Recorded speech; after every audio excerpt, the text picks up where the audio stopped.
Chapter 2559. After finding a set of herbs for the yin-yang chaos pill, Qin Feiyang prepared to return to the castle. But he suddenly stopped. After entering the Nether King's hell, he could no longer enter the castle and the Black Tortoise world. Then he and Frenzid would have to prepare the yin-yang chaos pill and supreme nirvana pill in advance. Thinking of this, Qin Feiyang entered the medicinal field again and found a dozen sets of herbs before returning to the castle. He and Frenzid naturally didn't need so much. But it was better to be prepared. Whoosh! A moment later, a yin-yang chaos pill was produced. The white-eyed wolf anxiously ran up, grabbed the pill and stuffed it into his mouth. Qin Feiyang retreated to the side and glanced at Frenzid. "Do you think it will be as lucky as last time?" "Last time?" Frenzid was taken aback and rolled his eyes at Qin Feiyang. "I wasn't there last time, okay? But I heard Big Black Wolf and the others talk about that matter. Maybe the white-eyed wolf's character is really better than yours." "Not necessarily," Qin Feiyang said. "Besides, there are 4 dragon-shaped core chi now. With a 40% success rate, as long as it isn't too unlucky, it shouldn't be a problem," Frenzid said. Boom. While they were talking, the white-eyed wolf's aura soared. In less than 10 breaths, it forcefully broke through to the perfection paragon, but it didn't stop. Its aura was still soaring. Boom. Suddenly, a muffled sound exploded in the white-eyed wolf's body. The corner of Qin Feiyang's mouth twitched. This guy was really lucky, successfully breaking through 2 small realms again. Sometimes, you really have to believe in a person's character. The white-eyed wolf withdrew his aura. He looked at Qin Feiyang and laughed complacently. Then, he rushed out of the cultivation room like a wisp of smoke and shouted, "Huolian, quickly come and help this brother open the door of potential." Not bad. Before entering the Nether King's hell, break through to the half-step 9th heaven realm. In the future, we have to curry favor with it, lest it abandons us in the Nether King's hell, Frenzid said. Qin Feiyang shook his head and smiled bitterly. Indeed. If the Nether King's hell couldn't activate the heaven-defying divine arts, then the heaven-defying divine arts he and the mad scientist had were useless. Even a half-step 9 heavens realm cultivator was enough to take their lives. Therefore, the fact that the white-eyed wolf had broken through to the half-step 9th heavens realm was a timely help to them. However, with the white-eyed wolf's shameless personality, he would definitely torment them on purpose once they entered Hades' hell. "While there's still time, I'll go into seclusion and cultivate for a while. Remember to call me when the time comes," Madman said. "All right." Qin Feiyang nodded. After the madman left, Qin Feiyang waved his hand and an image appeared in the air. The screen showed the scene of the plains outside. Looking at the endless sea of people, Qin Feiyang couldn't help but shake his head. So many people rushed in one after another, but in the end, how many people would be able to come out alive? After dispelling the image, Qin Feiyang drove the ancient castle away from the plains and appeared in a secluded place. He then activated the altar and rushed towards Black Tortoise Mountain. Black Tortoise Mountain. It was incomparably quiet. When Qin Feiyang rushed over, Huoyi and the 5-clawed golden dragon were already waiting. Huoyi asked, "Are you really going to Hades' hell?" "Yes." Qin Feiyang nodded and laughed. "You guys don't have to join in the fun. I hope that when I come out of Hades' hell, you guys will have already broken through to the small success stage of the immortal realm." "What do you mean?" Huoyi was suspicious. "To tell you the truth, after entering Hades' hell, I won't be able to enter the ancient castle and Black Tortoise world, and you guys won't be able to come out of the ancient castle and Black Tortoise world," Qin Feiyang said. "So it's like that." Huoyi nodded in realization, and then hurriedly said, "Wait, then aren't you alone?" Qin Feiyang laughed. "I'm not alone, there's still the madman and the white-eyed wolf." "Madman," Huoyi muttered and sent a sound transmission. "Madman can indeed make a trip to Hades' hell. This child's talent is extraordinary. If he is tempered, he will definitely become a great person." Qin Feiyang nodded. When the 5-clawed golden dragon heard this, he gave Huoyi a look and said, "Then let's not go to Black Tortoise World and the ancient castle." Huoyi was slightly stunned, but he immediately understood and nodded with a smile. Yes, yes, yes, it's boring to cultivate all day, that. Qin Feiyang, lend us your space-time gate. What for? Qin Feiyang looked at the two of them suspiciously. Don't worry about it. Huiyi said. Are you sure you don't want to go to Black Tortoise World and the ancient castle? You have to know that Feng Dazhi and Fire Lotus will be staying there. When they come out of Hades Hell, their cultivation will definitely surpass yours. Qin Feiyang said. When the two of them heard this, they began to hesitate. Qin Feiyang looked at the two of them and asked tentatively, do you want to go to Eastern Tomb's Heaven Immortal Tower? Cough cough. The two of them immediately coughed, and their expressions were a little awkward. You guys. Qin Feiyang shook his head speechlessly, took out the space-time gate, and said, take it, but you have to come back after midnight. I don't object to drinking, but you can't neglect your cultivation. All right. The five-clawed golden dragon nodded repeatedly. Huiyi also chuckled, grabbed the space-time gate, and quickly opened it, then ran in with the five-clawed golden dragon. Qin Feiyang shook his head and laughed. These two fellows were really a match made in heaven. Then, Qin Feiyang also entered the ancient castle and continued to cultivate. But suddenly, he frowned. What was going on with Zhao Tailai and the others? Why hadn't they come looking for him yet? He took out the image crystal again and sent a message to everyone. But just like last time, it was like a stone sinking into the sea. Qin Feiyang was not in the mood to cultivate for a moment. Sitting in front of the desk, he couldn't help but feel upset. Qin Dage, these are the soul stones and divine crystals I prepared for you. There are tens of trillions of soul stones. As for divine crystals, I have also prepared trillions. It should be enough for you. After a while, Fire Lotus came in with dozens of interspatial rings. Qin Feiyang nodded. Seeing that Qin Feiyang was absent-minded, Fire Lotus put the interspatial rings on the table and asked suspiciously, what's the matter? What do you think is going on with old Zhao and the others? Even if they are in closed-door cultivation, it shouldn't take so long, right? Let's talk about it later. With so many people, it's impossible that they are all at the critical moment of closed-door cultivation. Qin Feiyang frowned. Fire Lotus was stunned and nodded. After hearing what you said, it's a little strange. It's too much of a coincidence that they are all at the critical moment of closed-door cultivation. Fire Lotus, do you think this divine general is hiding something from me? Qin Feiyang looked up at Fire Lotus and asked. I don't know. Fire Lotus shook her head and said, do you want me to call Jiang Dafei and ask him again? Okay. Qin Feiyang nodded. Fire Lotus turned and walked out. After a while, she came back with Jiang Dafei. Did you break through? Qin Feiyang asked with a smile. Yes. Jiang Dafei nodded and said with a smile, it's all thanks to this time formation. Otherwise, I don't know how long it would take for me to break through. Qin Feiyang smiled and said, send another message to the Divine General. I want to ask him something. Okay. Jiang Dafei took out an image crystal. Buzz. The Divine General's image soon appeared and said with a smile, young lord, what can I do for you? Don't play dumb with me. Mermaid Princess and the others are still in closed-door cultivation? Qin Feiyang asked. Why are you in such a hurry? They will come to you when they are out. The Divine General said. Qin Feiyang stared at the Divine General and asked, are you sure you have nothing to hide from me?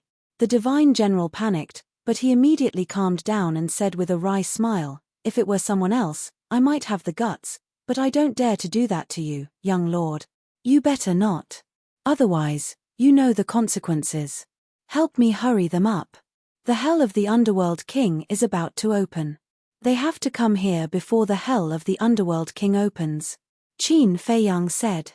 The Divine General's expression stiffened and he said with a smile, young lord, forgive me for being blunt. If you are determined to go to the Nether King's Hell, I personally think that the Mermaid Princess and the others should stay in the Dragon Slayer Palace for the time being. Why? Qin Feiyang frowned. Because it's safe. If you go to the Nether King's Hell, what if something happens to you? Won't they be implicated? The Divine General said. Qin Feiyang was stunned. He looked at Fire Lotus and said, that makes sense. Fire Lotus nodded. Don't worry. They will stay in the Dragon Slayer Palace with the protection of 2 sovereigns. It's safer than anywhere else. The Divine General smiled. All right then. Qin Feiyang nodded. The Divine General said, I still have something to do. That's all for now. Okay. Qin Feiyang said. After the Divine General turned off the image crystal, he couldn't help but heave a long sigh of relief. He had finally fooled them. However, this wasn't a long-term solution, because paper couldn't be kept secret. Sooner or later, Qin Feiyang would find out. In the ancient castle. Ancestor definitely wouldn't lie to me. Jiang Dafei, continue to cultivate. When the Nether King's hell opens, you, Lei Bing, and Wang Qi will return to your posts. During my absence, you must control the situation in the north. Qin Feiyang instructed. Understood. Jiang Dafei replied respectfully. Oh, right. There's one more thing. Du Yuntian and Wu Baichuan will also enter the Nether King's hell. At that time, you should secretly contact the people from the east and west regions. I want all of these people to be my subordinates. Qin Feiyang said. What? Jiang Dafei was shocked and hurriedly said, Young master, you're crossing the line. The first ones to cross the line are Du Yuntian and Wu Baichuan. As for the list of people from the east and west regions, you should go to the Divine General. Qin Feiyang said. Jiang Dafei couldn't help but smile bitterly. It seemed that what Du Yuntian and Wu Baichuan had done had angered the young master. Okay. We'll definitely complete the task. Jiang Dafei replied respectfully. Complete the task and I'll reward you handsomely. Qin Feiyang said with a smile. Thank you, young master. Jiang Dafei wasn't afraid of other things. He was only afraid that this would anger the sovereigns behind Du Yuntian and Wu Baichuan. The anger of 2 sovereigns was no joke. However, the young master didn't seem to care. Go. Qin Feiyang waved his hand. This subordinate will take his leave. Jiang Dafei bowed respectfully and turned to leave. Qin Feiyang also stood up and looked at Fire Lotus with a smile. Girl, I'll have to trouble you with the Black Tortoise world in the future. You can go and explore in peace. You don't have to worry about the Black Tortoise world. Fire Lotus said. It's good to have you. Qin Feiyang smiled slightly. Fire Lotus's cheeks reddened. Buzz. At this time, Qin Feiyang's image crystal rang. Qin Feiyang was stunned and then took out the image crystal. Immediately, 4 familiar silhouettes appeared. Qin Feiyang looked at the 4 people in shock. Surprised. We actually took the initiative to send you a message. One of them laughed. It's quite surprising. Qin Feiyang smiled faintly and asked, How's it going? Are you doing well in the Dragon Slayer Palace? These 4 people were the demon ancestor, Mu Tianyang, Mu Qing, and Dong Zhengyang. Chapter 2560. Of course it's not bad. You don't have to care about anything. Just focus on cultivation and endless resources. Are you envious of us? As a descendant of Qin Batian, you still have to fight for yourself. Mu Tianyang looked at Qin Feiyang proudly. I'm sorry. I'm a person who doesn't like to reap without sowing. You can only have a clear conscience if you work hard to get it. If you sent me a message to show off to me, I'm afraid you'll be disappointed. Qin Feiyang said lightly. Haha, Mu Tianyang laughed and said, After so many years, you're still so arrogant. After so many years, aren't you still the same? Qin Feiyang said with a faint smile. Do you have to be stubborn to the end? Mu Tianyang's face darkened. Am I? Qin Feiyang was a little innocent and said with a smile, I'm just telling the truth. Mu Tianyang rolled his eyes. The demon ancestor looked at the 2 of them and said helplessly, After so many years, can't you 2 talk calmly? Is there any meaning in this? Not interested. Qin Feiyang shook his head. I'm not interested either. Mu Tianyang pursed his lips and said with a teasing smile, But there's something you'll definitely be interested in. Is that so? Qin Feiyang didn't think much of it. The demon ancestor said, On this matter, Mu Tianyang really didn't lie to you. Qin Feiyang was stunned and said with a frown, Don't tell me you guys want to go to hell too? No. We're not interested in hell. Dong Zhengyang waved his hand. Then what is it? Qin Feiyang was suspicious. It's about the mermaid princess and the others' current situation. The demon ancestor said. Qin Feiyang was bewildered. Qin Batian and Lu Zhengyang told us not to tell you about this matter. But we thought about it and felt that it was unfair to you, so we decided to send you a message. Said the fiend ancestor. What's going on? Qin Feiyang's face darkened. He didn't expect that the ancestors and old ancestor were really hiding something from him. The last time Lu Zhengyang came to see you, didn't you agree to let the mermaid princess and the others return to your side? Ancestor fiend asked. That's right. I believe that all of you should already know that the Black Tortoise world and the ancient castle's current time rules. Staying in the dragon-slaying palace will only delay their future. Qin Feiyang said. 100 years in a day. We really want to go too. How about it? Can you give us a chance? Mu Tianyang smiled. Qin Feiyang coldly looked at him. He continued to look at Demon Alpha. This matter started from the time when it happened in the plains. At that time, the dragon's princess and the black dragons pretended to be Lin Yi and her disciple to lure you there. But in the end, they suffered a great loss in the hands of you and Hue Yi. Not only were the bodies of the black dragons and the other 3 destroyed, but even the sunset divine bow and the other 4 heaven-defying divine artifacts fell into your hands. This is naturally a great joy for Qin Batian and Lu Zhengyang. But for the other 2 sovereigns, this is undoubtedly a wake-up call. Your rise can no longer be stopped. You should already know the situation of the dragon-slaying palace. The 4 sovereigns are divided into 2 factions. The 2 factions have always been in a state of balance. However, your rise has undoubtedly broken this balance. Therefore, not only do the dragons regard you as their confidant, but the other 2 sovereigns also feel a strong threat from you. Ancestor Fiend sighed. I already expected this to happen. Qin Feiyang nodded. We also know that with your brain, you must have expected it. But there are some things that you can't stop. After the other 2 sovereigns felt the threat from you, they began to plan how to get rid of you. However, with Qin Batian and Lu Zhengyang, they won't really do anything to you. So, they thought of a compromise to weaken your strength. Ancestor Fiend said. Weaken my strength. Qin Feiyang raised his eyebrows. Yes. What really scared them was the kill formula, the sunset divine bow and the other 10 heaven-defying divine artifacts. But the kill formula is your own divine art. It's inconvenient for them to snatch it. So, they targeted the sunset divine bow and the other 10 heaven-defying divine artifacts. As long as they can get these 10 heaven-defying divine artifacts from you, your strength will be greatly weakened. Ancestor Fiend said. Hearing this, Qin Feiyang vaguely had an answer in his heart. He said, they want to use the mermaid princess and the others to get me to hand over the 10 heaven-defying divine artifacts. That's right. They had this plan a long time ago, so they have been secretly monitoring the mermaid princess and the others. Because they all know that you care about them. Only they can make you hesitate, so the 2 sovereigns will definitely not let them return to you easily. Just when Lu Zhengyang returned to the dragon-slaying palace and found them, these people finally took action. Ancestor Fiend sighed. Qin Feiyang clenched his hands and asked, what happened to them? Don't worry about that.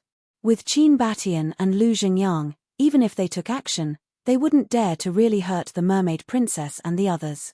They just imprisoned them and negotiated with Qin Batian and Lu Zhengyang. Give them the 10 heaven-defying divine artifacts in exchange for the freedom of the mermaid princess and the others. Otherwise, they will be imprisoned forever.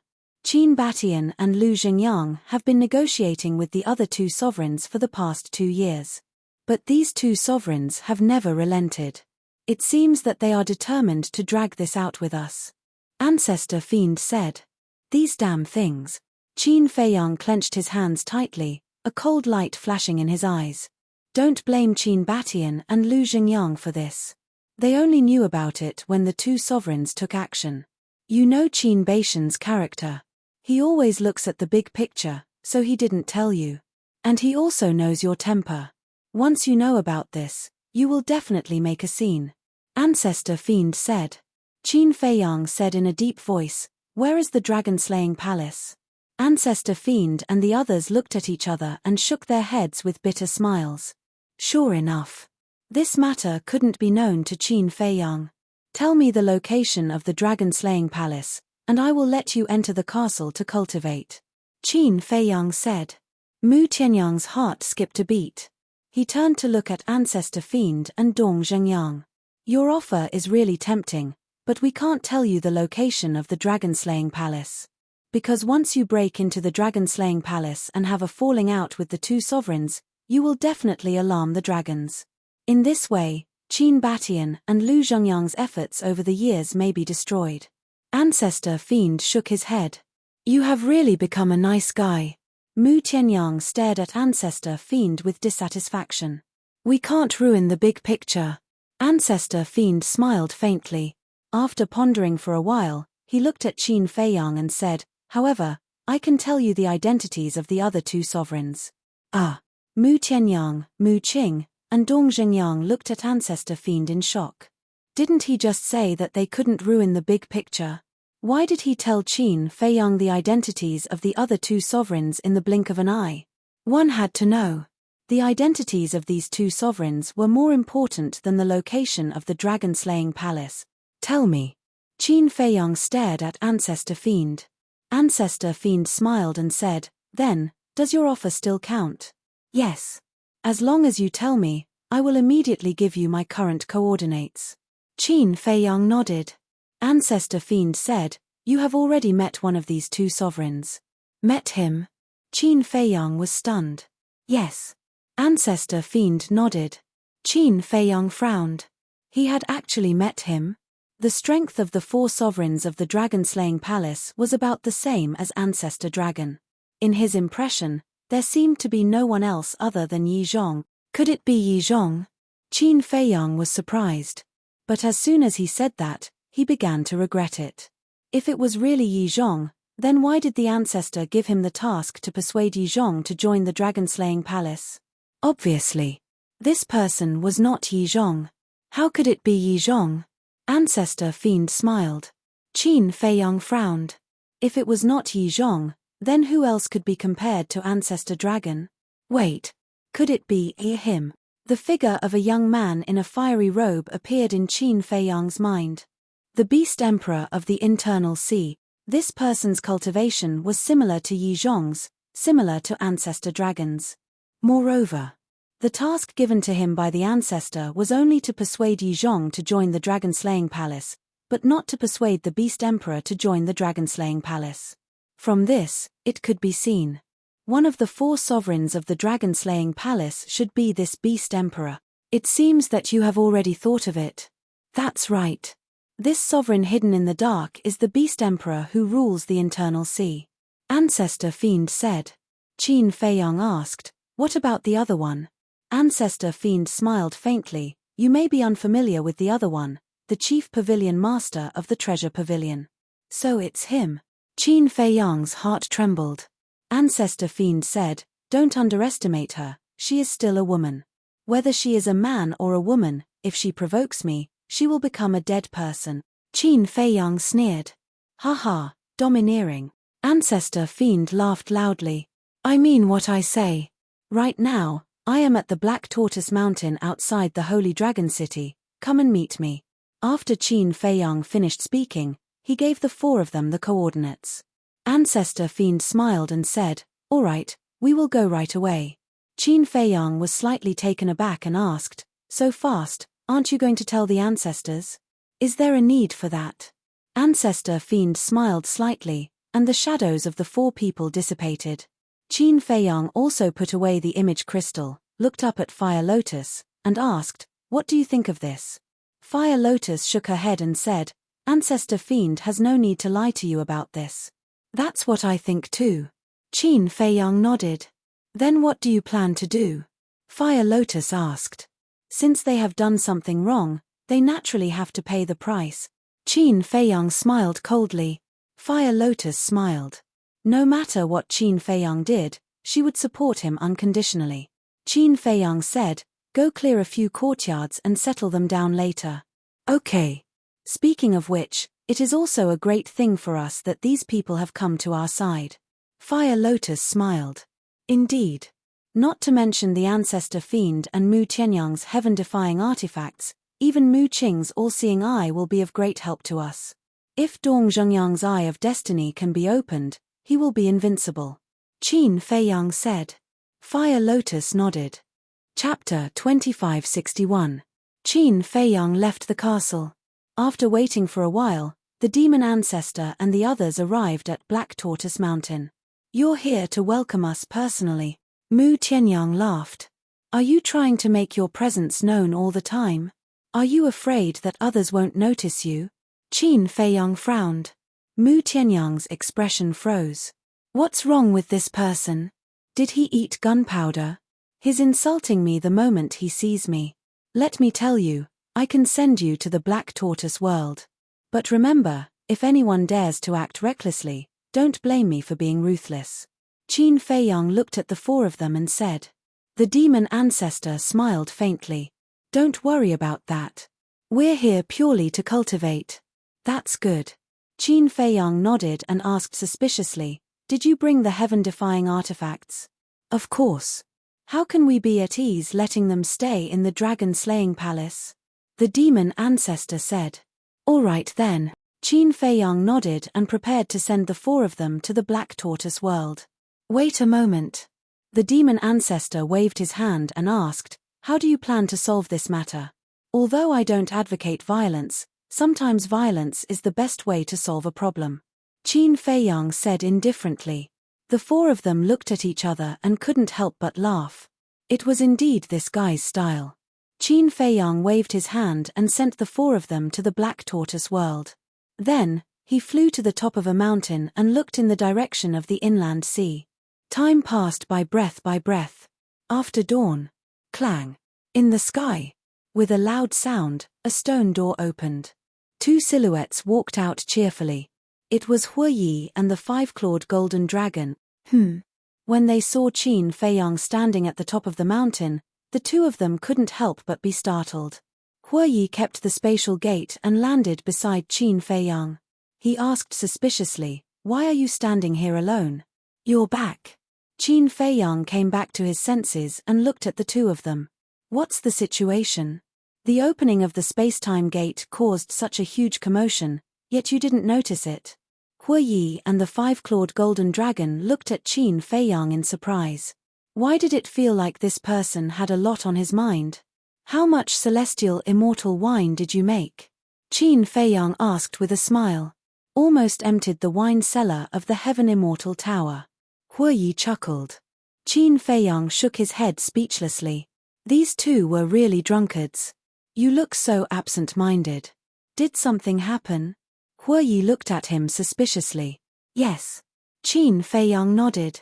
She briefly described the situation of the mermaid princess and the others. Bastard. He had heard of it. Hu Yi was also furious. He was a famous emperor of the dragon-slaying palace, yet he had done such a shameless thing. The five-clawed golden dragon also shook his head. He was quite familiar with the Beast Emperor. However, he never expected that the Beast Emperor was one of the four emperors of the dragon-slaying palace. Qin Feiyang took the face-restoring pill and recovered his true appearance. He smiled and said, let's go to the inland sea. Don't be impulsive. Although the Beast Emperor is the emperor of the dragon-slaying palace, the dragons don't know that. If you attack the Beast Emperor, the dragons will definitely not sit back and watch. But if you reveal the Beast Emperor's identity, it will definitely affect the dragon-slaying palace. The dragon-slaying palace was founded by Qin Batian and Lu Zhangyang. I don't know how much effort they have put in. You can't destroy their efforts. Hu Yi hurriedly said. I know. But if I don't vent my anger, I will feel uncomfortable. Qin Feiyang clenched his hands, opened an altar, and directly stepped on it. Hu Yi smiled helplessly and recovered his true appearance. As for the five-clawed golden dragon, he changed his appearance slightly and put on a mask. The inland sea. In the battle back then, the inland sea was destroyed. Not even a drop of seawater was left. But now, the dry inland sea was filled with seawater again. There were also countless sea beasts. These seawater and sea beasts were all transferred from the North Sea and the other 4 seas. The sovereign divine realm had also disappeared. Qin Feiyang and the other 2 stood on the shore. The waves surged one after another, hitting the shore with deafening sounds. Have you really thought about it? Huiyi asked. There's nothing to think about. Qin Feiyang smiled coldly. With a wave of his hand, the sunset divine bow and the other 10 heaven-defying divine artifacts appeared. Why did you come to the inland sea again? The sunset divine bow's artifact spirit was shocked. Qin Feiyang didn't answer. Instead, he asked, are there any restrictions when the sovereign divine realm opens? There are restrictions. It can only be opened once every 10 years. Each time, it can last for half a year. The artifact spirit said. It hasn't been 10 years since the last time. In other words, we just have to be careful of the sovereign divine weapon. Qin Feiyang whispered. What are you trying to do? The artifact spirit was suspicious. The 10 heaven-defying divine artifacts didn't know what had happened in the dragon-slaying palace. Kill the beast emperor, Qin Feiyang said word by word. The 5-clawed golden dragon sighed and said, I know where the beast emperor lives. Come with me. Whoosh. Immediately, Qin Feiyang, Huiyi, and the 10 heaven-defying divine artifacts followed the 5-clawed golden dragon and flew toward the depths of the inland sea. It's Qin Feiyang, Huiyi, and the 10 heaven-defying divine artifact. What are they doing in the inland sea? When the sea beasts in the inland sea saw Qin Feiyang and the others, their expressions changed drastically. Although they had migrated here from the 4 seas, they had long been aware of everything that had happened in the inland sea. These people were demons that couldn't be provoked. The Beast Emperor is not far from the Divine Dragon Island. We have to end this quickly. The 5-clawed golden dragon warned. About half an hour later, a palace surrounded by flames was suspended in the air above the sea. One could feel a terrifying divine power from afar. That palace was a legendary divine artifact. That's the Beast Emperor's palace. The 5-clawed golden dragon pointed at the palace and said.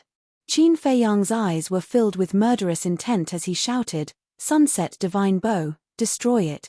Boom.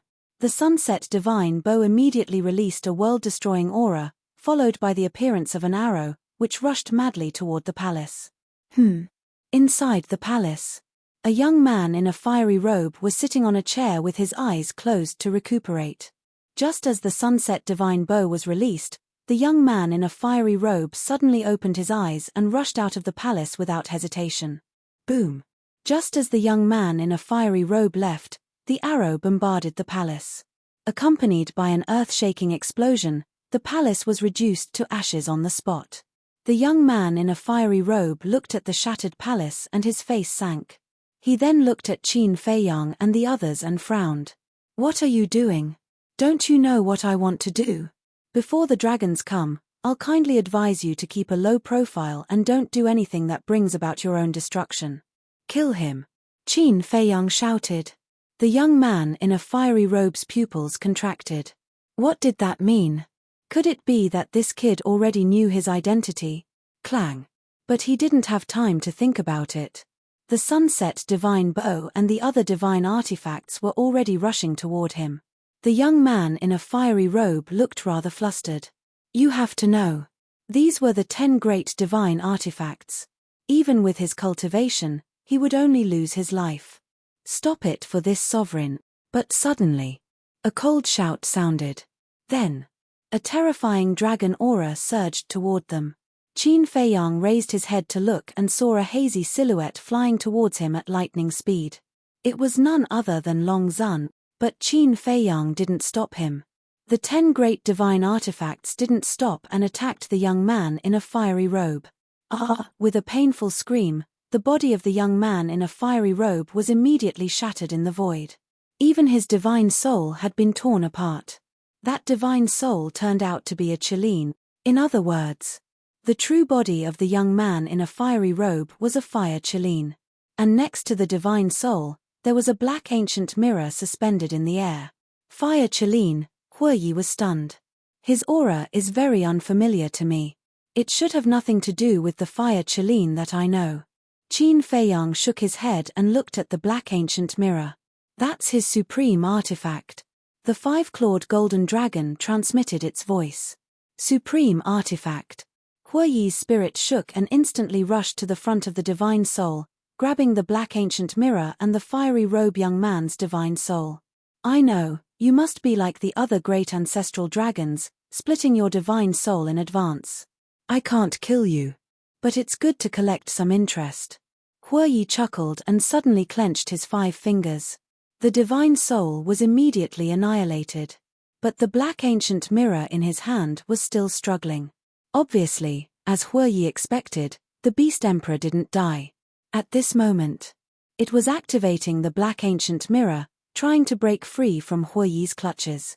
But Huiyi held it firmly and turned to the side of the sunset god bow. Without waiting for Huiyi to speak, the sunset god bow released a wisp of divine sense and directly erased the blood contract of the black ancient mirror. Damn it! A roar suddenly sounded from the depths of Divine Dragon Island. The owner of this voice was the young man in a fiery robe. Let's go. Qin Feiyang glanced at Long Zun, then took Huiyi, the 5-clawed golden dragon, and the 10 heaven-defying artifacts and turned to leave. Swish. Long Zun's speed was extremely fast, and in a few flashes, he was in front of them. Qin Feiyang said expressionlessly, "This time, I'm not targeting you dragons. I'm here for the internal seas Beast Emperor, please step aside. The Beast Emperor belongs to us dragons. If you target him, isn't that the same as targeting us dragons?" Long Zun shouted. "Then what do you want?" Qin Feiyang said indifferently. "The internal sea is not a place where you can come and go as you please." After Long Zun finished speaking, a terrifying aura slowly spread out. The sovereign divine domain can only be opened once every 10 years. "Are you sure you want to start a war with me now?" Qin Feiyang sneered. Long Zun's eyes sank, and he couldn't help but hesitate. Indeed. Starting a war at this time wouldn't benefit the dragons. Because if the Sunset God Bow and the other heaven-defying artifacts were unsealed and fully awakened, Divine Dragon Island would be the first to bear the brunt. Just as Long Zun was hesitating, Qin Feiyang's group of 3 and the 10 heaven-defying artifacts walked past Long Zun. "Actually, you don't have to be so conflicted. Isn't the Nether King's hell about to open? Don't worry, I will definitely go. At that time, we will settle this once and for all in the Nether King's hell," Qin Feiyang said without turning his head. "You," Long Zun looked at Qin Feiyang's back in bewilderment. "Are you wondering how I found out about your scheme? This kind of thing, it's easy to figure it out." After Qin Feiyang finished speaking, he quickly disappeared at the end of the sea. "All right. As you wish, we will settle this once and for all in the Nether King's hell," Long Zun whispered, then turned and left. Chapter 2563. Dragon God Mountain Range. Under the night sky, the mountains and rivers were dead silent.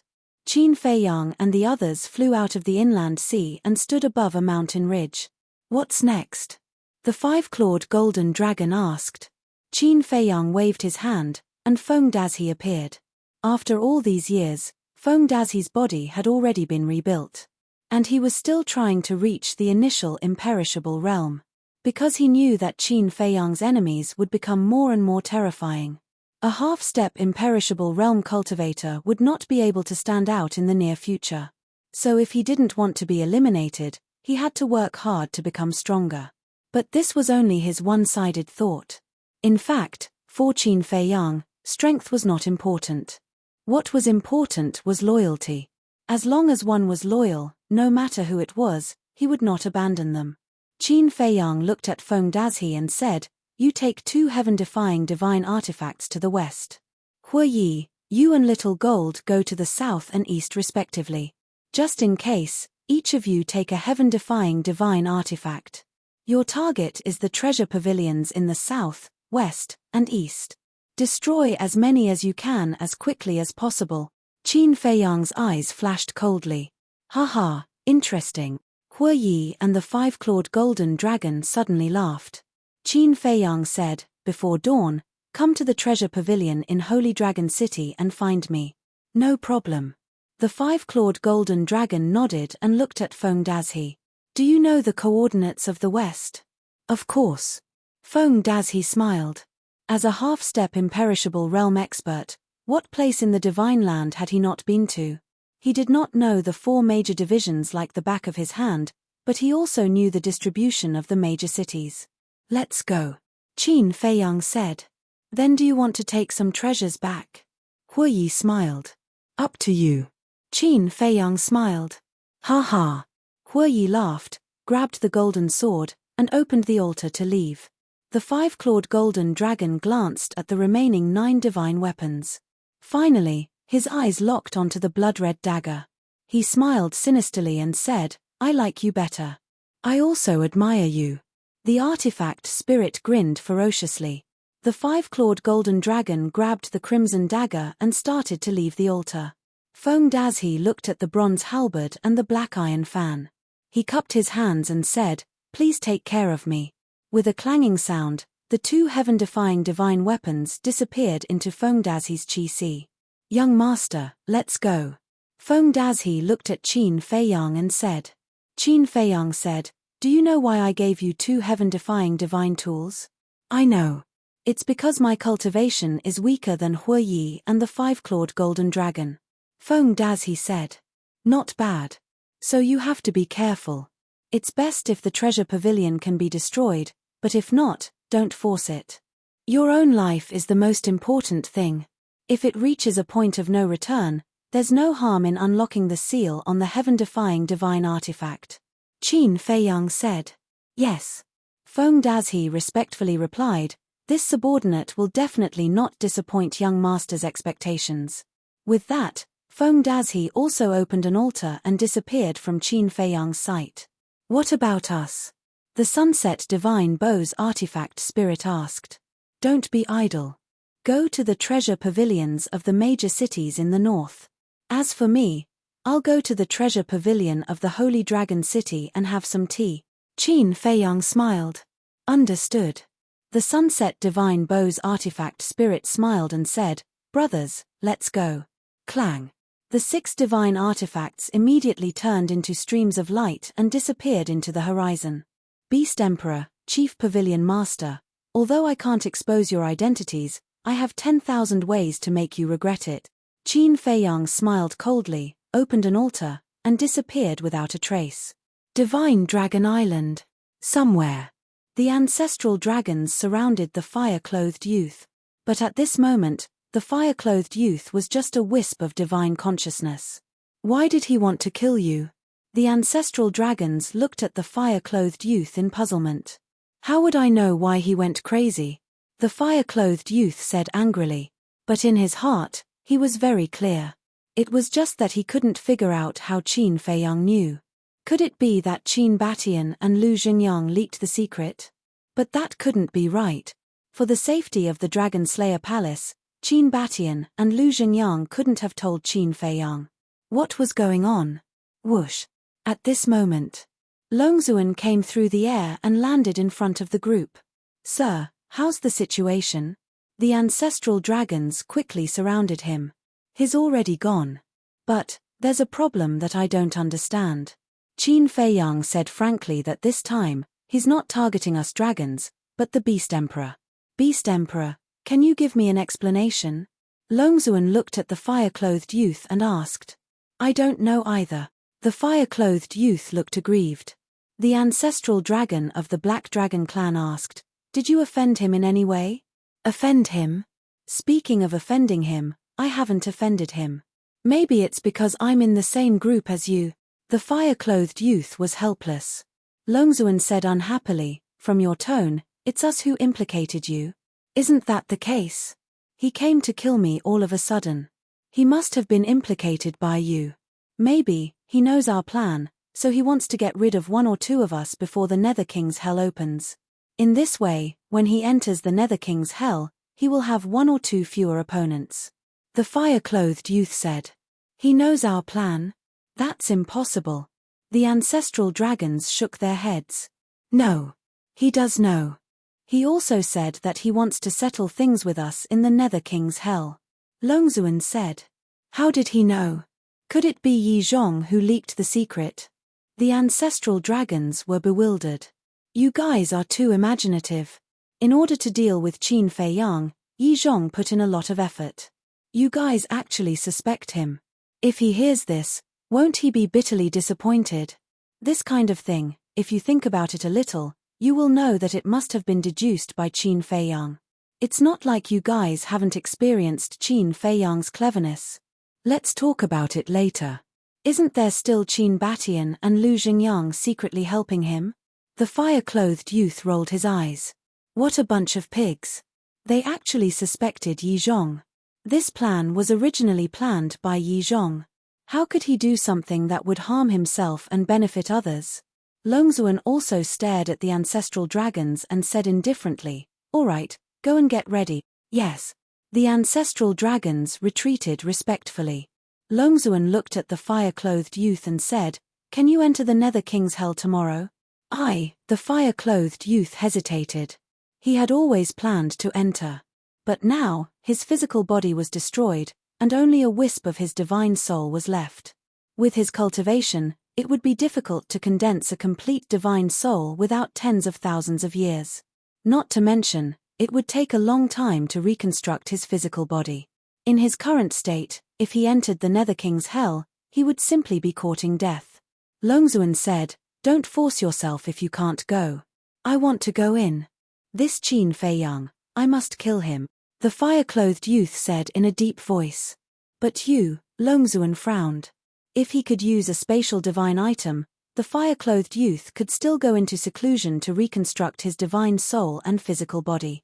But there were rules in the Nether King's Hell, and there was no way to use spatial divine items. When the fire-clothed youth's divine soul entered the Nether King's Hell, not to mention killing Qin Fei Yang, he would not even be able to protect himself. "I have an idea," the fire-clothed youth said. "What idea?" Longzuan was suspicious. The fire-clothed youth moved closer to Longzuan's ear and whispered a few words. When Longzuan heard this, he said in surprise, "This is too risky." "It's a little risky. But as long as I can kill Qin Fei Yang, it's worth it. Besides, don't I have you guys to protect me? It's not a big problem." The fire-clothed youth waved his hand. "I won't go." Longzuan shook his head. "You won't go?" The fire-clothed youth was stunned. "Someone has to guard the divine land. What if we all go to the Nether King's Hell and Qin Batian and the others take the opportunity to stir up trouble?" Longzuan was worried. The fire-clothed youth frowned and said, "Qin Batian and the others might also enter the Nether King's Hell." "He won't. Because I know him. He won't take the risk." Longzuan shook his head. The fire-clothed youth said, "But if you don't go, I'm worried. What's there to worry about? Although your cultivation will be suppressed to the 9 heavens realm in the Nether King's Hell, Qin Fei Yang will also be greatly restricted. Qin Fei Yang's biggest reliance is the heaven-defying divine artifact and the kill formula. And these can't be used in the Nether King's Hell. Don't tell me you can't kill him with your strength." Longzuan said lightly, "That's true." The fire-clothed youth nodded. Longzuan said, "All right, hurry up and prepare. It's best if the target you choose is at the peak 9 heavens realm. This will give you some protection." "I know." The fire-clothed youth nodded and turned into a stream of light, sweeping out of Divine Dragon Island like lightning and disappearing. Holy Dragon City. The moonlight shone. The huge city was extremely quiet. The treasure pavilion, which was closed for the day, was dead silent. Whoosh! Suddenly, a white figure descended in the sky above the treasure pavilion. It was Qin Fei Yang. Glancing at the empty streets and the quiet treasure pavilion, Qin Fei Yang took out a tea table and a recliner and placed it in the air. Sitting on the recliner, he took out a tea set and leisurely made tea. But this time, he didn't use the tea leaves brewed by Fire Lotus. Because Yi Zhong also knew about this tea. If he made this tea now, once Yi Zhong found out, he would definitely suspect his identity. He had only chosen a relatively ordinary type of tea. Next, he lay on the recliner, drinking tea while admiring the moonlight. "Look, are my eyes playing tricks on me? Why is there a person sitting in the sky above the treasure pavilion?" Soon, A few passers-by noticed Qin Feiyang when they passed by the street beside the treasure pavilion. I'm not playing tricks on me. It's indeed a person.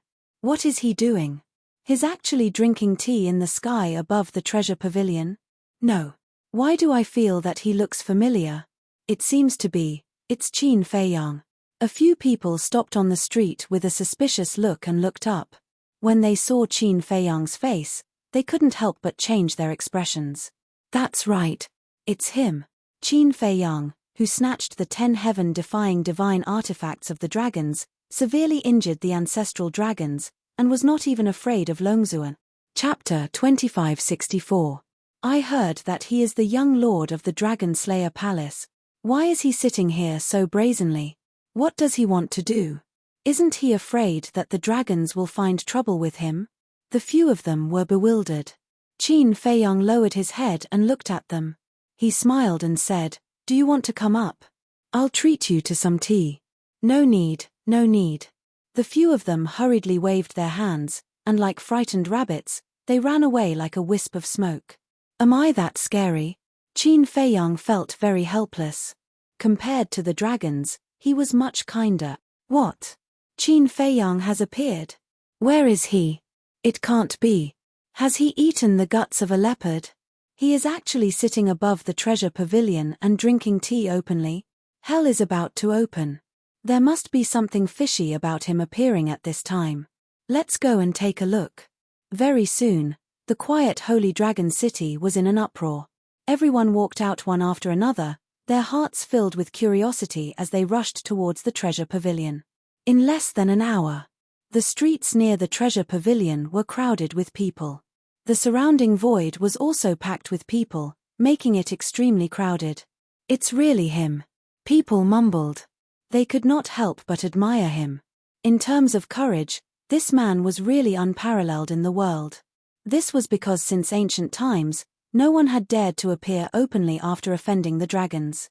Not to mention sitting there and drinking tea leisurely. After the people arrived, no one left. This was because they wanted to know what Qin Feiyang wanted to do. Sitting above the treasure pavilion, could it be that his target this time was the treasure pavilion? This lawless guy, it was not enough that he had looted the city lords' mansions of the major cities. He also wanted to target the treasure pavilion. Whoosh! Suddenly, a white-haired old man descended above the treasure pavilion. It's him. Yi Zhong. He came really quickly. Everyone's pupils constricted. Qin Feiyang also sat up straight and turned to look at Yi Zhong with a faint smile on his face. Not long ago, you barged into the inner sea and destroyed the Beast Emperor's body and soul. Now, you're brazenly coming to the treasure pavilion to sit here and drink tea.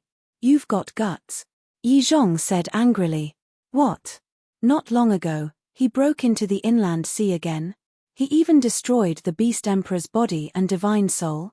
Oh my god, what is he trying to do? Everyone was shocked to the extreme. Qin Feiyang smiled faintly and said, Yi Zhong, Grand Hall Master of the Dragon God Palace, I've heard a lot about you. Boom. Yi Zhong directly released his aura. Qin Feiyang picked up the teacup and took a sip. He smiled and said, Chief Palace Master Yi, are you sure you want to make a move? There are a lot of people here right now. He's indeed a madman. He's facing Yi Zhong, Grand Hall Master, without batting an eyelid. People murmured. Yi Zhong raised his eyebrows.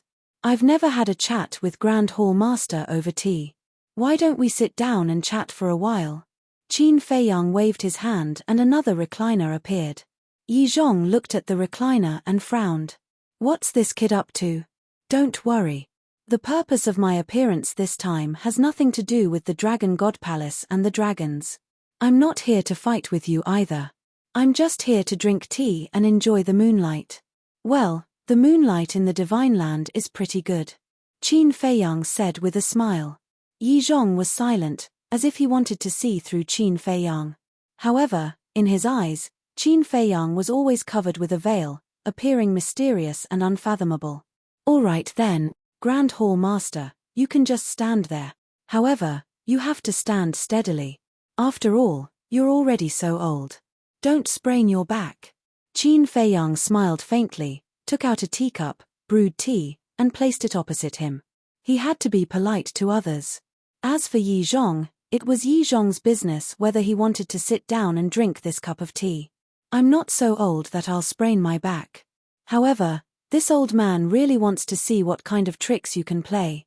Yi Zhong snorted coldly, restrained his aura, took a step forward, sat opposite Qin Feiyang, picked up the teacup and took a sip. How's this tea? Qin Feiyang asked with a smile. Low-grade tea is not qualified for me to judge. Yi Zhong said lightly. In that case, Grand Hall Master, you have good tea? Why don't you let me try it? Qin Feiyang was curious.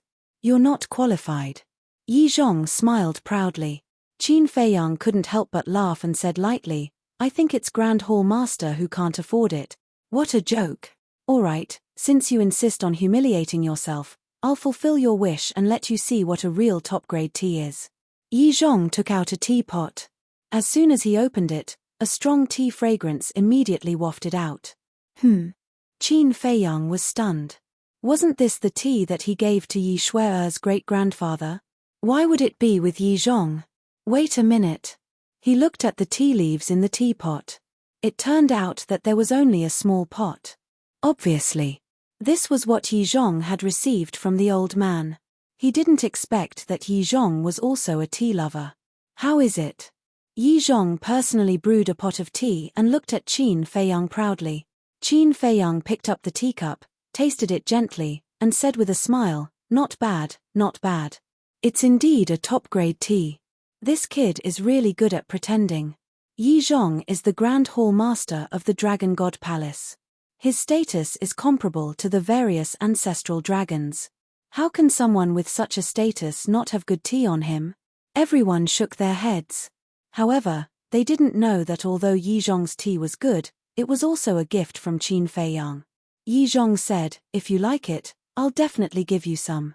That's not necessary. Anyway, drinking tea is just a hobby. I don't like it that much. Qin Feiyang shook his head. Indeed. In terms of tea, you're too far behind my disciple. Yi Zhong said proudly. Your disciple? Qin Feiyang was stunned. Suddenly, he patted his head and said, are you talking about Li Biyue? You know him too? Yi Zhong was surprised. Of course I know him. This disciple of yours is quite famous in the Divine Land. Speaking of which, I kind of admire him. Because he's the only person I've seen in the Dragon God Palace who dares to challenge the dragons. I think it's a waste for someone like him to stay in the Dragon God Palace. Qin Feiyang said with a smile. Yi Zhong's pupils shrank, and he said, let me give you a piece of advice. Don't think about him. Qin Feiyang was stunned and said with a smile, I didn't expect the Grand Hall Master to care so much about Li Biyue. It seems that this is a good breakthrough. Breakthrough? Yi Zhong's eyes darkened, and he said, what do you want to do? Qin Feiyang took a sip of tea and said with a smile, to tell you the truth, I'm very interested in you. What do you mean? Yi Zhong frowned. Qin Feiyang said to himself, I mean, I want you to betray the dragons and come to my side. Ha ha, Yi Zhong suddenly looked up and laughed as if he had heard the funniest joke in the world. What are they talking about? The crowd looked at Yi Zhong, who suddenly laughed, and their faces were full of suspicion. Qin Feiyang said with a faint smile, does the Grand Hall Master think it's funny? It's more than funny. It's a joke. Let's not talk about my status in the Divine Land. Let's talk about my cultivation. Great achievement, immortality. I've even comprehended the power of law. This old man is really puzzled. Where did you find the courage to say such words that overestimate yourself? Yi Zhong's face was full of sarcasm. It's precisely because your cultivation is strong that I'm interested in you. If it were a peerless god or a ninth heaven realm cultivator, do you think I would take a second look at him? Qin Feiyang laughed secretly. Yi Zhong didn't say anything and sneered. As for the power of law you mentioned, there's really nothing to show off. Qin Feiyang shook his head again. Yi Zhong wanted to scold him immediately. But he suddenly remembered that this man seemed to have comprehended the power of law of light. He was only a peerless god, but he had already comprehended the power of law. Thinking about it, he really had nothing to show off. You've been with the dragons for so many years. You know the character of the dragons better than anyone. Is it worth it to protect these beasts? Of course you're not afraid. After all, you have status and strength. No one dares to say anything in front of you. But have you ever thought about your descendants? What kind of infamy will they bear? I guess there'll probably be some lackeys, scum, hawks, and dogs, the shame of mankind. Others want to go down in history in their lives. But what about you, Grand Hall Master? To be honest, I really don't understand. You clearly have the ability to choose, but why do you choose the path of infamy? Qin Feiyang thought to himself. Yi Zhong pondered for a moment and said, in this world, no one has the right to judge others. You're right. No one has the right to judge others. But if they want to judge, can you control their mouths? Go down in history in infamy for 10,000 years, you have to choose carefully between these two paths. Qin Feiyang shook his head. Yi Zhong didn't think much of it and sneered. I know you must have your own reasons for doing this. But you have to think more about Yi Shuai and your old father. You're the one who's wrong, not them. It doesn't seem fair to let them suffer the disdain of the world. Qin Feiyang said with a smile. You, Yi Zhong stared at Qin Feiyang in surprise. He knows about my father and Shuai? During the years I was in the Divine Land, I wasn't always cultivating in seclusion. Sometimes, I would investigate some things that interested me. For example, your family situation. Qin Feiyang said with a faint smile. Yi Zhong couldn't help but break out in cold sweat. This guy has been secretly investigating me all this time. And judging from his tone, he already knows my family situation like the back of his hand. Why have you always let Yi Shuai and your father live in seclusion in the mountains? It's actually very simple.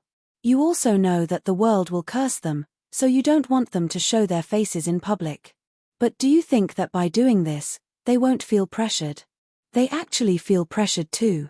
It's because of their concern, trust, and respect for you that they silently bear this pressure. If you really think about them, if you really want them to live a comfortable and carefree life, then there's only one way.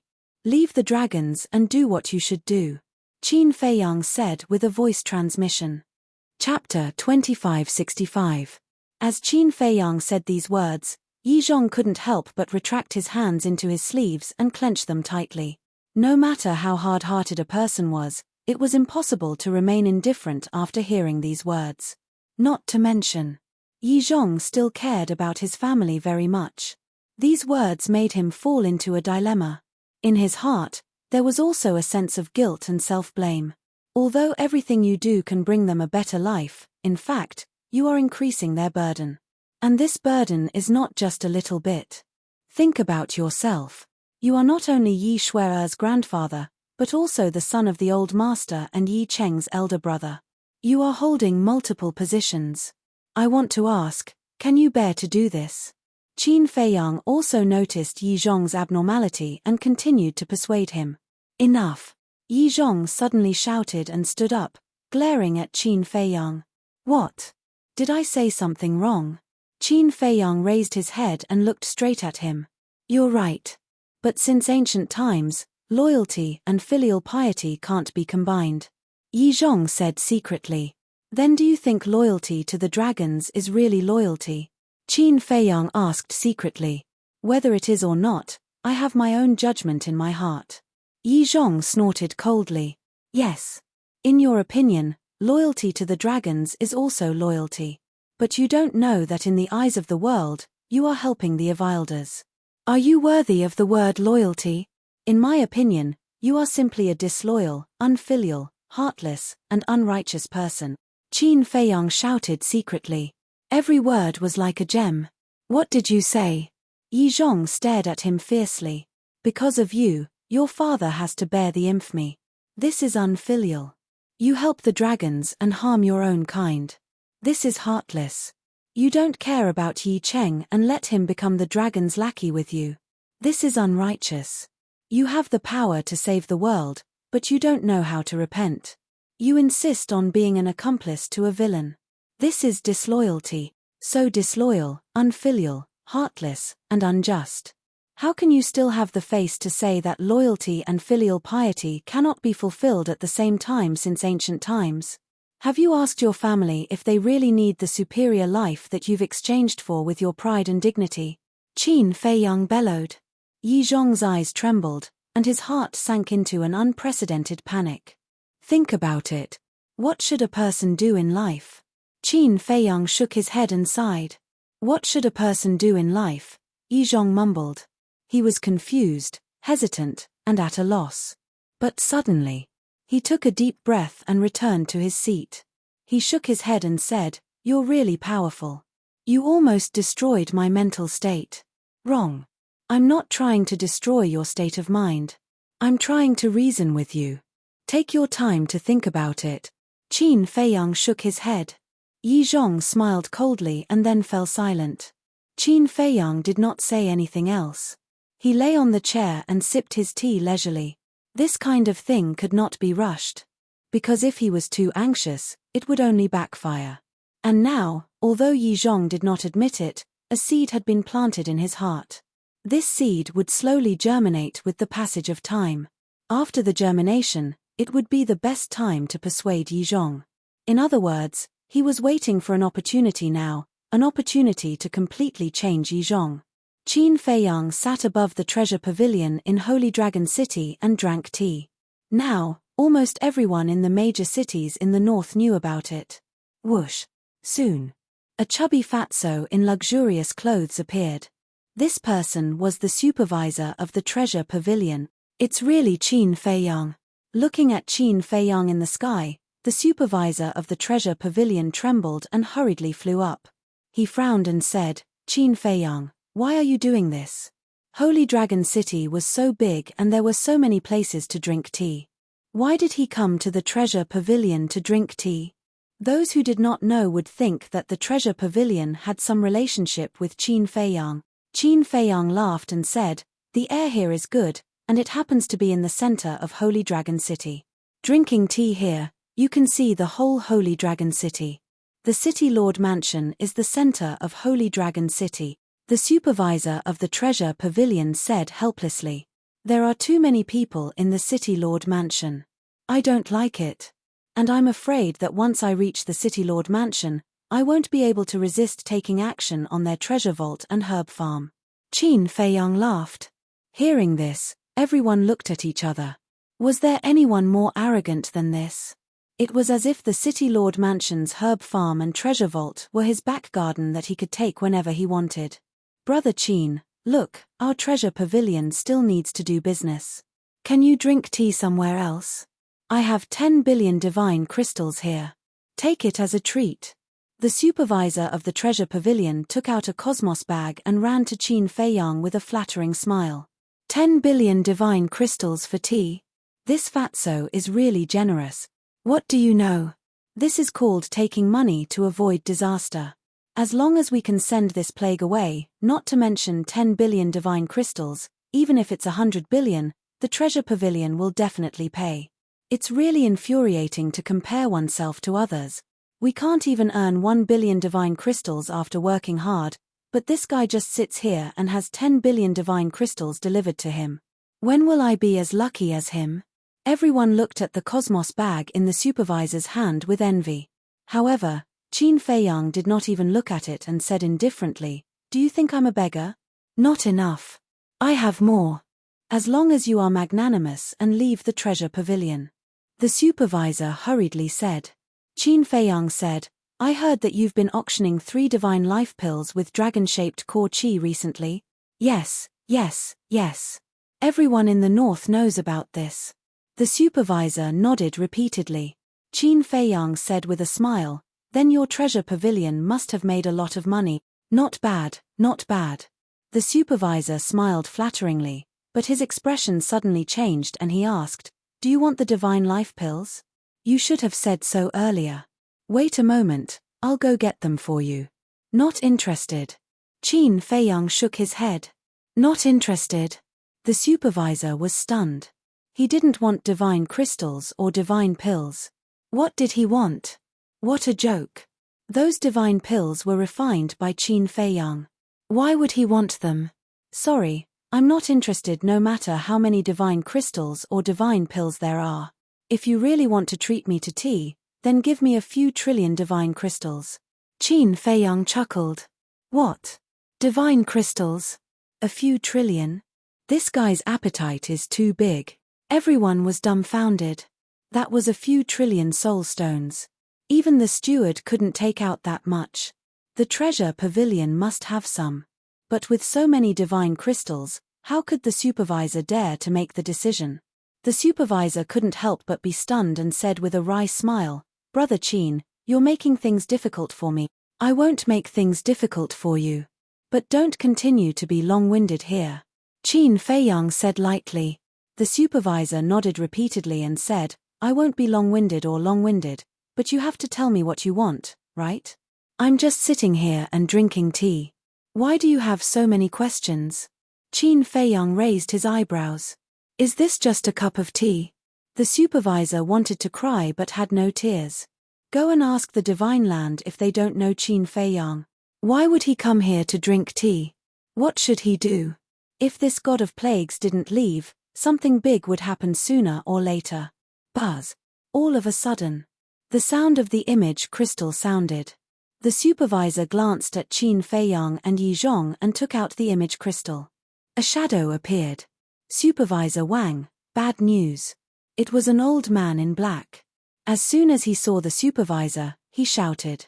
The supervisor's eyelids twitched and he hurriedly asked, What's wrong?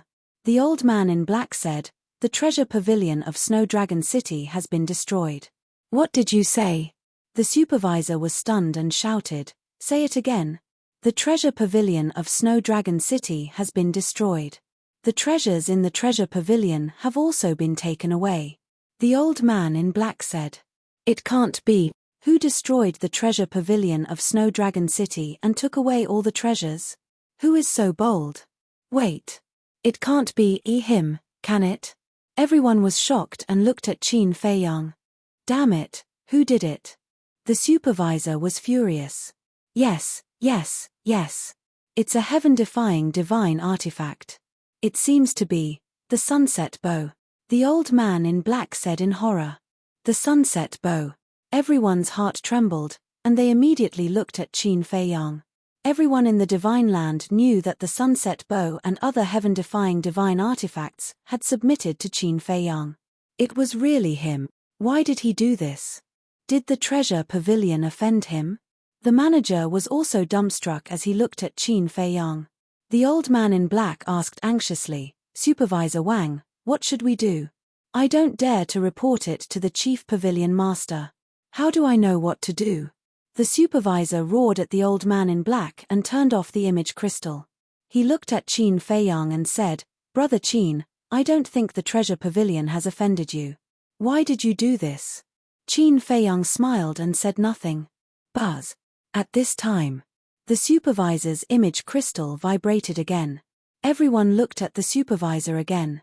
The supervisor felt more and more uneasy. He activated the image crystal.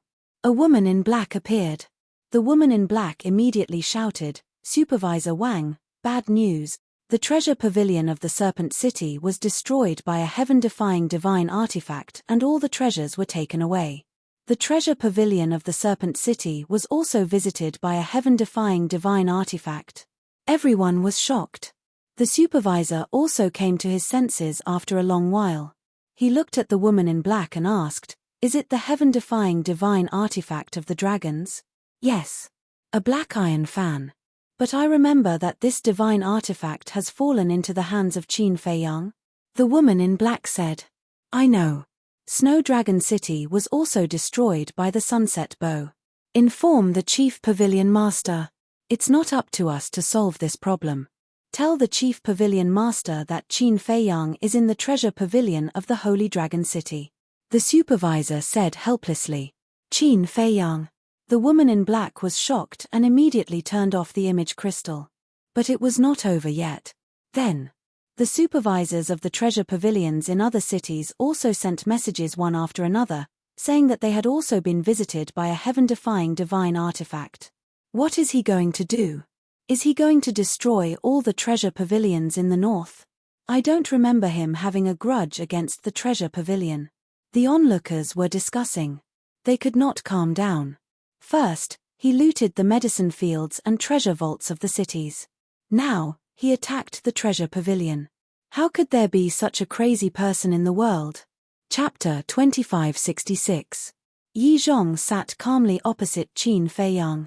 However, if one looked closely, one would find that there was a trace of suspicion in his eyes. In his memory, Qin Feiyang and the treasure pavilion did not have any grudges. They did not even have any interactions. But why would Qin Feiyang suddenly make such a big fuss? And it just so happened to be the day before the opening of hell. Was there something hidden in it? But as the person involved, Qin Feiyang remained calm. He drank tea and looked at the moon, feeling extremely comfortable. It was as if everything that happened had nothing to do with him. Let everyone speculate and talk. Boom. Soon. A terrifying divine aura descended upon the treasure pavilion. As soon as the divine power appeared, it rushed toward Qin Feiyang. But this. Qin Feiyang still acted as if he had nothing to do with it. However, everyone else was shocked. Because this divine power was no weaker than Yi Zhong's. Who is it? Everyone was bewildered. Greetings, Chief Pavilion Master. Just as everyone was bewildered, a respectful and loud voice sounded. Everyone looked over and saw that the person who spoke was the supervisor of the treasure pavilion. Chief Pavilion Master. It turns out that the owner of this divine power is the Chief Pavilion Master of the treasure pavilion. This mysterious existence has always been elusive. Everyone thought that the Chief Pavilion Master of the treasure pavilion's status in divine prefecture was quite terrifying. And his strength was also extremely strong. What was Qin Feiyang trying to do? First, he offended the dragons, and now the treasure pavilion. Was he trying to make the world his enemy? Was he really not afraid of death? No matter how powerful he was, he could not offend the dragons and the treasure pavilion. Qin Feiyang, do you want to die? Accompanied by a bone-chilling cold shout, a woman descended in front of Qin Feiyang. She was shrouded in a mist, and it was difficult to see her face clearly. One could only see that she was wearing a light purple long dress. She had an excellent figure. However, his temperament gave off the feeling of an iceberg. The surging divine power also drowned Qin Feiyang. Even Yi Zhong, who was beside him, felt a great sense of danger. However, Qin Feiyang's expression did not change. He looked up at the Chief Pavilion Master and said with a smile, "Please sit." As he spoke, he waved his hand, and another chair appeared. Immediately after, he picked up the teapot and said with a faint smile, "This tea belongs to Chief Palace Master Yi. I shall present it to Buddha with borrowed flowers and invite Chief Palace Master to try it." After saying that, he poured a cup and placed it on the coffee table in front of the chair. The Chief Pavilion Master slowly walked over and sat on the chair. He glanced at the teacup and then directly looked at Qin Feiyang and asked, "What do you want to do?" His tone was rather gloomy. "I'm not planning to do anything. Even though I've been in the Divine Land for so long, I haven't seen you yet, Chief Pavilion Master, so I wanted to ask you out." Qin Feiyang said with a smile. "Let's meet." Everyone was helpless. Even Yi Zhong could not help but twitch the corner of his mouth. How could he ask someone out like that? "Aren't you treating me like a fool? Speak human language." The Chief Pavilion Master said word by word, a little exasperated. "I'm speaking human language." "What? Chief Pavilion Master, you don't understand? You can't even understand human language. Are you still human?" Qin Feiyang smiled faintly. "How dare you?" The Chief Pavilion Master was furious. He actually humiliated her in public. Don't be angry. It's just a joke. Drink some tea first. I've tasted this tea. It's not only the best tea, but also has the effect of smoothing the qi. How about you? Drink some first. I don't want to hurt my body when I get angry later. Qin Feiyang said with a smile. What do you mean? Everyone was stunned. Why did they feel that this person was still holding back a big move? The Chief Pavilion Master glanced at Qin Feiyang gloomily, then looked at the teacup on the table again. He turned to Yi Zhong and said, "Why are you here?" Yi Zhong said, "Such a big thing has happened. How can I not come to take a look?" "Then you should do something. After all, you were ordered to guard the north. Are you going to watch him do whatever he wants?" The chief pavilion master said angrily. "Back then, when he looted the major city lord mansions, didn't your treasure pavilion also watch the fun from the side?" Yi Zhong said lightly. "You," the chief pavilion master glared at him. But at this moment, buzz. There was a buzzing sound. The chief pavilion master raised his eyebrows and took out an image crystal. An old man in white appeared. "What's the matter?" the chief pavilion master shouted. The old man in white was already trembling with fear. When he saw the chief pavilion master so angry, his body suddenly trembled and he shouted, "Lord, something bad has happened." "Huh!" Everyone was surprised. Yi Zhong also frowned. Wasn't this person the supervisor of a treasure pavilion in the east? Looking at him, could it be that the same thing was happening to the treasure pavilion in the east? "Speak," the chief pavilion master said angrily. The white-haired old man quickly said, "Our treasure pavilion in the east has been destroyed by evil people." Sure enough. Yi Zhong's heart trembled and he glanced at Qin Feiyang. There was no suspense. It must be this guy behind the scenes. Who is it? How much did we lose? The chief pavilion master was also furious. At present, more than a dozen treasure pavilions have been destroyed. The perpetrator is Hu Yi, the white-haired old man said. Hu Yi. Isn't he Qin Feiyang's accomplice? Everyone looked at Qin Feiyang in unison. This guy was indeed holding back a big move. But why? Not only did he attack the treasure pavilion in the north, but he also attacked the treasure pavilion in the east. How much hatred did he have? Wait a minute. The treasure pavilions in the east and north were facing destruction at the same time. What about the west and south? Buzz. At this time, the buzzing of the image crystal sounded again. This time it was the treasure pavilion's manager. The treasure pavilion's manager quickly activated the image crystal, and a black-haired old woman appeared. The black-haired old woman hurriedly asked, "Manager Wang, do you know where the chief pavilion master is? Why can't I contact him? Lord is right next to me." The treasure pavilion's manager turned the image crystal in his hand and pointed it at the chief pavilion master. "Lord, something bad has happened. Feng Dazhi came to our south with a heaven-defying artifact and destroyed several of our treasure pavilions. We need support." The black-haired old woman looked at the chief pavilion master and said anxiously. The chief pavilion master's hands suddenly clenched tightly. Terrible, really terrible. Even the treasure pavilion in the south has been destroyed. It seems that the treasure pavilion in the west will not be spared. People muttered. Sure enough. Soon. The people of the treasure pavilion in the west also sent a message. All the major treasure pavilions were destroyed by a masked man one after another. This masked man was naturally the five-clawed golden dragon. Moreover, in the time it took to send the message, more than a dozen treasure pavilions in the north were destroyed by the sunset bow and other 6 heaven-defying artifact. Qin Feiyang. The chief pavilion master suddenly stood up and murderous aura surged out. Clang. But at the same time, the rusty axe appeared. Pieces of rust fell off as 5-colored divine lights bloomed. They were like colorful butterflies that revolved around Qin Feiyang's body. The chief pavilion master's aura and murderous aura were immediately blocked. A heaven-defying artifact. The sunset bow and the other 6 heaven-defying artifacts, plus this heaven-defying artifact, he has 11 heaven-defying artifact. No wonder even Yi Zhong didn't dare to take action. Qin Feiyang is now strong enough to compete with the dragons with his own ability, not to mention that there is the mysterious Dragon Slayer Palace behind him. Everyone was shocked. They never expected that in just these years, Qin Feiyang had developed to such a terrifying extent in the Divine Land. Do you think a heaven-defying artifact can protect you? The chief pavilion master said gloomily. I may not be able to protect a heaven-defying artifact. But what about 10? As long as I give the order, the 10 heaven-defying artifacts of the Sunset Bow will immediately come to the Holy Dragon City.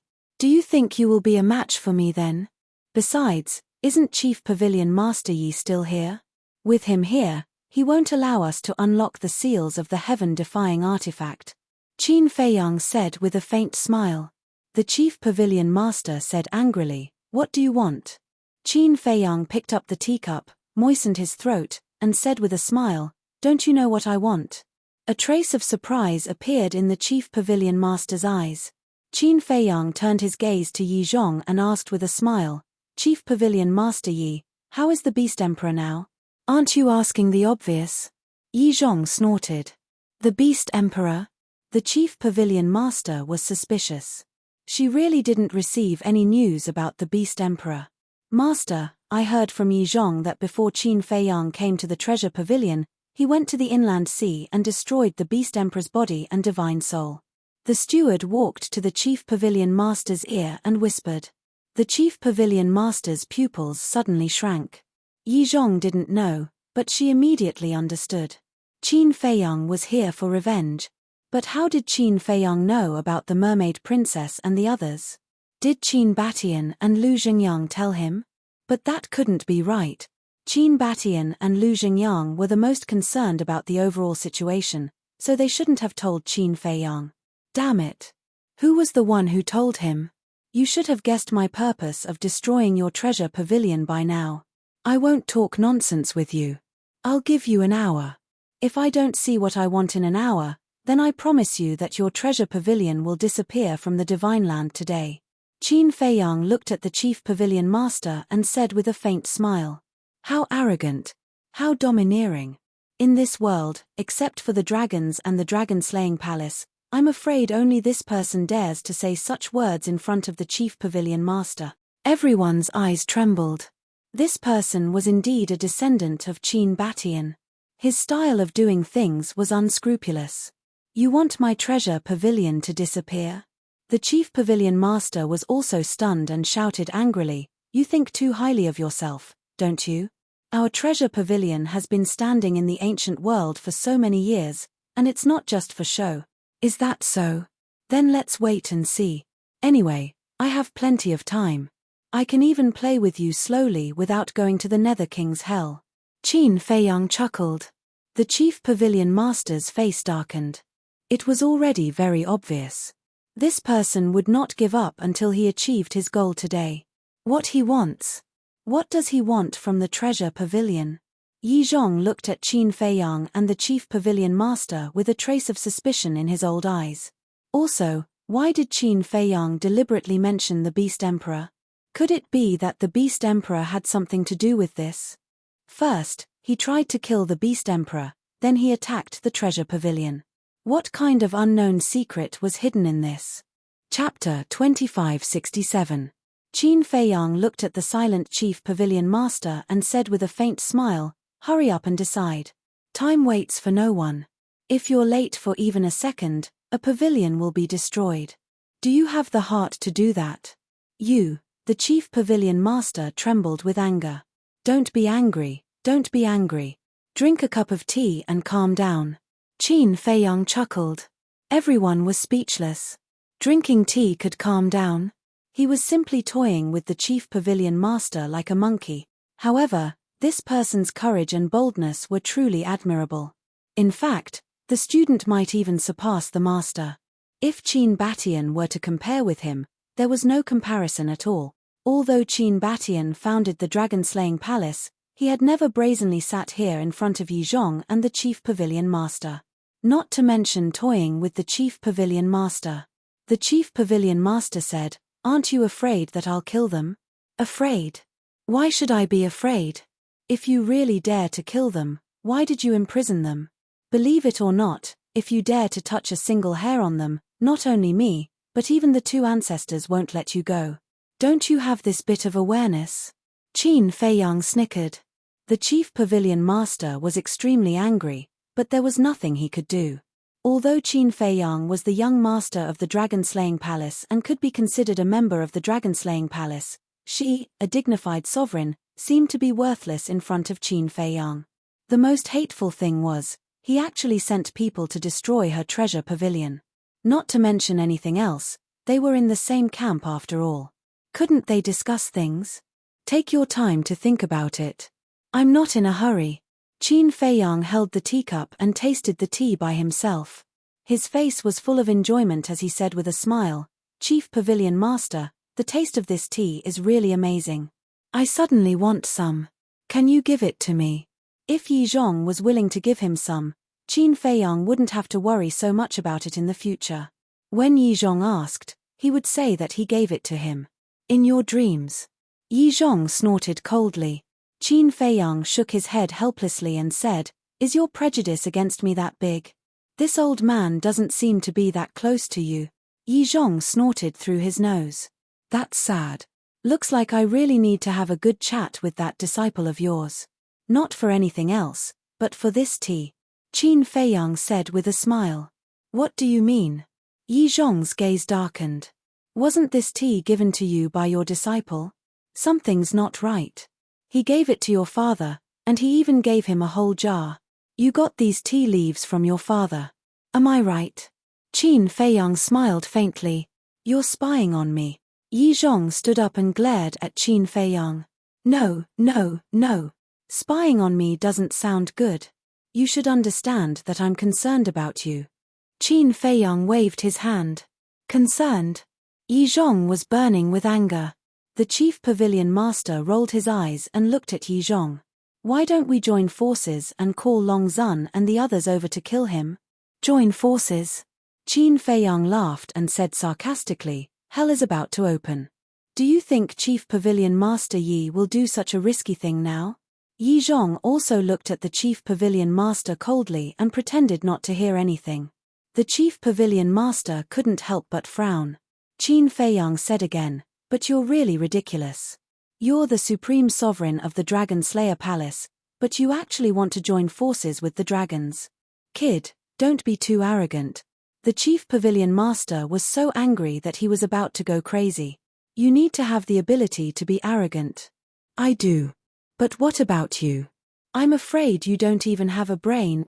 You clearly know that the Mermaid Princess and the others are very important to me, but you still use them to threaten me. Aren't you touching my reverse scale? Do you know the price of angering me? I'm not even afraid of the dragons, let alone a little pavilion master like you. Give me an answer within 3 breaths. Otherwise, even if you invite the 2 ancestors, you won't be able to change my mind." Qin Feiyang shouted secretly. The Chief Pavilion Master gnashed his teeth. He was getting more and more arrogant. He didn't take her, a supreme sovereign, seriously at all. 3. Qin Feiyang drank his tea and slowly transmitted his voice. 2. 1. When he said 1, Qin Feiyang slowly put down his teacup, and a trace of killing intent appeared in his eyes. The Chief Pavilion Master's eyelids twitched. Qin Feiyang turned to look at Fu Tu and said with a smile, "Let the Sunset Divine Bow and the others kill." Boom. As soon as these words came out, the Chief Pavilion Master felt as if she had been struck by lightning, and her face couldn't help but turn pale. She originally thought that Qin Feiyang was just scaring her and didn't take it seriously. But she didn't expect that. He really wanted to completely destroy the treasure pavilion. Then again, she didn't know Qin Feiyang at all. He didn't cause trouble, but he wasn't afraid of trouble either. If he was provoked, he would follow even the heavens. "Okay." The artifact spirit laughed. The Chief Pavilion Master shivered and quickly said secretly, "Stop, I promise you." The corners of Qin Feiyang's mouth lifted slightly, and he waved his hand to stop Fu Tu. He looked at the Chief Pavilion Master and transmitted his voice with a smile, "I thought you had more backbone, but it turns out that you're just like this." Being humiliated again and again, the Chief Pavilion Master couldn't help but have a trace of resentment in her eyes. Although these words were secretly transmitted and were not known to others, one must know that with her status and strength, she had never been in such a difficult position before. "I'll go to the Dragon Slayer Palace and release them. You also immediately tell Hui Yi and the Sunset Divine Bow to stop," the Chief Pavilion Master said secretly. "Of course. Tell them that I'll be waiting for them at Black Tortoise Mountain outside the city." Qin Feiyang transmitted his voice. "Okay." The Chief Pavilion Master took a deep look at Qin Feiyang, turned around, opened an altar, and left. She left. What's going on? Could it be that the Chief Pavilion Master doesn't care about the life and death of the Treasure Pavilion? How is that possible? The Treasure Pavilion is the work of the Chief Pavilion Master. I think they must have made some secret deal. Everyone whispered. Qin Feiyang also got up and looked at Yi Zhong with a smile. I still have something to do, so I won't accompany the Chief Pavilion Master. See you later. Yi Zhong also got up and transmitted his voice. This old man will wait for you in the Nether King's hell. I definitely won't let you down. Qin Feiyang smiled faintly and put away the tea table and reclining chair. He turned to look at Fu Tu and said to himself, go and inform Sunset Godly Bow and the others to meet me at Black Tortoise Mountain. Okay. The weapon spirit of Fu Tu responded secretly and disappeared like a flash of lightning. Qin Feiyang also opened an altar and swaggered away. Until then, the steward let out a sigh of relief. He found that his whole body was drenched in cold sweat.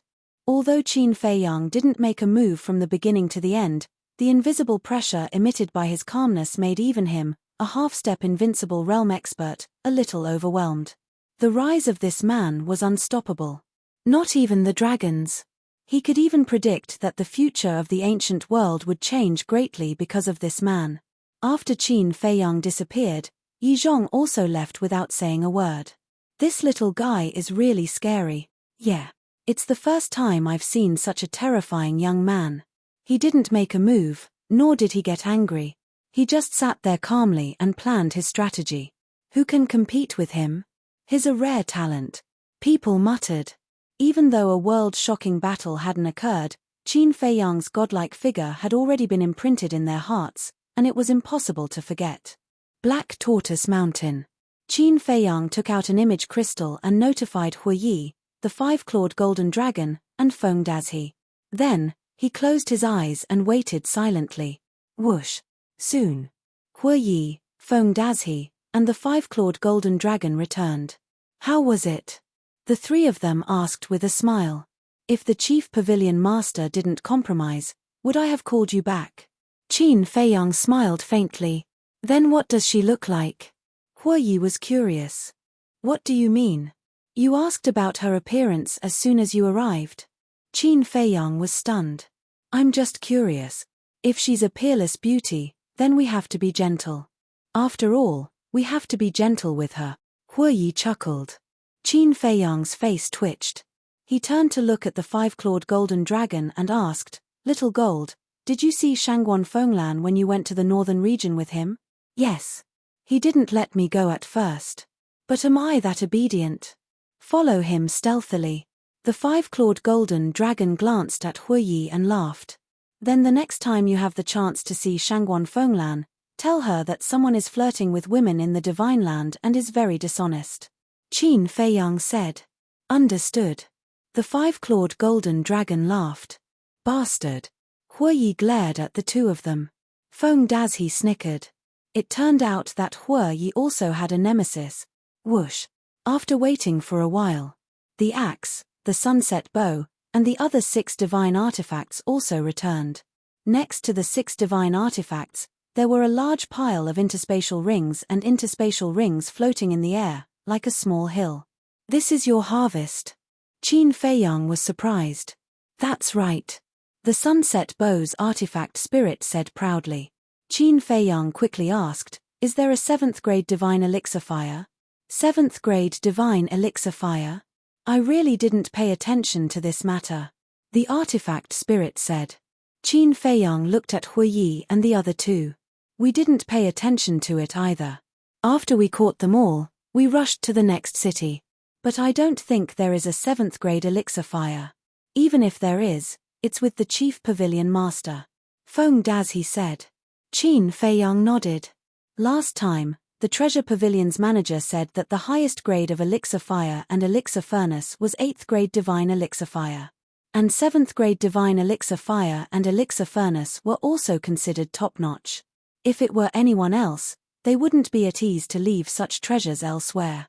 Although there may not be elixir fire, there must be a lot of legendary divine artifacts. Hu Yi said. That's for sure. Qin Feiyang nodded. When he was on the 10th floor of the Treasure Pavilion in Holy Dragon City, He saw a lot of legendary divine artifacts and divine techniques. Okay then, go to the Black Tortoise realm and give these treasures to the Fire Lotus. Then you can go into seclusion. After this seclusion, you can only see me when I come back from the Nether King's hell. Don't miss me too much. Qin Feiyang smiled. Stop being so narcissistic. Who would miss you? The five-clawed golden dragon sneered. That's right. Without you, we can live comfortably. Huiyi said. Ha. Qin Feiyang laughed and sent the three of them and the 10 heaven-defying divine artifacts to the Black Tortoise realm. He waited outside alone for the mermaid princess and the others. Chapter 2568. Time passed slowly. Qin Feiyang frowned when he did not see the mermaid princess and the others.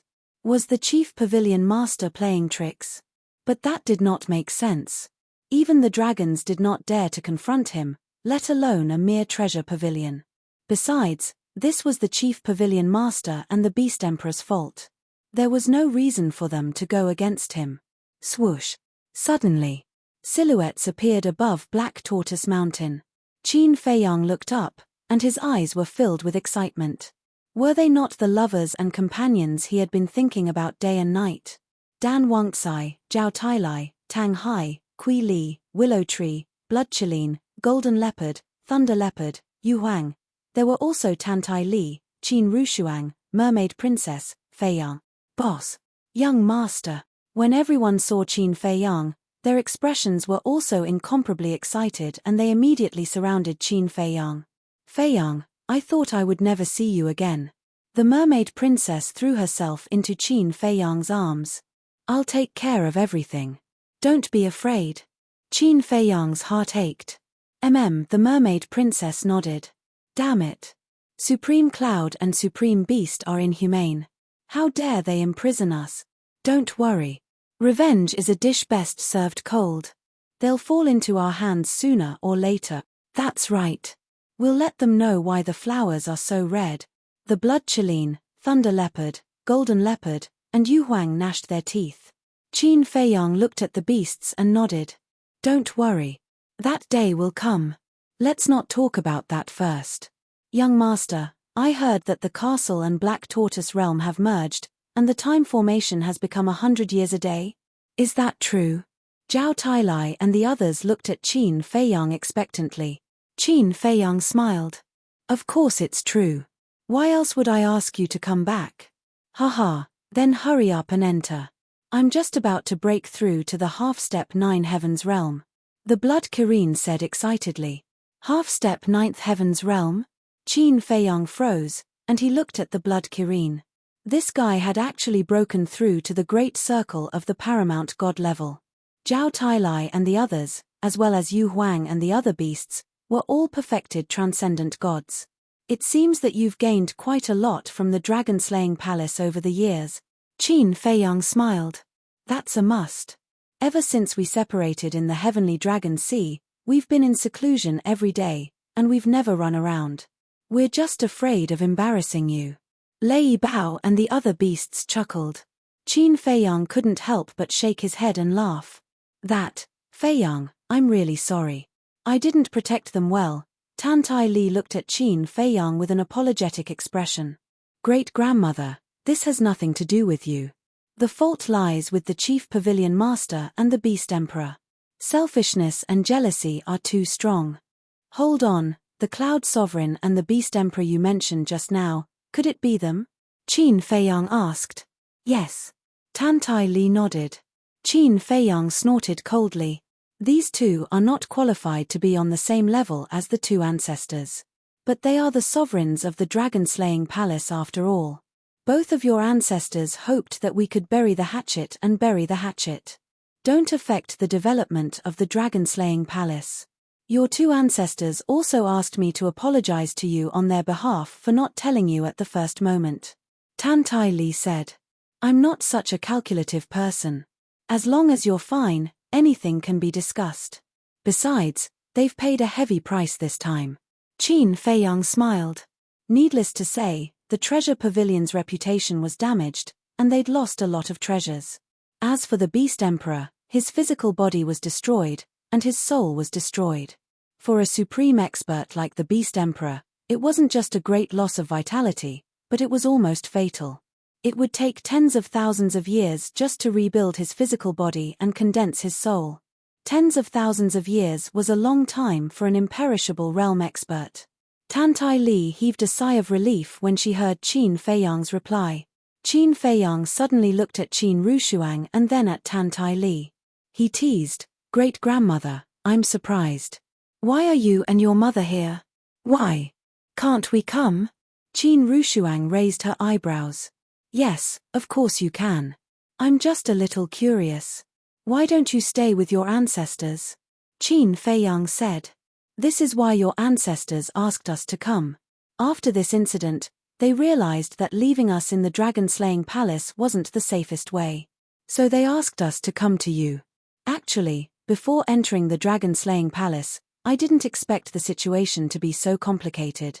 Tantai Li sighed. "We're all family. Isn't it too serious to say that we'll come to you? My door is always open for you. As for the dragon-slaying palace, I think that indecisiveness will only lead to trouble. My two ancestors should be more decisive," Qin Feiyang said. "If they continued to let these two ambitious people stay in the dragon-slaying palace, something would happen sooner or later. It's not as simple as you think. Your ancestors have their concerns too. They asked Supreme Cloud and Supreme Cloud to join the dragon-slaying palace because they were like-minded. But who would have thought that after the dragon-slaying palace finally stabilized, they would want to seize power again? Supreme Cloud and Supreme Cloud know the dragon-slaying palace like the back of their hands. If we push them to the dragon's side now, it will do us no good at all. Besides, the dragon-slaying palace can't do without their support now. Especially Supreme Cloud. As the chief pavilion master of the Treasure Pavilion, she contributed more than anyone else when the dragon-slaying palace was first established. Because she basically provided all the resources the dragon-slaying palace needed.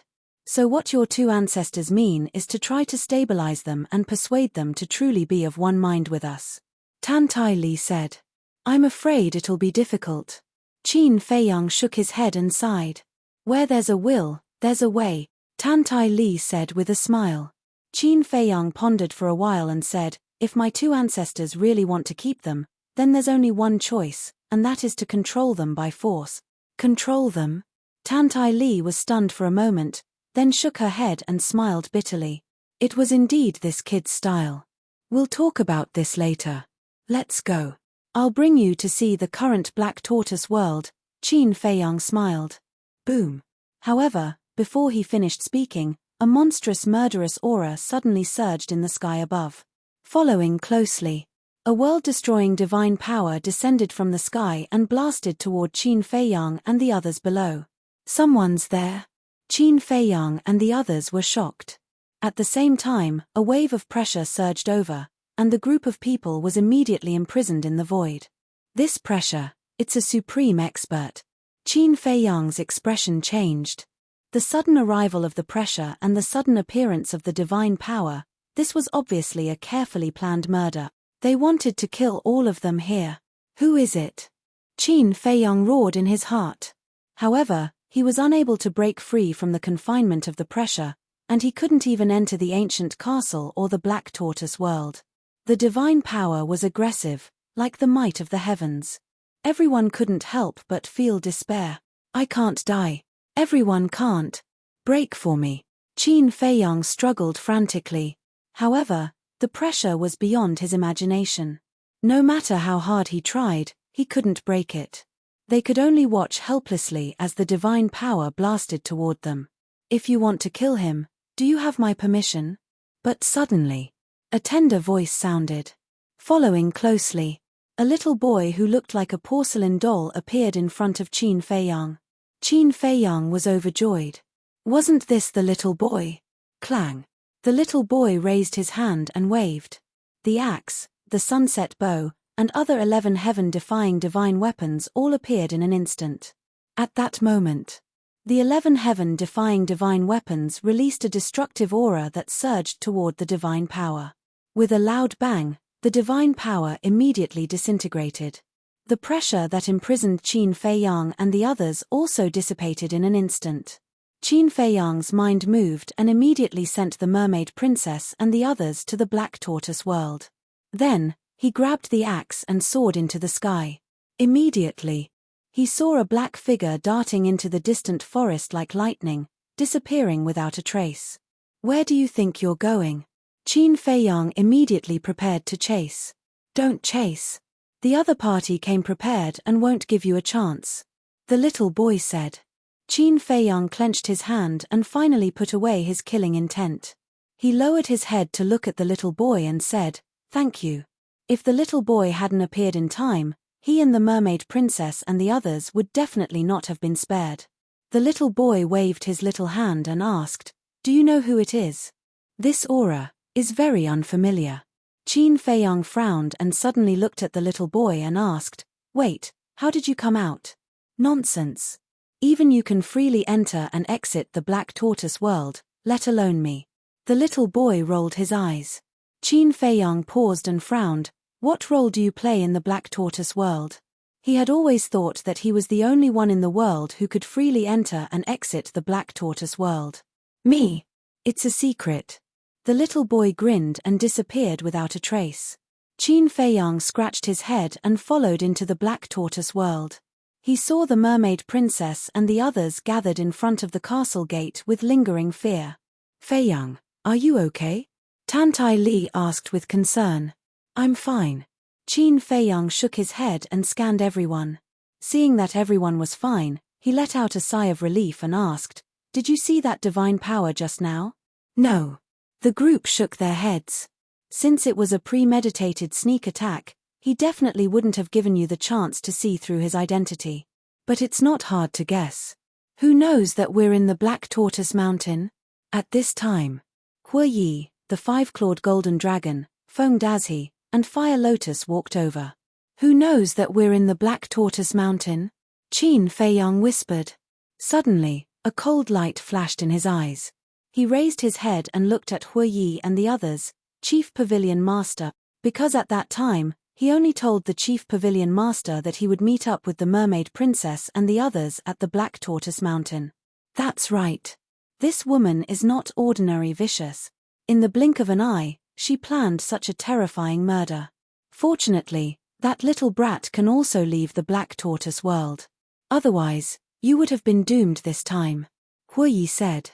Chapter 2569. I'm going to send a message to my father. We can't let such a sinister person live. Qin Rushuang said angrily. We can't let this go so easily. It's already too much for them to spy on us and imprison us in the Dragon Slayer Palace. Now they want to kill us. They're so vicious. There'll only be a disaster if they stay in the Dragon Slayer Palace. Zhao Tailai and the others felt indignant. Then you should contact the ancestors. Qin Feiyang said to Qin Rushuang and the others. He then turned to Hue Yi and the five-clawed golden dragon and said, "Come with me." Hue Yi and the five-clawed golden dragon nodded. The mermaid princess hurriedly asked, "Feiyang, where are you going? You have to pay the price for your wrongdoings." Qin Feiyang smiled coldly and left the Black Tortoise realm with Hue Yi and the five-clawed golden dragon.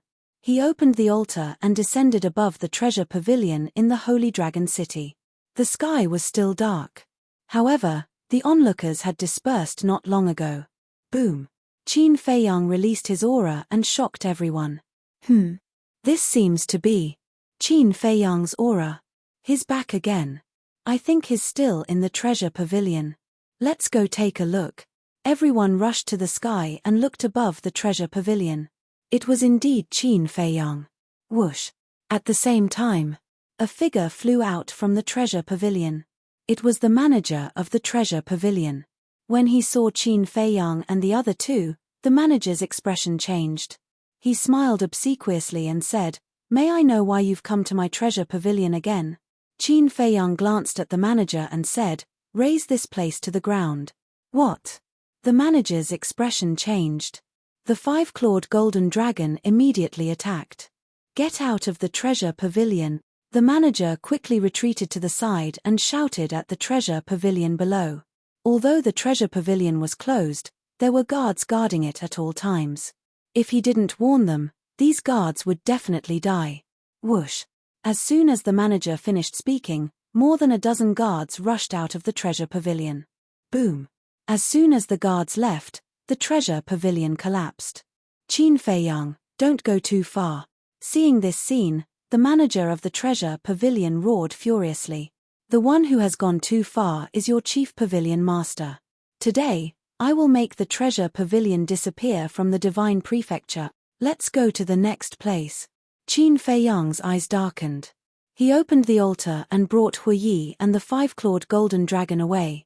What the hell is going on? The manager of the treasure school was burning with anxiety.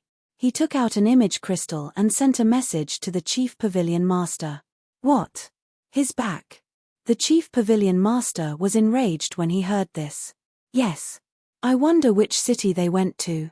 My lord, you have to think of a solution quickly. Otherwise, with Qin Feiyang's methods, I'm afraid our treasure pavilion will be doomed today. The manager of the treasure pavilion said anxiously. I'll deal with it right away, the chief pavilion master said gloomily and turned off the image crystal. Swish. In the sky above a certain city, 3 figures appeared. One of them waved his hand, and a surge of divine power surged out. With a loud bang, a building in the center of the city collapsed on the spot. This building was the treasure pavilion of the city. After the treasure pavilion was destroyed, the 3 figures opened the altar and disappeared. It seems to be Qin Feiyang. What's wrong with him? Didn't I hear that his grudge with the treasure pavilion has been resolved? Why is he attacking the treasure pavilion again? Also, what grudge does he have with the treasure pavilion? Everyone was discussing. For the people of the major cities in the north, this was destined to be a sleepless night. Feiyang, father wants you to come in. When Qin Feiyang and the other 2 destroyed the 4th pavilion, Qin Rushuang's voice suddenly rang in Qin Feiyang's mind. Qin Feiyang was slightly taken aback. He brought Huiyi and the 5-clawed golden dragon into the ancient castle and saw that everyone was gathered in the castle hall. In the void, 3 figures were suspended. They were Qin Batian and Lu Zhengyang, the chief pavilion master. The chief pavilion master's face was still as unrecognizable as before. As soon as Qin Batian saw Qin Feiyang appear, he immediately said, Feiyang, this is a misunderstanding. Misunderstanding? Qin Feiyang raised his eyebrows and pointed at the chief pavilion master's shadow. She's the only one who knows that I'm at Black Tortoise Mountain. Who else could it be? Don't get too excited. Listen to me. When you destroyed the treasure pavilion, Lu Zhengyang and I also secretly went to Black Tortoise Mountain. Judging from the remnant divine power aura, this person is not from the Dragon Slayer Palace. Qin Batian said. Of course he's not from the Dragon Slayer Palace, because he's one of her people. Qin Feiyang pointed at the chief pavilion master angrily. Qin Feiyang, don't slander me.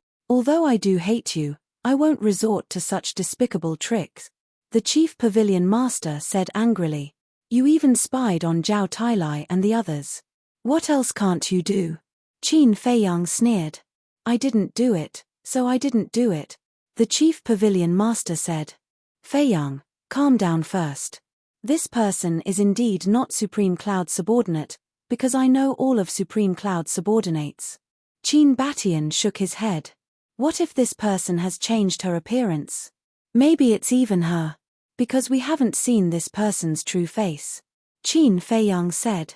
Appearance can be changed, but the aura of divine power can't be changed. Unless you take that kind of divine pill to change the power of bloodline like you and me. But I'm the only one who has this pill. And I've never given this pill to anyone except you. You can't be suspecting that I'm the one who wants to kill you, right? Qin Batian said. Qin Feiyang frowned and said, Are you sure that I'm the only one you've given this kind of pill to? Of course. I've only refined a total of 3 pills since it was developed. I've taken 2. And you've taken 1. Who else would have 1? Qin Batian smiled helplessly. Then, Qin Feiyang frowned, looked at the chief pavilion master, and asked, It's really not you. Nonsense. You're the descendant of Qin Batian and Lu Zhengyang. Tantai Li and her daughter are Qin Baishan's wife and daughter. The mermaid princess is also the descendant of the mermaid emperor. You have such a big brain. Why don't you think about it? Would I dare to kill you? If I did, I would have killed them in the dragon-slaying palace. Why would I imprison them and wait until now? The chief pavilion master said angrily. I don't think so. Hue Yi sneered. What do you mean? The chief pavilion master looked at Hue Yi. If you killed them in the dragon-slaying palace, you would have to face our anger, so you wouldn't dare. But a sneak attack is another matter. If the sneak attack was successful, with your means, you could completely clear your name. Let's take a step back and say that even if you fail, just like now, you have a reason to wash your hands clean. As for the person who attacked us, who knows if he's the killer you've been hiding all this time and that even Qin Batian and the others don't know about? Hue Yi said lightly. That makes sense. Qin Feiyang and the others nodded. Qin Batian and Lu Zhengyang looked at each other and couldn't help but frown. It sounded like there was no flaw at all. Was it really someone sent by the chief pavilion master? The chief pavilion master was burning with anxiety and said, I really didn't. What do I have to do to make you believe me? Qin Feiyang's eyes flashed, and he said, It's not difficult for me to believe you. What do you want to do? The chief pavilion master raised his eyebrows. Qin Feiyang said word by word, Let me read your memory. That's right. As long as you're willing to let Qin Feiyang read your memory, we'll believe you. Hue Yi said. The chief pavilion master said flatly, That's impossible. I'm a sovereign. But before the chief pavilion master finished, Qin Batian said, Supreme Cloud, this is the only way to solve this matter. You, Supreme Cloud glared at Qin Batian. I know your concerns. You can rest assured. If it's really not you, I'll immediately let Qin Feiyang remove his control over you. And apologize to you personally. Qin Batian said. Supreme Cloud's expression was uncertain. Supreme Cloud, isn't it just to prove it? Since you didn't do it, what are you afraid of? Lu Zhengyang said. Okay. I agree. But if it's not me, then I'll make the two of you kneel down and apologize to me, and Qin Feiyang must hand over the Sunset Divine Bow and the other 10 heaven-defying divine weapons to the Dragon Slayer Palace. Supreme Cloud looked at Qin Batian and Lu Zhengyang and said. Hearing this, Qin Batian and Lu Zhengyang looked at each other with a trace of melancholy in their eyes. Qin Feiyang and the others also looked at each other. Such calmness and confidence. Was it really not her? Or was she just pretending to be calm? If you dare to agree, I'll immediately let Qin Feiyang read my memory. Supreme Cloud looked at Qin Batian and Lu Zhengyang aggressively. Qin Batian and Lu Zhengyang were hesitant. Qin Rushuang said telepathically, Feiyang, what should we do now? They didn't expect Supreme Cloud to make such a request. If Supreme Cloud had really sent someone to assassinate them, it would be fine. But if not, the loss would not be small. Besides, the reason the Sunset Divine Bow and other divine artifacts followed Qin Feiyang was because of the origin of the Black Tortoise world. They themselves would not agree to join the Dragon Slayer Palace. But they were extremely unwilling to give up on Supreme Cloud's memory. Phew. Qin Feiyang took a deep breath and looked at Supreme Cloud. Don't make things difficult for our ancestors. If it's really not you, I'll kneel and kowtow to you in apology. All right. Supreme Cloud nodded and asked, then what about the 10 divine artifacts? I really can't agree to let the 10 divine artifacts join the Dragon Slayer Palace. Because they are unwilling to join the Dragon Slayer Palace. You know the temper of divine artifacts. If you force them, it will only be counterproductive. But you can change your request. As long as I can do it, I'll agree. Qin Feiyang said. Supreme Cloud shook his head. I only want the 10 divine artifacts. No discussion. Are you deliberately making things difficult for Qin Feiyang? Are you doing this because you have a guilty conscience? Are you trying to use this to make us give up the idea of reading your memory? Hue Yi sneered. I didn't do it. What's there to be guilty about? In short, as long as you agree to my conditions, I'll let you read my memory without a word. I won't resist. Supreme Cloud said faintly. Chapter 2570. Fire Lotus walked to Qin Feiyang's side and whispered, She's determined to make things difficult for you. I know. Qin Feiyang nodded. Didn't he imprison the mermaid princess and the others for the 10 divine artifacts? However, he dared not agree. To put it nicely, the sunset bow and the other divine artifacts followed him. To put it bluntly, they were helping him out of kindness for the sake of the land of origin. He had no way to command the 10 divine artifacts. Besides, he himself was reluctant to give the 10 divine artifacts to the Dragon Slayer Palace. Thinking back, he had spent so much effort to persuade the 10 divine artifacts to stay. How could he give them to someone like Supreme Cloud? Then what should we do? Fire Lotus asked secretly. I don't know either.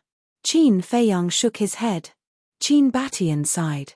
I think we should just forget about it. Forget about it. Qin Rushuang immediately looked at Qin Batian with dissatisfaction. What was her father thinking? How could he just forget about such a serious matter? Qin Batian said, actually, we believe in Supreme Cloud.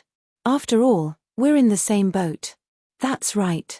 Although Supreme Cloud is selfish and wants Feiyang to hand over the 10 divine artifacts, in the end, it's for the good of the Dragon Slayer Palace.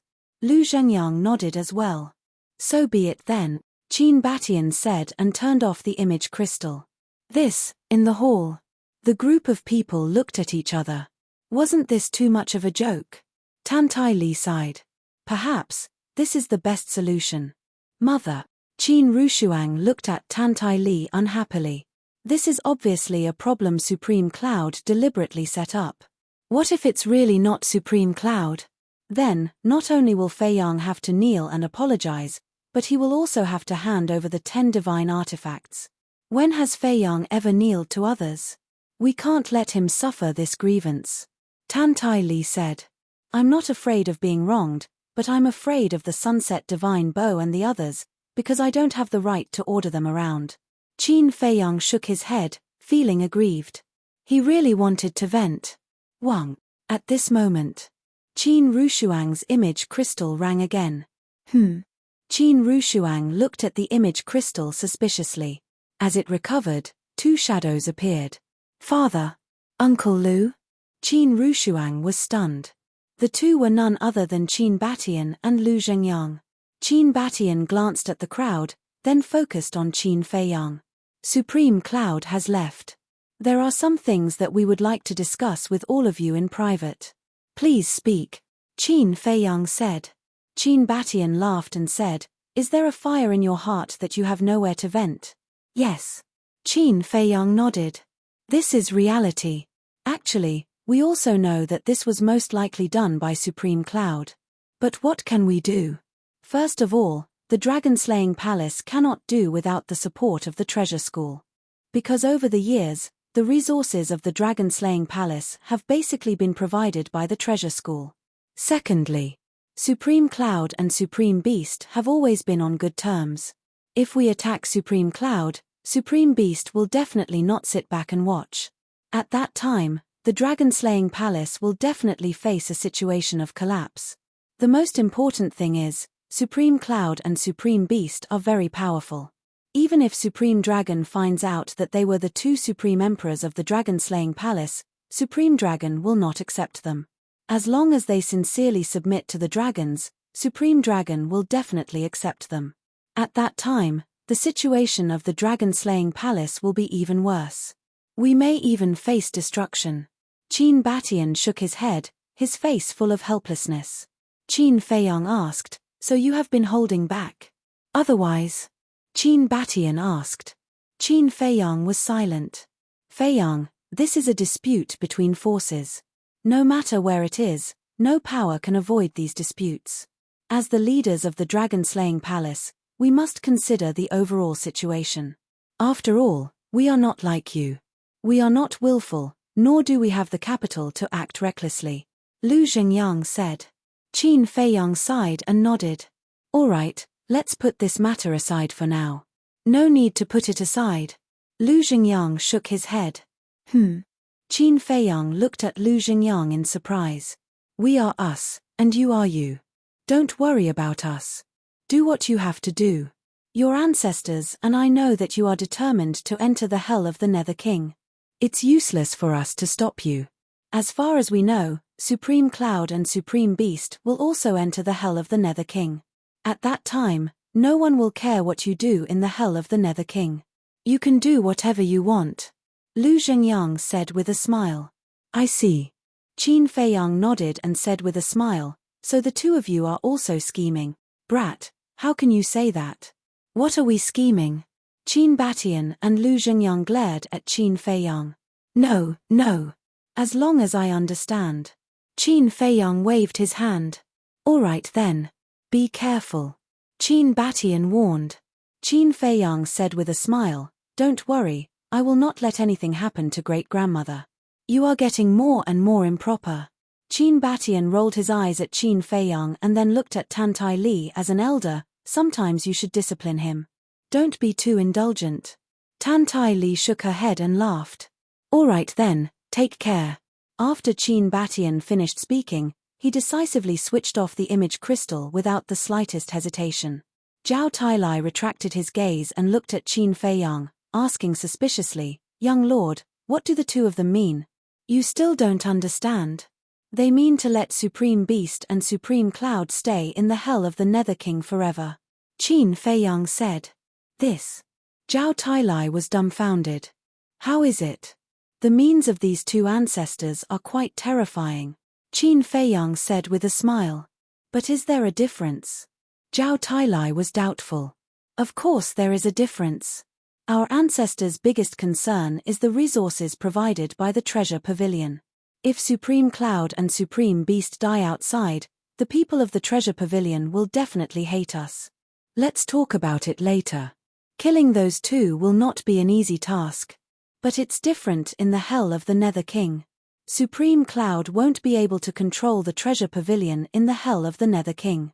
If my guess is right, after we enter the Hell of the Nether King, the two ancestors will definitely start planning to take over the treasure pavilion. In other words, they want all the resources of the treasure pavilion in their own hands.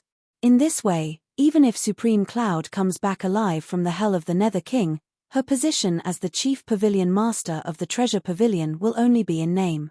And as long as they get all the resources of the treasure pavilion, our ancestors won't care if Supreme Cloud goes to the dragons. Qin Feiyang said. Zhao Tailai smiled. Hearing you say that, they are indeed quite powerful. You must be joking. If father wasn't powerful, how could he have achieved what he has today? Qin Rushuang said proudly. Yes, yes, yes. Zhao Tailai nodded repeatedly. But I still hope to control Supreme Cloud and Supreme Beast. After all, as our ancestors said, they are not weak and are the main fighting force against the dragons. Qin Feiyang said. Tan Tai Li smiled. Didn't your two ancestors say that as long as we enter the Hell of the Nether King, you can do whatever you want? Let's wait and see. Try your best to control them if you can, and kill them if you can't. Qin Feiyang said. Hue Yi asked, but will Supreme Beast enter the Hell of the Nether King? Yes. Supreme Beast's body and soul have been destroyed, and he only has a strand of consciousness left. I'm afraid he won't dare to take the risk. The five-clawed golden dragon said. That depends on how much he hates me. If he really hates me, he will go in. Even if he doesn't go in, as long as he can get rid of Supreme Cloud, it's still not bad. Qin Feiyang smiled faintly. Everyone nodded. Qin Feiyang sighed and looked at everyone. All right then, you guys go ahead and cultivate. I'll return to the Dragon God Palace first. Wait. Let's refine the Yin-Yang Chaos Pill and Supreme Nirvana Pill first. The Blood Kirin hurriedly said. So anxious. Qin Feiyang was stunned. Of course. The Blood Kirin nodded. All right then, after refining these pills, I'll return to the Dragon God Palace. Qin Feiyang smiled and turned to look at Huolian. He said, help me prepare the medicinal ingredients. At the same time, the Dragon God Palace. Where's Li Biyue? Is he not back yet? In the valley. Yi Zhong looked at Qin Feiyang's cave residence angrily. No. Next to him. Yi Shuai shook her head. Yi Zhong said angrily, what the hell is this bastard doing? What's wrong? Yi Shuai looked at Yi Zhong suspiciously. You don't know, but Qin Feiyang has his eyes on him now, so no matter what, We can't let him sneak into the hell of the Nether King. Yi Zhong said in a deep voice. Yi Xuera was stunned and wondered, why would Qin Feiyang have his eyes on him? Nonsense. This kid is causing trouble every day. How can he not be targeted by Qin Feiyang? Yi Zhong's face was full of anger. Yi Xuera covered her mouth and laughed. This is a good thing, at least it proves that Li Biyue is indeed a talent. A good thing. Yi Zhong looked at Yi Xuera speechlessly and said, also, you, your great-grandfather, and second-grandfather can't stay at home in the Dragon God Palace. Yi Xuera was stunned and frowned. Don't tell me that Qin Feiyang has his eyes on us too. What else? This Qin Feiyang knows our family's situation like the back of his hand. He even knows about Li Biyue giving us tea leaves. Yi Zhong said. So powerful? Yi Xuera was shocked. So this old man has decided to send you to Divine Dragon Island later. Divine Dragon Island is the safest place now. This old man has already discussed with Revered Dragon, and he has agreed. In short, before this old man comes back from the hell of the Nether King, you guys stay on Divine Dragon Island. Yi Zhong said in a deep voice. Divine Dragon Island? Yi Xuera was stunned for a moment, then her eyes were full of curiosity. She was not unfamiliar with this place. She often heard her grandfather talk about it, but she had not been there until now. Yi Zhong pondered for a moment and said, go home now and bring your great-grandfather here. Okay. Yi Xuera nodded and then opened a teleportation altar that led to the entrance square. Let me go back with you, I'm a little worried. Yi Zhong thought for a moment and stepped on the altar. Chapter 2571. When Yi Zhong brought Yi Xuera back home, he explained the situation to the old man and asked Yi Xuera to clean up. Yi Zhong took out the image crystal and contacted Yi Cheng. In the castle. On the second floor. In a cultivation room. Yi Cheng took out the image crystal suspiciously. Big brother? Looking at Yi Zhong's shadow, Yi Cheng was a little stunned. At this time, shouldn't Big Brother be preparing to open the Nether King's hell? Why did he still send him a message? Yi Zhong said, go home immediately, I'll wait for you at home. Go home? Yi Cheng was slightly stunned and asked suspiciously, why do I have to go home? I'll send you to Divine Dragon Island later. Do you know where Li Biyue is? Yi Zhong asked. Wait. Why do you suddenly want to send us to Divine Dragon Island? Yi Cheng quickly reached out to stop Yi Zhong and asked suspiciously. Yi Zhong briefly explained the situation.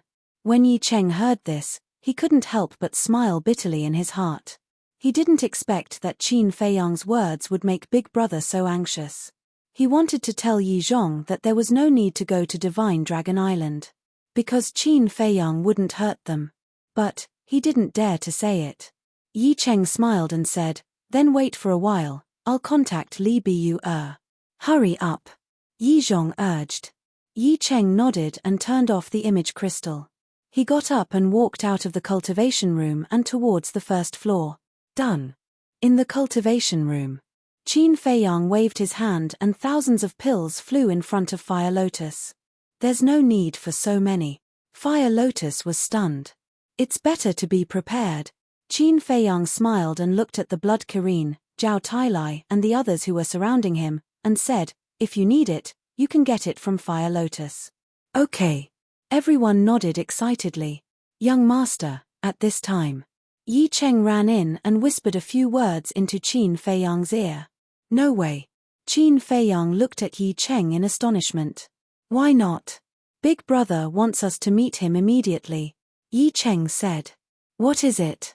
Zhao Tailai and the others looked at the two suspiciously. This master of mine was afraid that I would sneak off to the underworld monarch's hell. To think that he wanted to send me to the Divine Dragon Island. Qin Feiyang smiled bitterly. Everyone suddenly understood. The mermaid princess smiled and said, he cares about you. I don't deny that I care. However, I really cannot go to this Divine Dragon Island. If you go there, you won't be able to escape. Qin Feiyang shook his head. I don't want to go either. Although the Divine Dragon Island also has a time array, can it be compared to the Black Tortoise World and the ancient castle? Yi Cheng said.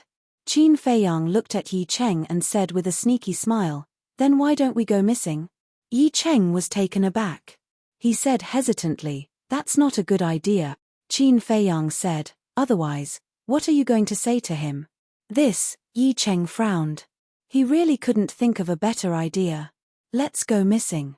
When I successfully sneak into the underworld monarch's hell, he won't be able to do anything when he finds me. As for you, just throw the image crystal into your cosmos ring and stay here to cultivate," Qin Feiyang said. Yi Cheng clenched his teeth and nodded. "Fine. Before you come back from the underworld monarch's hell, I must break through to the half-step imperishable realm." As soon as he finished speaking, the image crystal rang. Yi Cheng took out the image crystal and said with a bitter smile, "It must be Big Brother's message." "Then what are you hesitating for?" Qin Feiyang said with a smile. Yi Cheng pondered for a moment, then decisively threw the image crystal into his cosmos ring and returned to his cultivation room. What a ruthless person. Everyone looked at Yi Cheng's back and couldn't help but shake their heads and laugh. If only Yi Zhong were as easy to talk to as Yi Cheng, how great would that be? Qin Feiyang shook his head. "Take your time.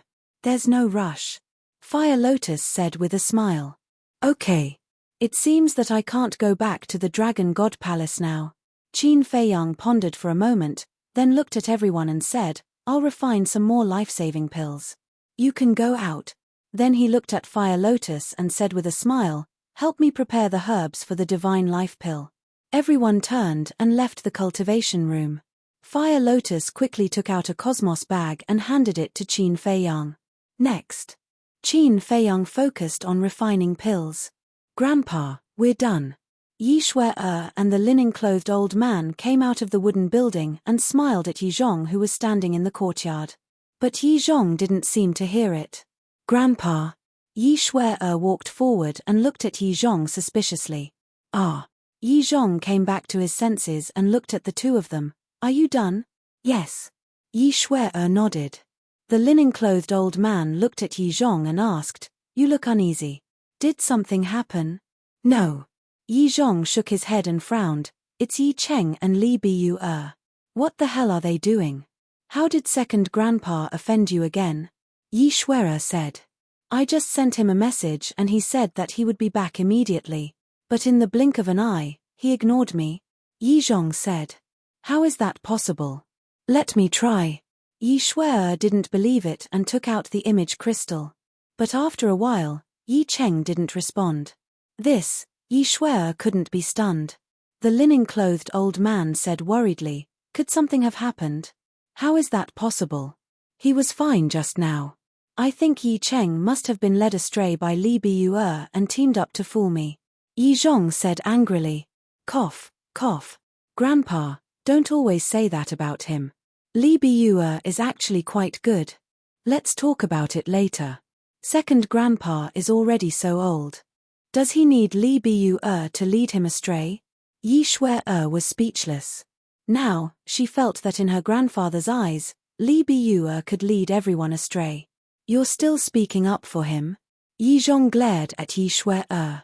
Yi Shui-er smiled embarrassedly and said, "Don't be angry. What should we do now?" Yi Zhong pondered for a while and put away the image crystal.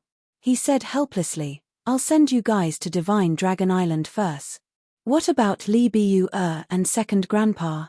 Yi Shui-er said. "Li Bu-er, I'm already sure that he wants to fish in troubled waters and enter hell. As for your second grandpa, he might have been instigated by Li Bu-er. I'll send you guys to Divine Dragon Island first, then go to the plains to take a look." "I don't believe that I can't find them," Yi Zhong snorted coldly. Then, he activated an altar and disappeared with the two of them. After daybreak, Yi Zhong really went to the plains personally to patrol.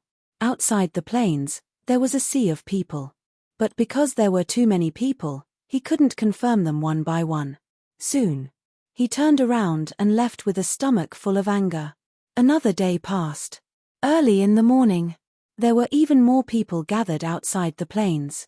Because today was the day that hell would open. At a glance, the sea of people was endless. Everyone looked at the plains, their hearts filled with anticipation. In the crowd, there were two inconspicuous old men in black. They had white hair and a walking stick in their hands. In the arms of one of the old men, there was even a small golden wolf. If Yi Zhong can still recognize us after we've disguised ourselves like this, then he really has discerning eyes. Before entering hell, anything can happen. We can't be careless. That's right. These two people were Qin Feiyang and Madman. As for the small golden wolf, it was the white-eyed wolf. Since coming to the ancient world, the white-eyed wolf had been cultivating in seclusion and rarely appeared. There were almost 0 people who knew of its existence. So, compared to Qin Feiyang and Madman, it was much safer and didn't need to be afraid of Yi Zhong's investigation. And before coming to the plains, Qin Feiyang had already sent Wang Qi, Lei Yibing, and Jiang Dafei back. Lei Yibing and Wang Qi had also broken through to the peak of the Nine Heavens realm. Madman suddenly pointed to the crowd on the left and said in a low voice, "Look at those people over there, they don't seem to be simple." Qin Feiyang looked over in surprise and saw 5 or 6 middle-aged men and women standing together in silence.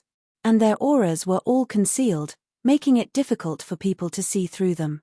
And that old man over there, his cultivation is also unfathomable. I think he should be an imperishable realm expert. Madman pointed to a white-haired old man on the right. Imperishable realm. Qin Feiyang's heart skipped a beat and he turned his head to look. The white-haired old man looked very ordinary and didn't have any companions beside him, but his expression was very calm. To be able to be so calm at this time, his cultivation must be extraordinary. I wonder how many imperishable realm experts came this time, Madman said telepathically.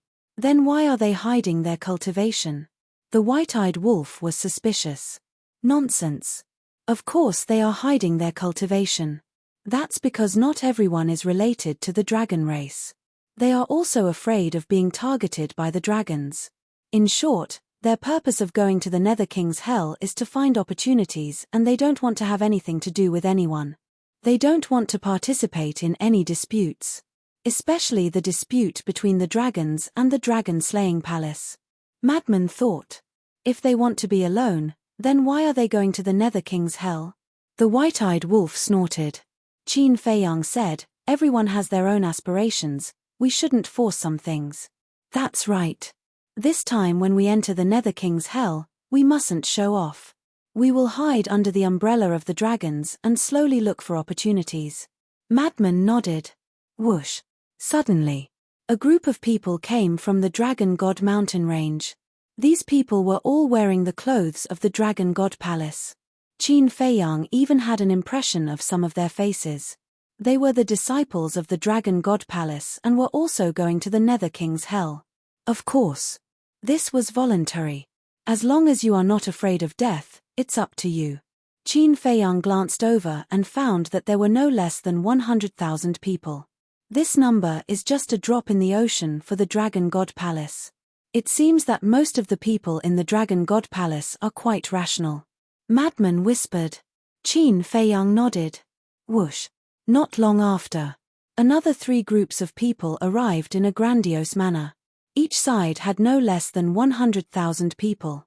And they were all wearing the clothes of the Dragon God Palace. Wait. I don't think I've seen them before. Qin Feiyang muttered. There was also a trace of suspicion in Madman's eyes. These people's cultivation wasn't low, almost all of them were in the Nine Heavens realm. They seemed to be from the west, south, and east Divine Dragon Palace. Sure enough, the opening of the Nether King's hell alarmed the entire Divine Land. Some people whispered. It turns out that they are from the west, south, and east Divine Dragon Palace. Qin Feiyang and Madman suddenly understood. Aren't Wu Baichuan and Du Yuntian also going to the Nether King's hell? Quickly find them. Where are they? Madman transmitted his voice. Chapter 2572. After carefully searching for a while, Qin Feiyang and Madman finally found Du Yuntian and Madman in the crowd. The two of them were standing in the East and West Dragon God Palace camps. But compared to before, they were extremely low-key now. Standing in the crowd, they were silent and their auras were concealed. If one didn't pay attention, one wouldn't notice them. Do you think they entered the East and West Dragon God Palace for the same reason as you, for the Divine Stone of Fate? Madman transmitted his voice. Divine Stone of Fate. Qin Feiyang was slightly stunned and shook his head. It's not that I look down on them, but how can they get the Divine Stone of Fate? You really look down on them. Actually, these two are quite powerful, but because they don't have any heaven-defying divine artifacts and techniques, compared to you, they are a lot dimmer. Madman secretly said. Indeed. They don't look that old, but to have such cultivation, how can they be ordinary people? Perhaps when you enter the Nether King's hell, you will understand how terrifying they are. White-eyed Wolf echoed. Because in the Nether King's hell, all of Qin Feiyang's trump cards would be restricted. At that time, he could only rely on his own cultivation and strength to deal with the unknown. Perhaps, he might even suffer a great loss under the hands of these two. I hope so, Qin Feiyang whispered. After all, they were all young lords of the dragon-slaying palace. If they were too weak, then it wouldn't be fun. However, compared to these two, he was more curious about the young lord in the south. Even Hui Yi and the five-clawed golden dragon couldn't find out the identity of this person, as if this person didn't exist at all. Such a mysterious person wasn't something an ordinary person could do. Qin Feiyang looked at the Southern Dragon God Palace. The Southern Dragon God Palace also had hundreds of thousands of people. But after observing for a long time, Qin Feiyang still didn't know who this young lord was. Or perhaps, this person didn't come at all. The sun had already risen high in the sky. Swish. Suddenly, two figures descended on the plains, and a terrifying aura enveloped the entire place.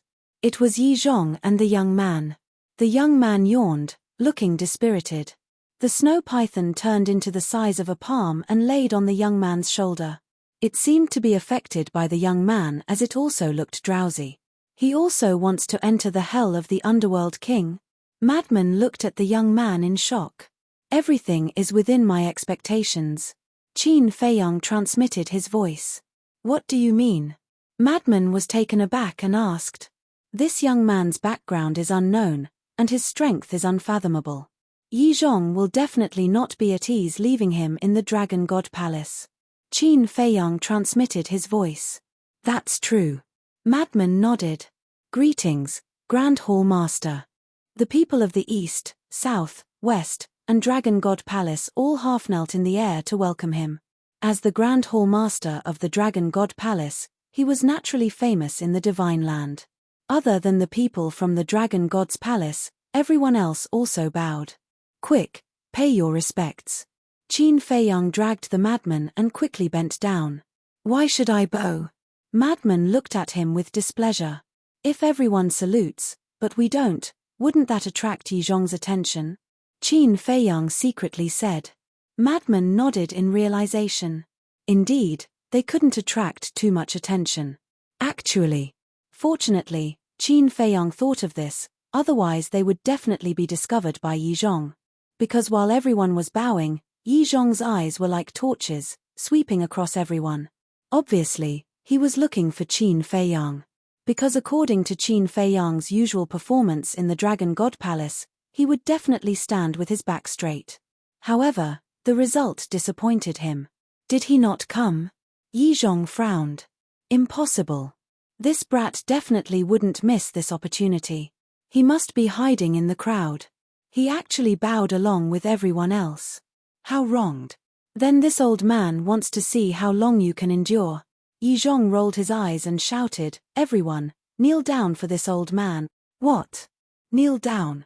Qin Feiyang and the madman's expression froze. Why should we kneel? Someone asked puzzledly. Among them, there were also many people who didn't want to kneel. Yi Zhong said sincerely, Hell needs tens of thousands of people to kowtow before it appears. This is nonsense, right? White-eyed Wolf transmitted his voice. It must be nonsense. This old man knows that we won't easily kneel to anyone, so he deliberately did this. Qin Feiyang secretly said. The older the ginger, the spicier it is. Then what should we do? The madman frowned. Qin Feiyang didn't say anything and glanced at the others. Everyone looked at each other and finally believed Yi Zhong's words and knelt on the ground one after another. They are fools. White-eyed Wolf was speechless. Don't blame them. That's because they know nothing about the Nether King or Hell. Yi Zhong has the final say. Qin Feiyang shook his head. Brat, you are still too inexperienced to play tricks with this old man. This old man doesn't believe that you will kneel down. Yi Zhong secretly sneered and paid close attention to everyone present. Soon, everyone knelt down, and only Qin Feiyang and the madman were still standing. Yi Zhong immediately looked at the two and coldly shouted, "Why aren't you kneeling?" Hearing Yi Zhong's shout, everyone also looked at Qin Feiyang and the madman. Qin Feiyang smiled bitterly. He turned around and swept his gaze over everyone. Then, he secretly took out a medicinal pill and stuffed it into his mouth with the speed of a thunderbolt. This was not a pill, but an illusion pill. Because he wanted to change back to Li Buer's appearance, he had to take the illusion pill. If he took the pill, he would directly restore his true appearance. The madman also smiled helplessly and took out a pill and threw it into his mouth. Yi Zhong's mouth immediately raised into a smug smile. "Greetings, Master. Greetings, Grand Hall Master." The two of them flew up, their expressions full of frustration. Yi Zhong joked, "Hell is about to open, so what if you kneel down?" "Master, you can't do this." Qin Feiyang was dissatisfied. "Why do you still look unhappy? Do you know that in order to find you, this old man racked his brains to come up with this method?" Yi Zhong secretly shouted angrily.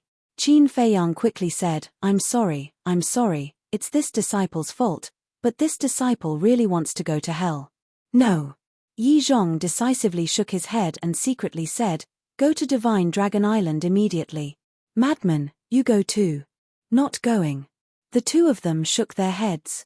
Yi Zhong immediately blew his beard and glared, and transmitted his voice, "Do you know how dangerous hell is?" "I don't know. But we're not afraid." Qin Feiyang secretly said. "You." Yi Zhong glared at Qin Feiyang angrily. Why was he so stubborn? "Yi Zhong, why don't you let them go? It's good to broaden their horizons." The young man next to him suddenly said. Yi Zhong coldly snorted, "You make it sound nice, but when they encounter danger, you'll protect them?" "This young master will protect them." The young man was stunned. Qin Feiyang and the madman immediately cast a pleading look at the young man. The young man shook his head and smiled, saying, "Okay, this young master will protect them." "Ah." Yi Zhong was stunned, he actually agreed. "Master, the safety problem has been solved, you won't object now, right?" Qin Feiyang secretly laughed. Madman's gaze shifted as he looked at Yi Zhong and said, "Actually, I entered the Underworld King's hell to meet Qin Feiyang."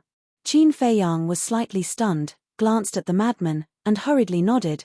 This disciple also wants to meet Qin Feiyang. "You really won't cry until you're in the coffin." "Okay. Don't regret it when the time comes." Yi Zhong snorted through his nose. "Thank you, Master." Qin Feiyang was overjoyed. Yi Zhong glared at him and secretly asked, "Where's Yi Cheng?" "I don't know." Qin Feiyang shook his head. "You don't know? Kid, do you still want to go to hell or not? If you want to go, tell this old man the truth." Yi Zhong said angrily. Qin Feiyang was helpless, and said with a sound transmission, "I knew he was hiding somewhere to cultivate." "Where?" Yi Zhong frowned. He didn't even go to the Divine Dragon Island. Was Yi Cheng stupid? Didn't he know that there was a time formation on the Divine Dragon Island? "How would I know?" "Yesterday, he sent a message to this disciple and only said that you were going to send us to the Divine Dragon Island. He didn't reveal anything else." Qin Feiyang shook his head. "None of them are easy to worry about." Yi Zhong's face was filled with anger. "Lord Grand Hall Master, is hell still going to open? How long are you going to make us kneel?" Below, there were already people who were dissatisfied. Yi Zhong sorted out his emotions and said expressionlessly, "It will open immediately." "Finished." Yi Zhong raised his arm and opened his palm. With a clanging sound, a stone door appeared in front of him. The stone door was as if it was condensed from blood. It was completely blood-red and emitted a monstrous baleful aura. Moreover, on both sides of the stone door, there was a skull. 2 balls of blood-red flames floated in its eye sockets, making it look extremely sinister. Everyone looked at the stone door curiously. Was this the hell of the king of hell? Rise. Following Yi Zhong's explosive shout, the stone door floated in the air and began to expand with the wind. The baleful aura became more and more terrifying. It was as if a demon king had been born, and the bloodlight dyed the entire plain red. Finally, a giant stone door that was hundreds of feet tall appeared out of nowhere. That terrifying baleful aura was as if countless demon kings had awakened, causing everyone present to feel a chill in their heart. I'm not going. I'm not going either. A stone door already has such a terrifying baleful aura. Then how scary would it be inside hell? Before the stone door even opened, many people felt fear in their hearts. Even the strongest experts hidden in the crowd couldn't help but hesitate. Open! Yi Zhong shouted in a low voice. With a loud clang, the stone door slowly opened. An even more terrifying baleful aura surged out like a torrent. In an instant, everyone felt as if they had fallen into the abyss of hell, and their bodies couldn't help but tremble. In their hearts, there was a fear that couldn't be dispelled. What kind of place was hell? How could the baleful aura be so terrifying? Could it really be the legendary hell? I'm really not going. I'm leaving now. Someone screamed in horror, got up and fled without looking back. With someone taking the lead, there would naturally be people following. For a time, thousands of people fled from this place, frightened by this baleful aura. Not to mention these people, even Qin Feiyang and madmen couldn't help but be frightened. They had experienced a lot of killing. But at this moment, under the shroud of this baleful aura, they couldn't help but feel scared. Chapter 2573. The most terrifying thing was that this murderous aura seemed to be able to affect one's mind. It made one feel despair in their heart. Looking at those people fleeing, Yi Zhong did not stop them and said lightly, "It's not too late to leave now." At this moment, basically everyone was hesitating. Originally, they were looking forward to it. But when they saw the opening of hell, they couldn't help but be afraid. Clang. About a moment later, the stone door finally opened completely. A blood-red passage appeared. Woo! Woo! Roar! In the passage, the wind whistled and the bloodlight surged. In the bloodlight, there seemed to be ghosts roaring and laughing, making one's scalp tingle. As a result, the entire plain seemed to have turned into an azure purgatory. I'm leaving too. This place is definitely not a place to go. My life is more important. Even more people fled the area in fear. Even many people left the east, south, west, and Dragon God Palace.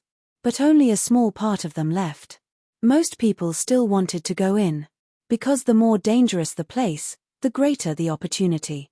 How was it possible to obtain good fortune without experiencing danger? Phew.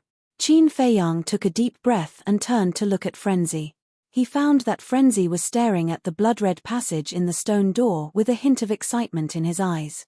This made Qin Feiyang speechless.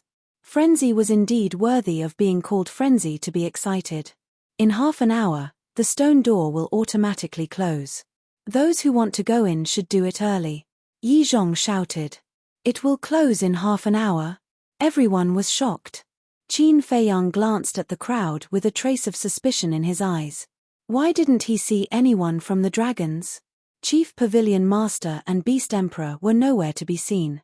However, as Yi Zhong's voice fell, no one entered the stone door. Because other than the dragons, they knew nothing about hell and did not want to be cannon fodder. Whoosh! But suddenly, a figure rushed out from the crowd and rushed toward the stone door like lightning. Everyone looked over and saw a young man in blood-red robes who looked like a demon. His long hair was dyed red with blood. Furthermore, his body was emitting a frightening baleful aura. However, his cultivation level was very low. He was only at the advanced stage of the war god stage. No way.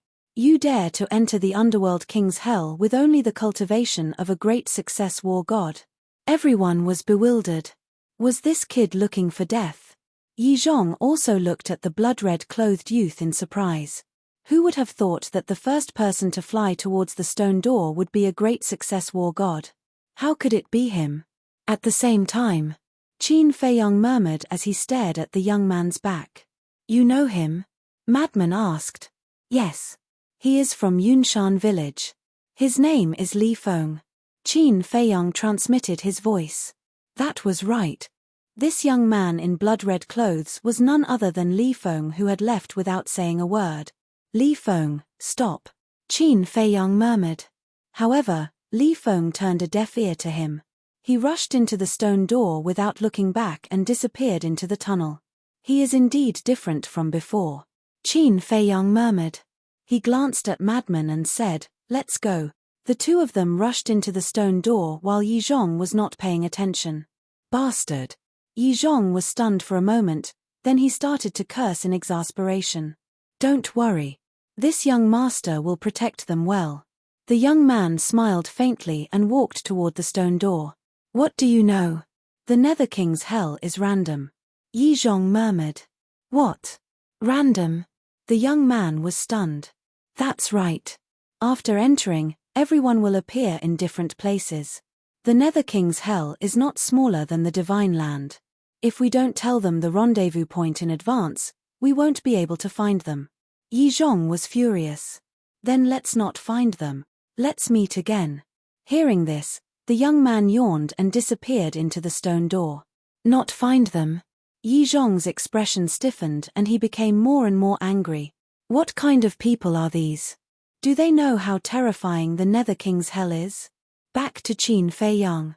After entering the bloody tunnel, his vision was immediately blood-red. He saw that there was blood mist all around. The murderous aura was astonishing, and this blood mist was pervasive. It crazily drilled into his body through the pores all over his body. He could clearly feel that whether it was his physical body, divine power, or blood, they were all being swallowed by the blood mist. In fact, even his life force was flowing away. Noticing this abnormality, Qin Feiyang's expression suddenly changed. He hurriedly said, "Senior brother Madman, White-Eyed Wolf, do you feel your vitality flowing away?" However, his voice echoed in the surroundings for a long time, but there was no response. "Senior brother Madman? White-Eyed Wolf?" Qin Feiyang was taken aback. He hurriedly turned around and looked around. There was no sign of Madman. He was looking down at his arms. The White-Eyed Wolf had also disappeared. What's going on? Qin Feiyang was immediately surprised. He clearly remembered that he and Madman had entered the stone door together. The White-Eyed Wolf had also been in his arms the whole time. But why did they disappear in the blink of an eye? Moreover, he didn't feel anything about the disappearance of Madman and the White-Eyed Wolf at all. Why was it like this? Fire Lotus, great-grandmother, old Zhao, Huiyi, Qin Feiyang shouted again. But Fire Lotus and the others didn't respond to him. He hurriedly sensed the ancient castle and the Black Tortoise world, but was shocked to find that he couldn't feel the existence of the ancient castle and the Black Tortoise world. This, for a moment. Qin Feiyang couldn't help but lose his composure. Although Yi Zhong had said a long time ago that after entering the Underworld King's hell, one couldn't enter or exit the spatial divine object. But Qin Feiyang had always thought that even if one couldn't enter or exit the spatial divine object, they could at least get in touch. However, he didn't expect that it would actually completely cut off the connection with the spatial divine object. The nature of this had become completely different. In other words, from this moment on, no matter what happened outside, Fire Lotus and the others wouldn't know. Similarly, no matter what happened in the ancient castle and the Black Tortoise world, Qin Feiyang wouldn't know. Calm down. Qin Feiyang kept taking deep breaths. At this time, he mustn't lose his composure. Finally, after dozens of breaths, he calmed down and looked around. The blood mist filled the air, and he could only see half a meter away. His feet didn't move. In other words, he was now standing in the bloody passage. However, he could vaguely feel that he was shuttling through the bloody passage at this moment. And the speed of shuttling was quite fast. He lowered his head and looked at his arms again, but there was still no trace of the White-Eyed Wolf. What was going on? Could it be an illusion? He pinched his arm hard. Pain, it was very painful. This proved that it wasn't an illusion. The frenzy and the White-Eyed Wolf had indeed disappeared. I was careless. I shouldn't have chased Li Feng. Qin Feiyang muttered. Li Feng didn't catch up, and instead lost the frenzy and the white-eyed wolf. The gains didn't make up for the losses. Suddenly, Qin Feiyang's body shook violently, and a wave of dizziness came from his head. Qin Feiyang was shocked. He lowered his head and looked at his hands, only to find that they were only skin and bones. His qi and blood were draining too fast. He hurriedly took out a divine life pill and threw it into his mouth. But even the divine life pill with 4 dragon-shaped pill qi couldn't replenish it in time. He took out a dozen divine life pills and stuffed them all into his mouth. Boundless life energy suddenly exploded in his body, nourishing his body that was about to dry up. But he found that the blood mist that poured into his body was becoming more and more terrifying. It was like gangrene attached to the bone that couldn't be removed. Even divine power couldn't dispel or refine it. At this moment, he couldn't help but think of the frenzy and the white-eyed wolf again, and his eyes were full of worry. Because he didn't expect that the frenzy and the white-eyed wolf would disappear, so the pills that he prepared in advance were all on him. He didn't need to worry too much about the frenzy. After all, the frenzy had always been alone in the northern region, so he must have a lot of pills on him. But Qin Feiyang knew the white-eyed wolf very well. Not to mention the divine life pill, he probably didn't even have a single medicinal herb on him. Although he didn't know where the white-eyed wolf and the frenzy were, he knew that they must be experiencing the same thing as him. Could the white-eyed wolf leave the passage alive and enter the Nether King's hell? Wolf cub, nothing must happen to you, Qin Feiyang murmured. It was useless to worry now, so he could only pray silently in his heart. Nether King's hell, trespassers die. Suddenly, a loud roar sounded in front of him, like thunder. Qin Feiyang's blood immediately surged. What's that? Qin Feiyang was startled and looked up. But the blood mist was too thick and he couldn't see anything at all.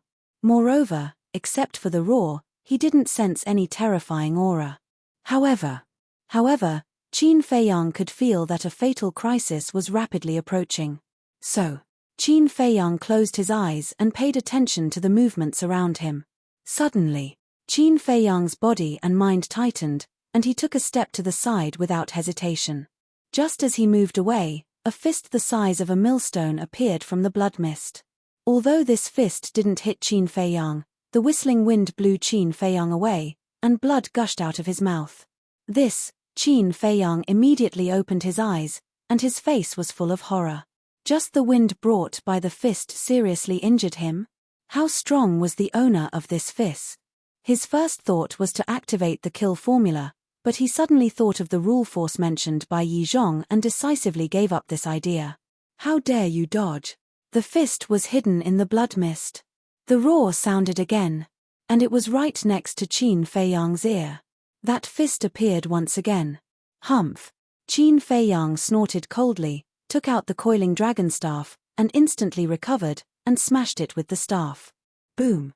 The fist and the coiling dragon staff collided violently. Qin Feiyang was once again sent flying. His arm was also shaken by the frightening power, and his flesh was lacerated. Even the coiling dragon staff had cracks on it. So strong. Qin Feiyang was shocked. One should know that the coiling dragon staff was a legendary divine artifact, but it was broken by a punch. Such a weak and actually dares to come to Nether King's hell. You will die here for me. That voice sounded again, and it was filled with a strong sense of contempt.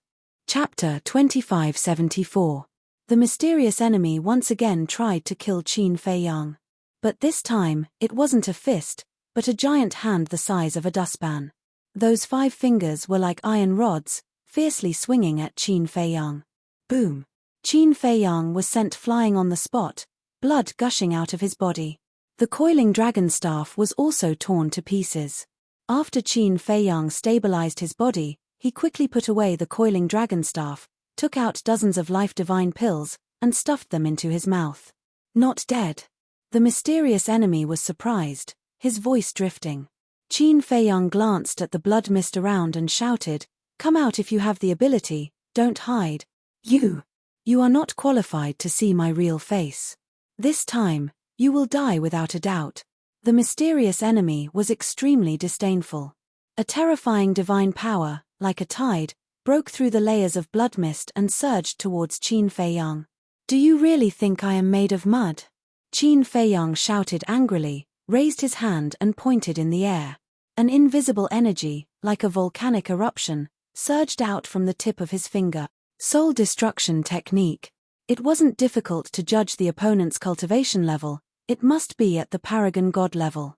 Because, if the opponent's cultivation level was at the Nine Heavens realm, he would have been dead by now. If they were both at the paragon god level, the soul destruction technique would be enough to kill this person instantly, because the soul destruction technique could ignore all defenses and go straight for the divine soul.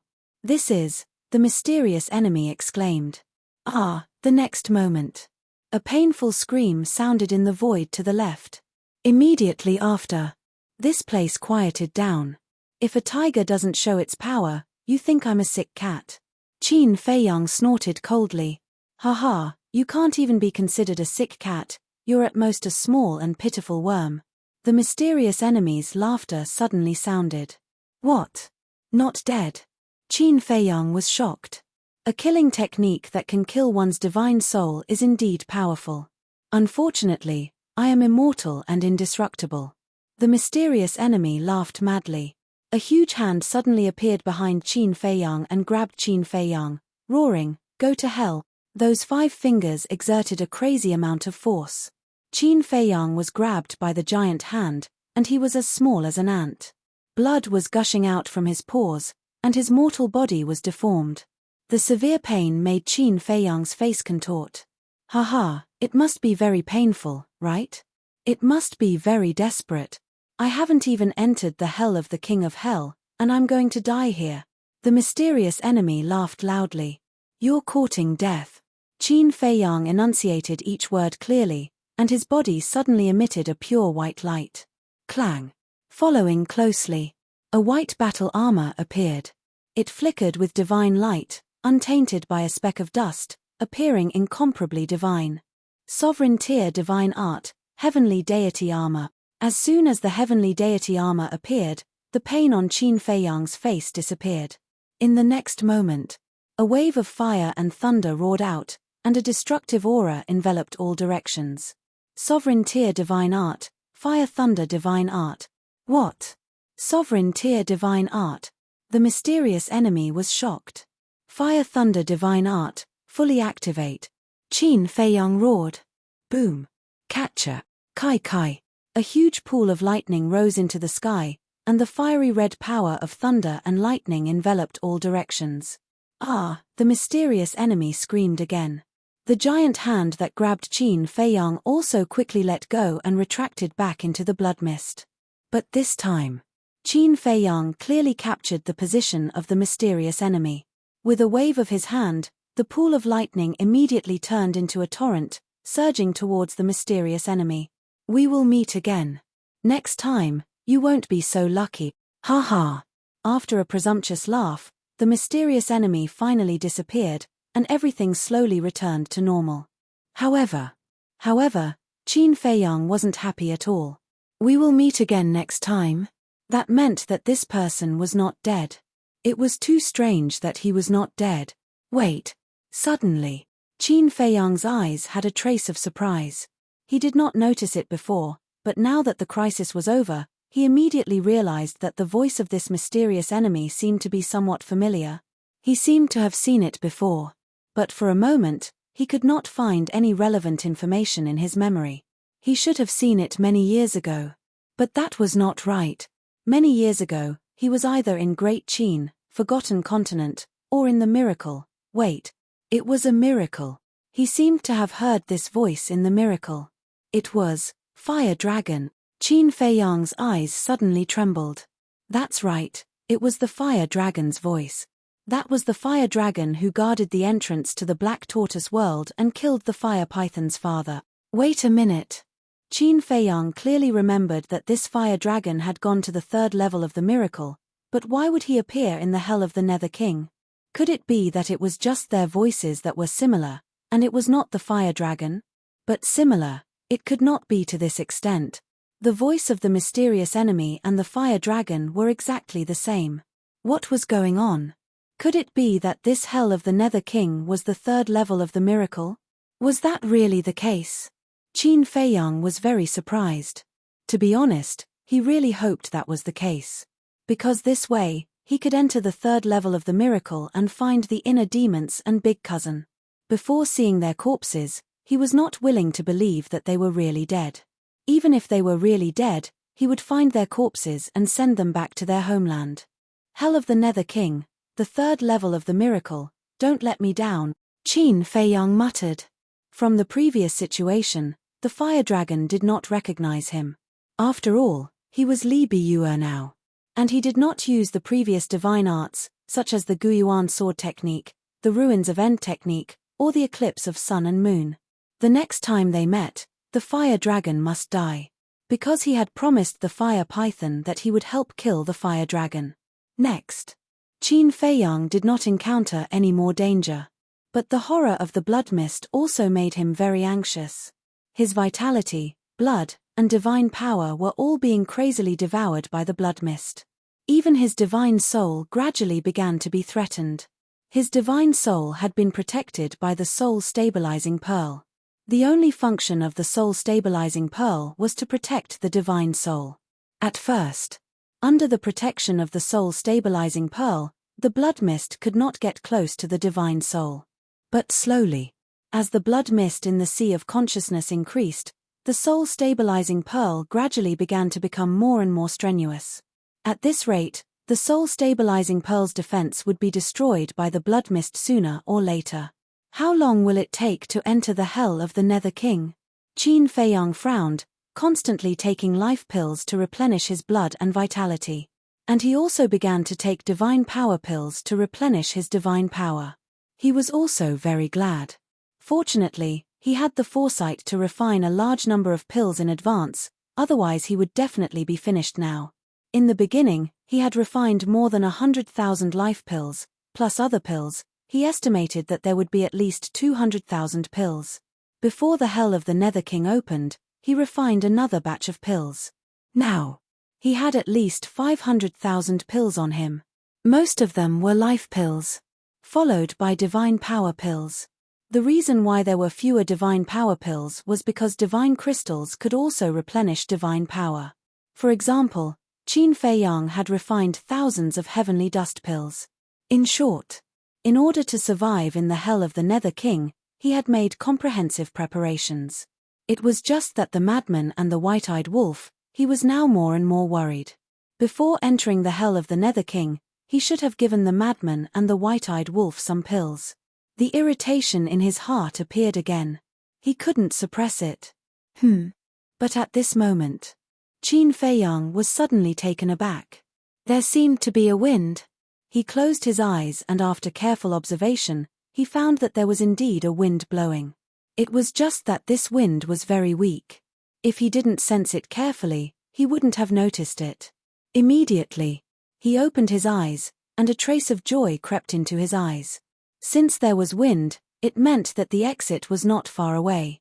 His body automatically shuttled through the passage. As time passed little by little, the wind became stronger and stronger, blowing his clothes and hair into a mess. About 10 breaths passed. The blood mist in front of him began to gradually fade.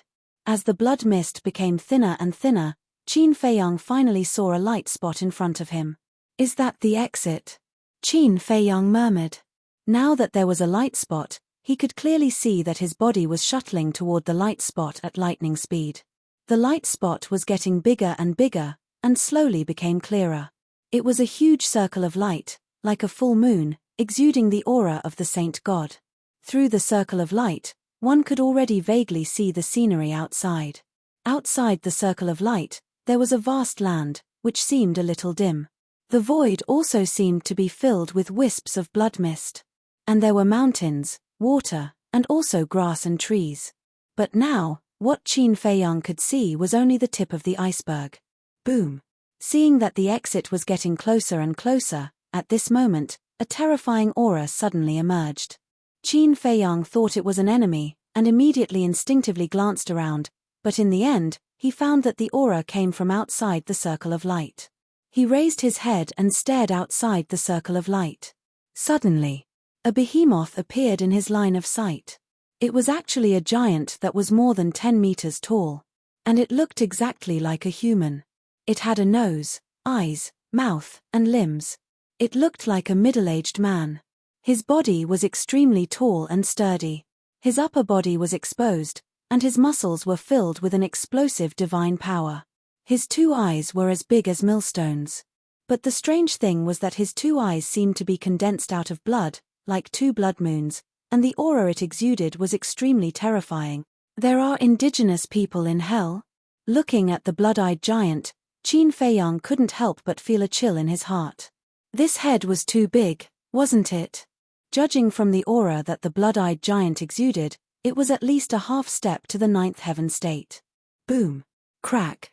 The blood-eyed giant came closer and closer, step by step on the ground.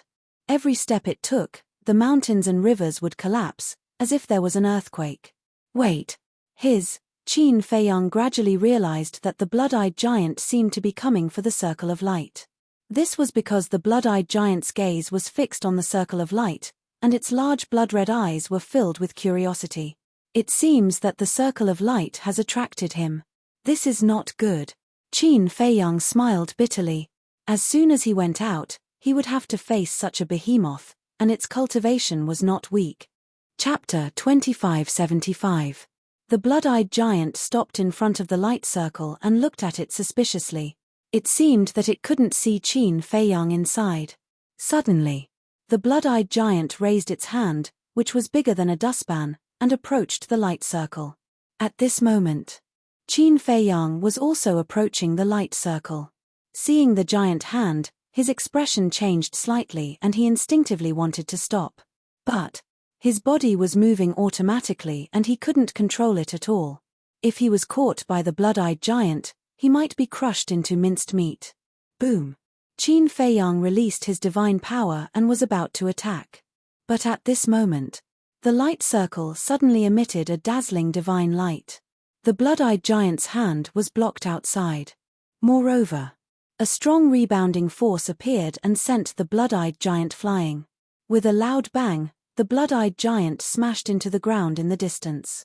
A mountain collapsed and the ground shattered. Roar! The blood-eyed giant got up and let out a beast-like roar. It raised its huge fist and punched the light circle. I can't be that unlucky. At this moment, Qin Feiyang had already arrived in front of the light circle and was about to leave. He was complaining in his heart. If he went out now, wouldn't he have to take this punch? But his body wasn't under his control. Phew! Qin Feiyang took a deep breath. Since he couldn't avoid it, then he would fight it head-on. Boom! He decisively activated the Wisdom King Golden Body. The moment he activated the Wisdom King Golden Body, his body left the light circle. The blood-eyed giant's fist was about to hit him. With a loud bang, the fist landed on Qin Feiyang's body. But with the Wisdom King Golden Body, he wasn't injured at all. Qin Feiyang hurriedly retreated. He looked at the light circle in the sky and saw that it was disappearing quickly. The blood-eyed giant was also stunned. Why did it seem that a small thing appeared? He looked at the disappearing light circle and glanced at the void in front of him. When he saw Qin Feiyang, a trace of surprise appeared in his eyes. Wasn't this person a little too young? Big guy, let's talk nicely, Qin Feiyang said as he retreated, his eyes full of vigilance. But could this giant understand human language? Hearing Qin Feiyang's words, the blood-eyed giant was stunned. Then, it looked at Qin Feiyang with anger in its eyes. Roar! Suddenly, the blood-eyed giant thumped its chest and stomped its feet as it roared towards the sky. It then raised its giant hand and slapped towards Qin Feiyang. What's the situation? Qin Feiyang was taken aback for a moment. Then, he quickly teleported away. Judging from its aura, this big fellow was indeed a half step into the 9th heaven realm. In a situation where he was unable to activate the 6-word divine formula, he did not dare to risk his life against this fellow. First of all, no matter how powerful a supreme-grade divine art was, it would not be able to break through the barrier of a major realm. Even if he could defeat the blood-eyed giant, he would be severely injured. Secondly, he knew nothing about this place. Who knew if there were other blood-eyed giants nearby? Therefore, it was best to avoid it as much as possible. However, that blood-eyed giant followed closely behind, and its speed was faster than Qin Fei Yang's. Every step it took shook the mountains as if there was an earthquake. The violent aura was earth-shattering. Mountains collapsed one after another and huge footprints were left on the ground. Qin Fei Yang's eyes flashed. Suddenly, a smile crept onto his face, but it instantly disappeared without a trace. He did not go to the ancient castle or the Black Tortoise world. Instead, he activated the concealment art. The blood-eyed giant was slightly taken aback as it scanned the void. Where was he? Gradually, a monstrous evil aura rose from its body. "Damned shorty! Don't let me see you again," the blood-eyed giant roared. After destroying the nearby mountains, it turned around and disappeared into the horizon. In the distance, on a certain mountain peak, Qin Fei Yang stood at the edge of the cliff and looked at the blood-eyed giant's back with lingering fear. This fellow was really terrifying. But this blood-eyed giant could actually speak the human language? Originally, he thought that since the blood-eyed giant was a native of the underworld king's hell, its words would definitely be different. And he definitely wouldn't understand. But he didn't expect that it was no different from what they said.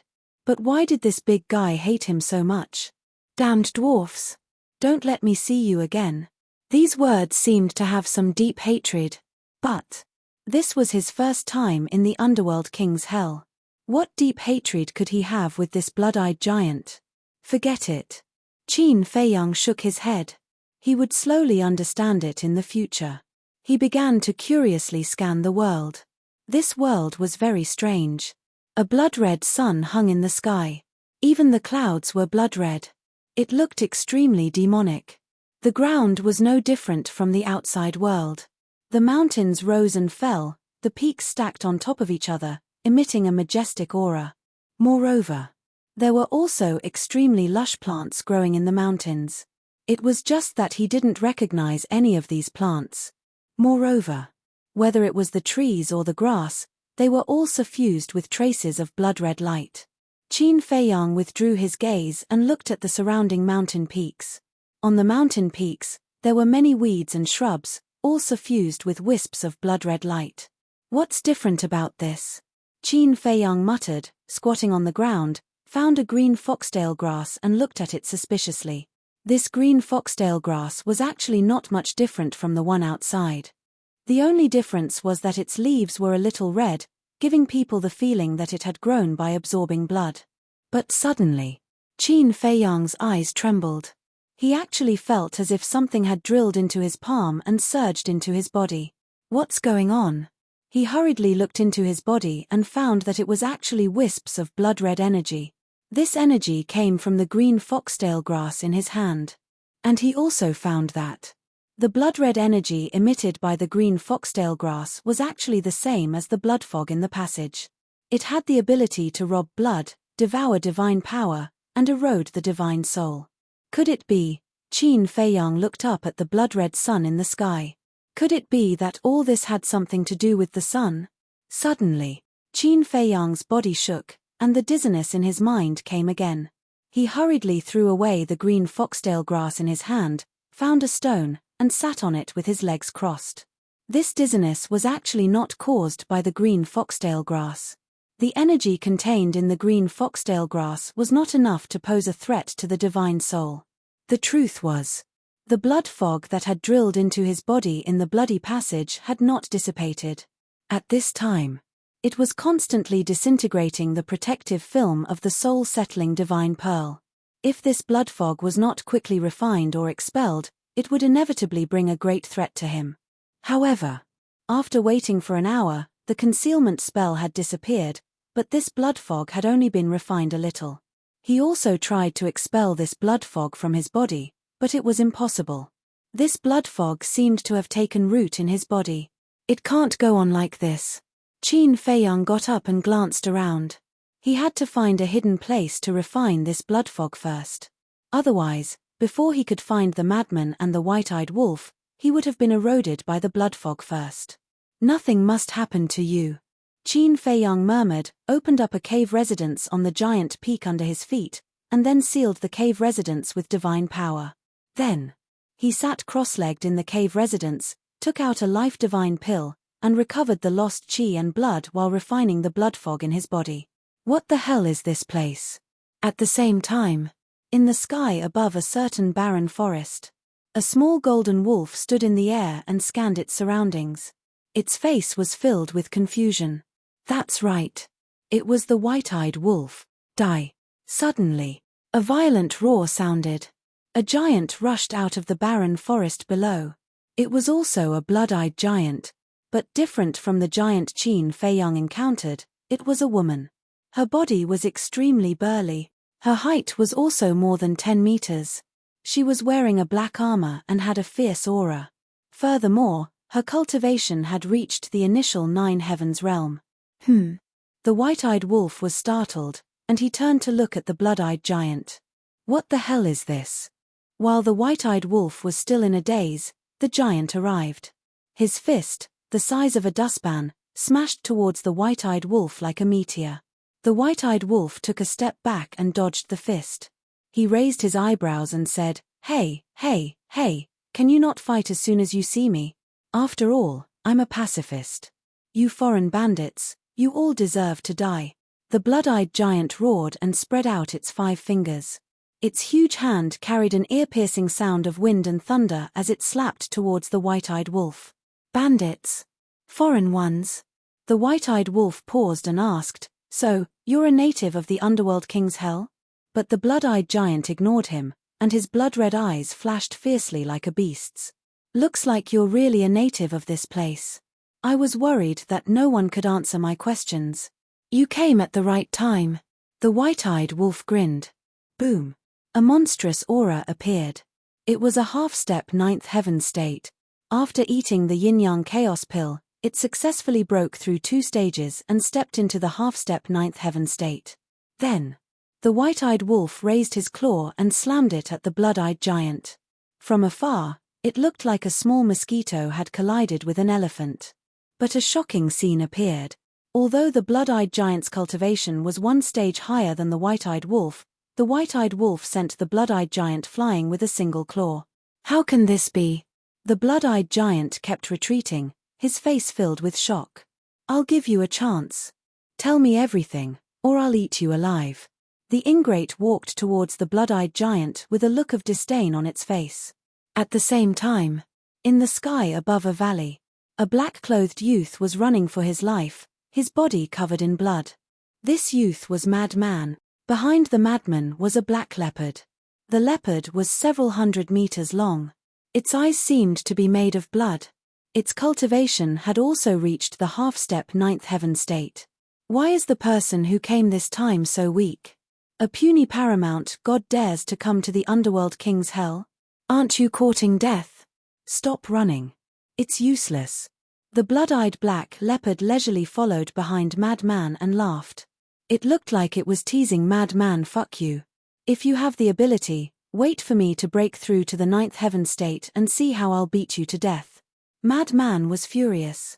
He had just entered the Underworld King's Hell and hadn't figured out the situation, but he was ambushed by this beast and was heavily injured. Chapter 2576. Wait until you reach the 9 heavens realm?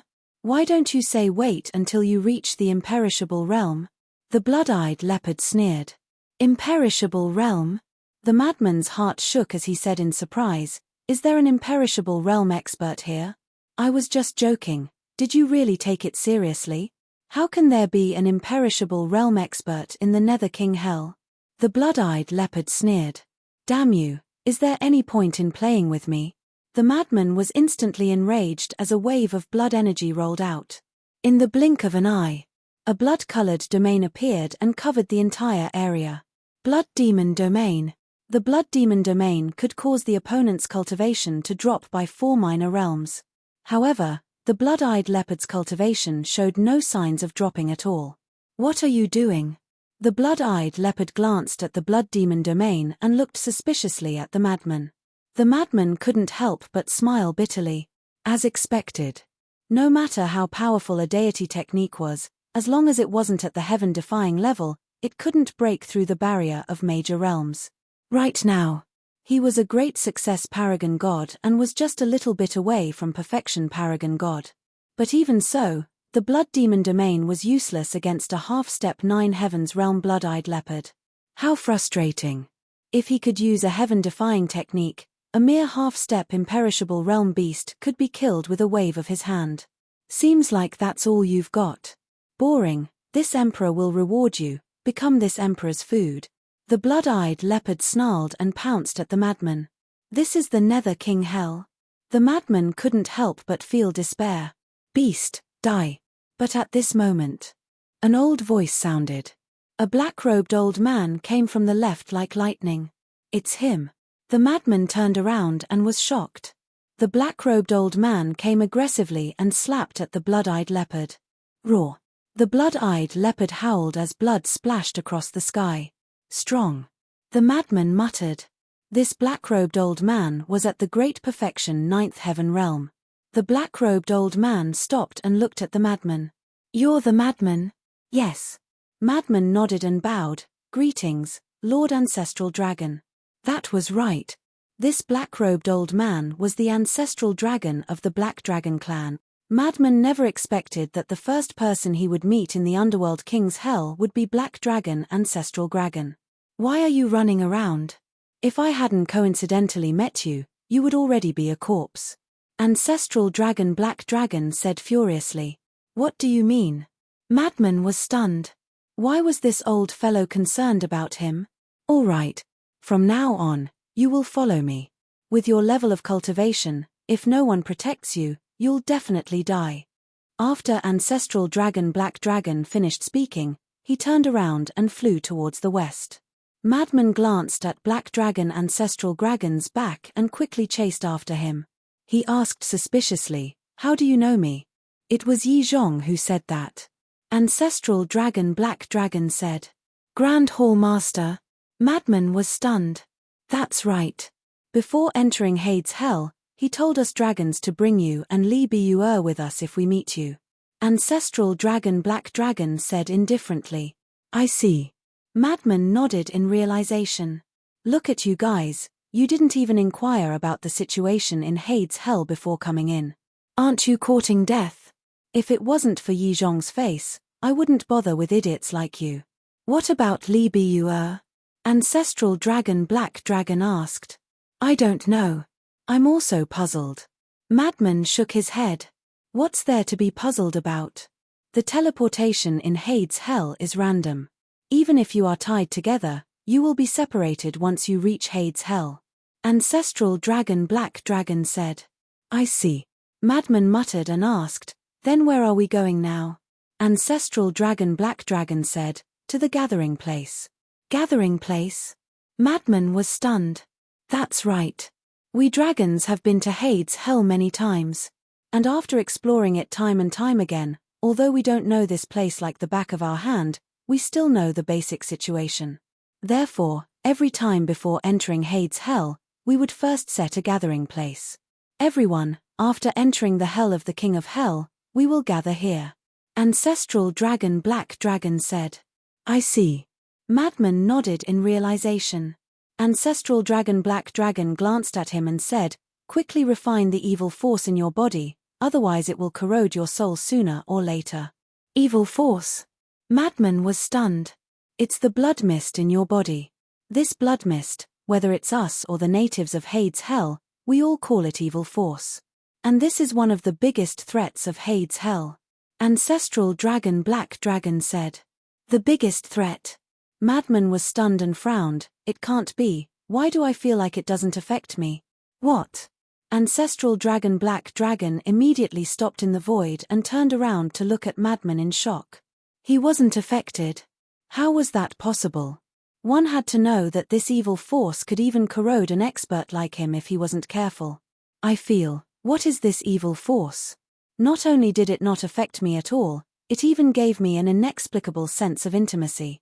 In fact, I can even absorb the evil energy to strengthen my own cultivation. Madman said. What? Sense of intimacy? I can even absorb it. Ancestral Dragon Black Dragon was shocked. Every time Hades' hell opened, he would come in, but he had never heard of such a thing. What kind of monster was this kid? Yi Zhong didn't misjudge him. He was a monster. Madman also frowned. Could it be? It has something to do with the heaven-defying technique I cultivate. Ancestral Dragon Black Dragon's eyes flashed as a smile climbed up his face and asked, "Little Madman, are you interested in becoming this Lord's disciple?" Madman was stunned. The dignified ancestral dragon actually wanted to accept a human as his disciple. If this was heard by others, their jaws would definitely drop. If you become this Lord's disciple, then your status in Divine Land will not be lower than Li Bu. And you can freely enter and exit Divine Dragon Island. You may not know, but my Divine Dragon Island has a very powerful time array. The most important thing is that you can enjoy resources that others can only dream of. Ancestral Dragon Black Dragon said with a smile, full of temptation. But Madman despised him in his heart. How could he not know about Divine Dragon Island's time array? It couldn't be compared to the ancient castle at all. It couldn't even be compared to the time array of the Dragon Slayer Palace. What was there to be proud of? However, this was a chance to get close to the dragons. Let me think about it. Madman hesitated. For this lord to take a fancy to you, that is the accumulated merit of your ancestors. What do you have to think about? Be straightforward, do you agree or not? Ancestral Dragon Black Dragon was unhappy. Madman looked hesitant. If you don't agree, this lord will abandon you now. This lord wants to see how you can survive here. Ancestral Dragon Black Dragon sneered. Alright, this lord. No, I agree. Madman nodded helplessly. That's more like it. Ancestral Dragon Black Dragon chuckled and said, "This lord has also heard from Yi Zhong that with your character, there is no need to suppress it." Is that so? Then this lord will not be polite. Since I have already acknowledged you as my master, is there any greeting gift? Madman grinned. Ancestral Dragon Black Dragon's face suddenly darkened. He was really not polite at all. And then there was the white-eyed wolf. At this moment, the female blood-eyed giant was lying motionless on the ground after being beaten to a pulp. How is it? Do you still dare to be arrogant in front of me? The white-eyed wolf jumped onto the giant's neck and laughed proudly. The giant glared at the white-eyed wolf, but it could not hide the fear in its heart. Don't stare at me like that. I am actually very kind. Come, let's have a good chat. What is the situation in this Nether King Hell? Where are the heaven-defying artifacts and heaven-defying techniques usually hidden? The white-eyed wolf simply sat on the giant's nose and asked curiously. Heaven-defying artifact? Heaven-defying technique? The blood-eyed giant was stunned. The white-eyed wolf held his chin and said indifferently, "Don't say that you don't know. How would I know about such a divine artifact and technique?" The red-eyed giant felt wronged. Really? The white-eyed wolf frowned. The red-eyed giant nodded. Then aren't you worthless? The white-eyed wolf said thoughtfully. The red-eyed giant's eyes trembled, and it hurriedly said, "But I can tell you something else." The white-eyed wolf thought for a moment and laughed. "I didn't expect you to be afraid of death." Then tell me. Situations like Qin Feiyang, the mad scientist, and the white-eyed wolf were happening everywhere in the Nether King Hell. Help! In the sky above a certain mountain, a perfect paragon god in black was crushed by a flaming lion's claw. Whoosh! There was a blood-red river and a middle-aged perfect divine lord carefully flew towards it. Roar! Suddenly, a huge beast roared out of the river and swallowed the middle-aged man in one gulp. On the shore of a lake, a young man and a young woman were carefully sizing up the lake. They did not know each other. They just happened to descend nearby, so they traveled together and could take care of each other. Their cultivation was not weak. The man was a perfect paragon god, and the woman was a greater paragon god. But suddenly, a blood-eyed giant charged out of the lake. This blood-eyed giant's cultivation was at the greater ninth heaven realm. Outsiders. Die. Looking at the two of them, the blood-eyed giant was stunned for a moment.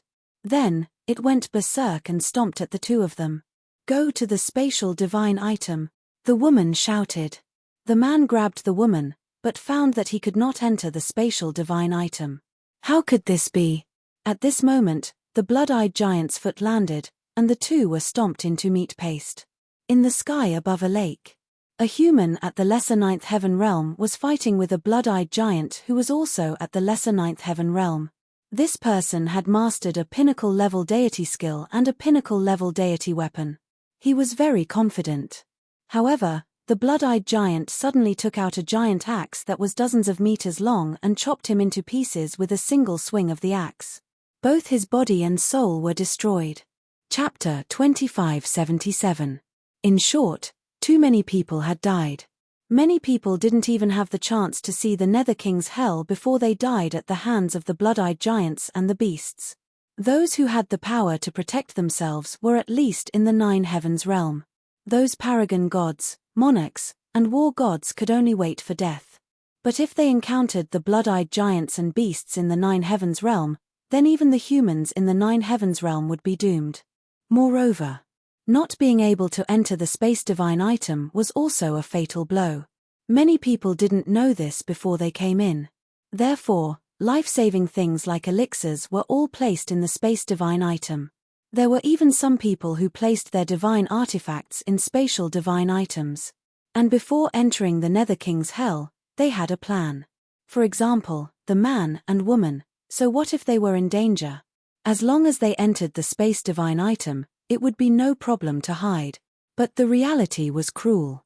When they really entered the Nether King's hell and encountered danger, they found that they couldn't enter the space divine item. This sudden turn of events was undoubtedly a double blow to their hearts and minds. Those with strong willpower were fine, they would try their best to find a way. As for those with weak willpower, they immediately fell into despair. One had to know. In such a place, once you fell into despair, you would be waiting for death. In less than a day, 1/3 of the people who entered the Nether King's hell had died. Damn it. Why didn't the dragons tell us in advance that we can't enter the space divine item in the Nether King's hell? Isn't this sending us to our deaths? I want to go back. God, can you send me out of the Nether King's hell? I don't want to die. Killing was everywhere. Despair and helplessness shrouded the entire Nether King's hell. But it was too late to regret now. This was a lesson learned in blood. Do not do things that are beyond your ability. On the same day, somewhere in the Nether King's hell, there was a huge ancient city. No city in the divine prefecture could compare to the scale of that ancient city. The city covered an area of millions of miles. Every building inside was as tall as a mountain, reaching into the clouds. Even the most ordinary house was a few hundred meters high. Within the city, there were countless red-eyed giants living there. There were men and women, old and young among these red-eyed giants. Just like outside, it was bustling with activity. And in the center of the city stood a particularly tall palace. The palace was pitch black and emitted an ancient aura. Inside the palace, a red-eyed giant that was 100 meters tall was sitting on a throne. His entire body was emitting a terrifying aura. Below them stood a group of giants. These red-eyed giants were all dozens of meters tall, like small mountains. You've all received the news, right? The 100-meter-tall giant glanced at the giant below and asked. His voice was like thunder, deafening to the ears. The giants below nodded in agreement. It said that other than the divine dragon, there are also many dwarfs. Moreover, there are both good and bad midgets. There are even trash like the war god. This is simply a provocation to our blood demon race. Pass down the order immediately. Hunt them down, including those detestable divine dragons, the 100-meter-tall giant shouted. Yes. The group of giants responded respectfully, then turned and rushed out of the hall. Dragons, damn things. This time, I'll definitely catch all of you in one fell swoop. Let's see if you dare to come to the Netherworld King's hell to snatch our divine items in the future. The 100-meter-tall blood-eyed giant snorted coldly, emitting a bone-piercing murderous aura. Even the dragons knew about it. It was obvious that these giants had fought with the dragons more than once. A hunt was about to begin, however, it was different from the outside world. In the outside world, it was usually humans who hunted other creatures. However, In this world, humans became the prey. This included the dragons. Half a year later. Halfway up a giant mountain, a young man in black walked out of a cave abode. He was in high spirits. This person was Qin Feiyang. For the past half a year, he had been refining the blood mist in his body. Just now, he had finally refined the last strand of blood mist. It took him half a year to finish refining it. One could imagine how difficult it was to refine the blood mist. Where should I go next? Qin Feiyang stood at the entrance of the cave abode and scanned the mountains and rivers outside. He had never felt so lost before. He didn't know what to do at all. And after half a year, he didn't know how the lunatic and the white-eyed wolf were doing. Boom. Crack.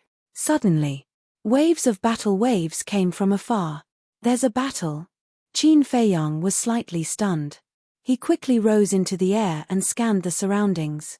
Since there was a battle, there must be someone, but the movement was very small. After Qin Feiyang confirmed it again and again, he finally determined that the movement came from the northeast. Roar. Just as Qin Feiyang was about to fly toward the northeast, a roar suddenly sounded from the mountains below. Qin Feiyang was shocked and hurriedly looked down. He saw a ferocious beast rushing up with its bloody mouth. It was actually a black rat. No. It shouldn't be called a rat. It should be called a rat. Because the rat's body was too big, more than 10 meters long. The pitch-black hair all over its body was like steel needles, emitting a shocking cold light. Moreover, its eyes were also blood-red and full of murderous intent. However, fortunately, the cultivation of this giant rat was only at the consummate level of the immortal god. Even a consummate immortal god dares to pounce on me? You really think I'm a sick cat? Qin Feiyang was very angry. He took a step forward and punched the giant rat. The giant rat immediately let out a painful howl and crashed into the mountains below like a rubber ball. However, Qin Feiyang's face showed a trace of surprise and looked down at his fist. There were a few wounds on his fist, and blood was flowing out. Obviously, he was injured by the giant rat's hair when he punched at it. This made Qin Feiyang feel very incredulous. The hair on the giant rat was so hard that it could hurt his body. One had to know. He was now a consummate immortal god. With the strength of his body, it was enough to crush a consummate immortal god. And this giant rat was only a consummate immortal god. It seems that the ferocious beasts of hell can't be looked at with ordinary eyes. Qin Feiyang muttered and ignored the giant rat. He turned around and charged toward the northeast. Dwarf, you hurt me, and you still want to leave. But at this moment, the giant rat angrily rushed into the sky and roared at Qin Feiyang. Dwarf. Qin Feiyang was slightly stunned. He turned to look at the giant rat and frowned. Are you talking about me? Who else is here other than you, dwarf? The giant rat laughed sinisterly. Qin Feiyang couldn't help but laugh. The ferocious beasts of hell were really interesting. The Blood Demon clan has ordered a full-scale hunt for you dwarfs. And you are very unlucky to have met us. The giant rat laughed sinisterly. Blood Demon clan? Qin Feiyang stared blankly. What is this? Wait. Us. Qin Feiyang hurriedly looked at the mountains below. Could there be other giant rats hiding below? Haha, brothers, come and enjoy the delicious meal. The giant rat suddenly laughed. Boom. At that moment, the ground in all directions began to tremble violently and crack open crazily. Qin Feiyang hurriedly looked over, and his face couldn't help but turn pale. Below them, giant black rats were surging out from the broken ground. Group after group. In the blink of an eye, Qin Feiyang saw hundreds of giant black rats. And their cultivation was all consummate immortal god. There were even many consummate immortal gods. So many. Qin Feiyang was speechless. It seemed that he had encountered a rat nest. Underground, a large number of giant rats surged out. In the end, there were as many as 500 to 600 giant rats surrounding him, densely packed. Qin Feiyang glanced at all the giant rats and asked suspiciously, "Can you answer my question first? What exactly is the Blood Demon clan?" Hee hee. The Blood Demon clan is the ruler of hell. Kill. The greater rat that appeared first laughed and roared fiercely.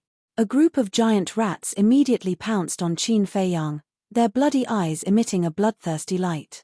In their eyes, Qin Feiyang was a delicacy. Blood Demon Clan, ruler, Qin Feiyang frowned. They actually ordered to hunt them down. It seemed that many people in hell must have died in the past 6 months.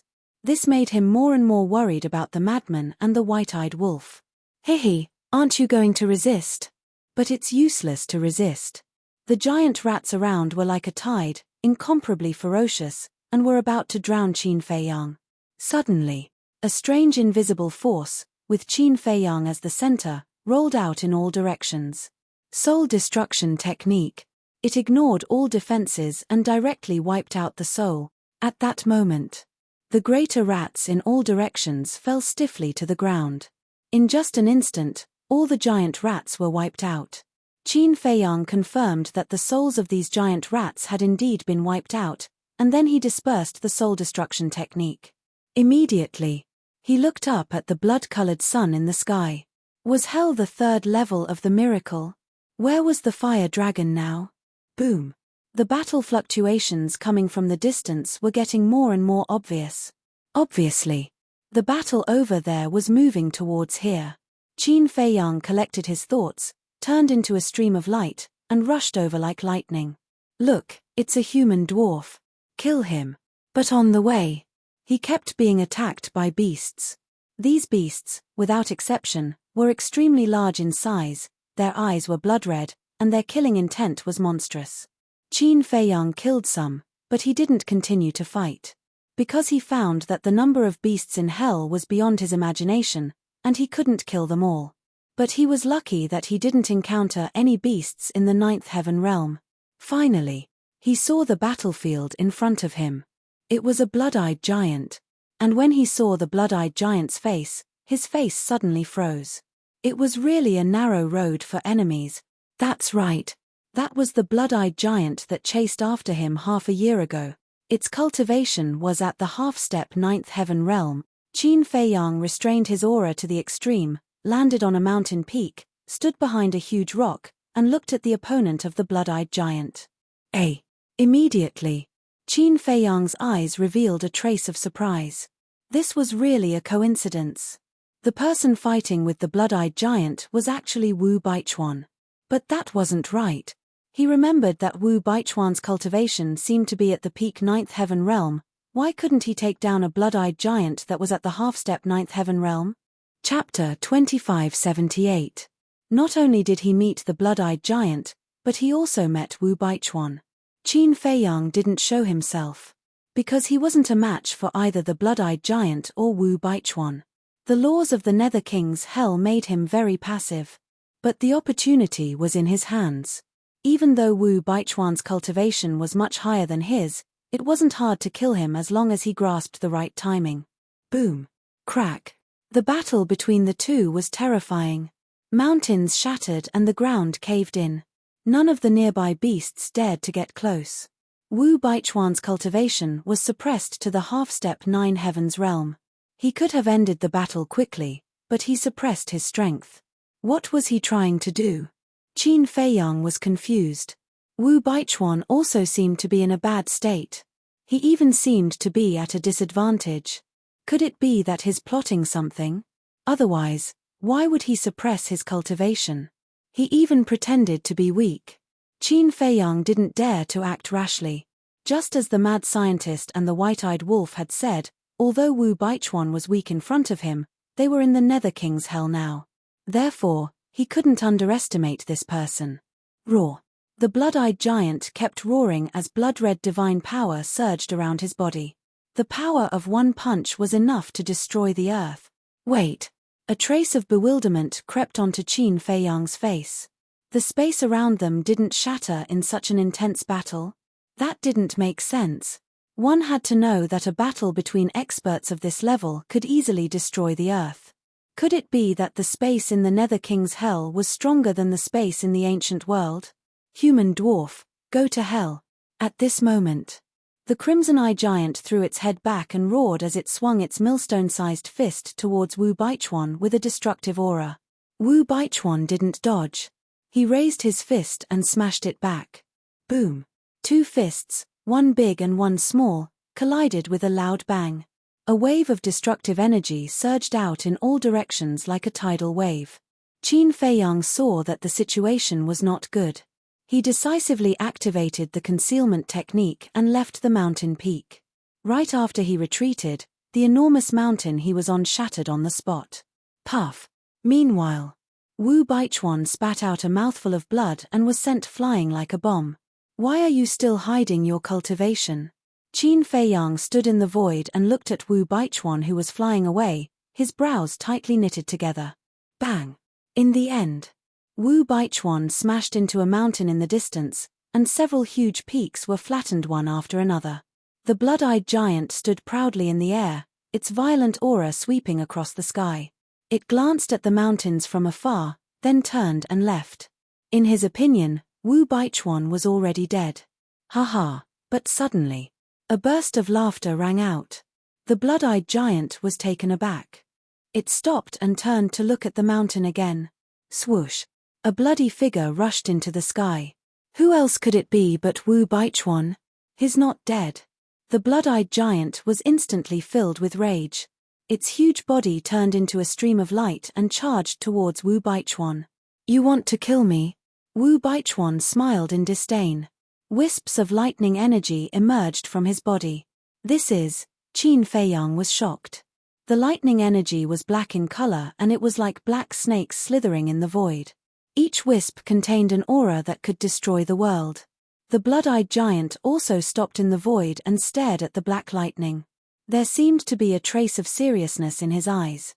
This was because the lightning energy brought about a great sense of danger to him. With your cultivation level, you're just an ant in my eyes. Do you know why I haven't been serious with you yet? Because I want to see what the blood demon race is capable of. But in the end, you're just a bit stronger and have a stronger body. There's nothing special about you. Wu Baichuan walked towards the blood-eyed giant step by step. He was surrounded by lightning and looked disdainful. He's from the blood demon race? Qin Feiyang was slightly taken aback as he looked at the blood-eyed giant.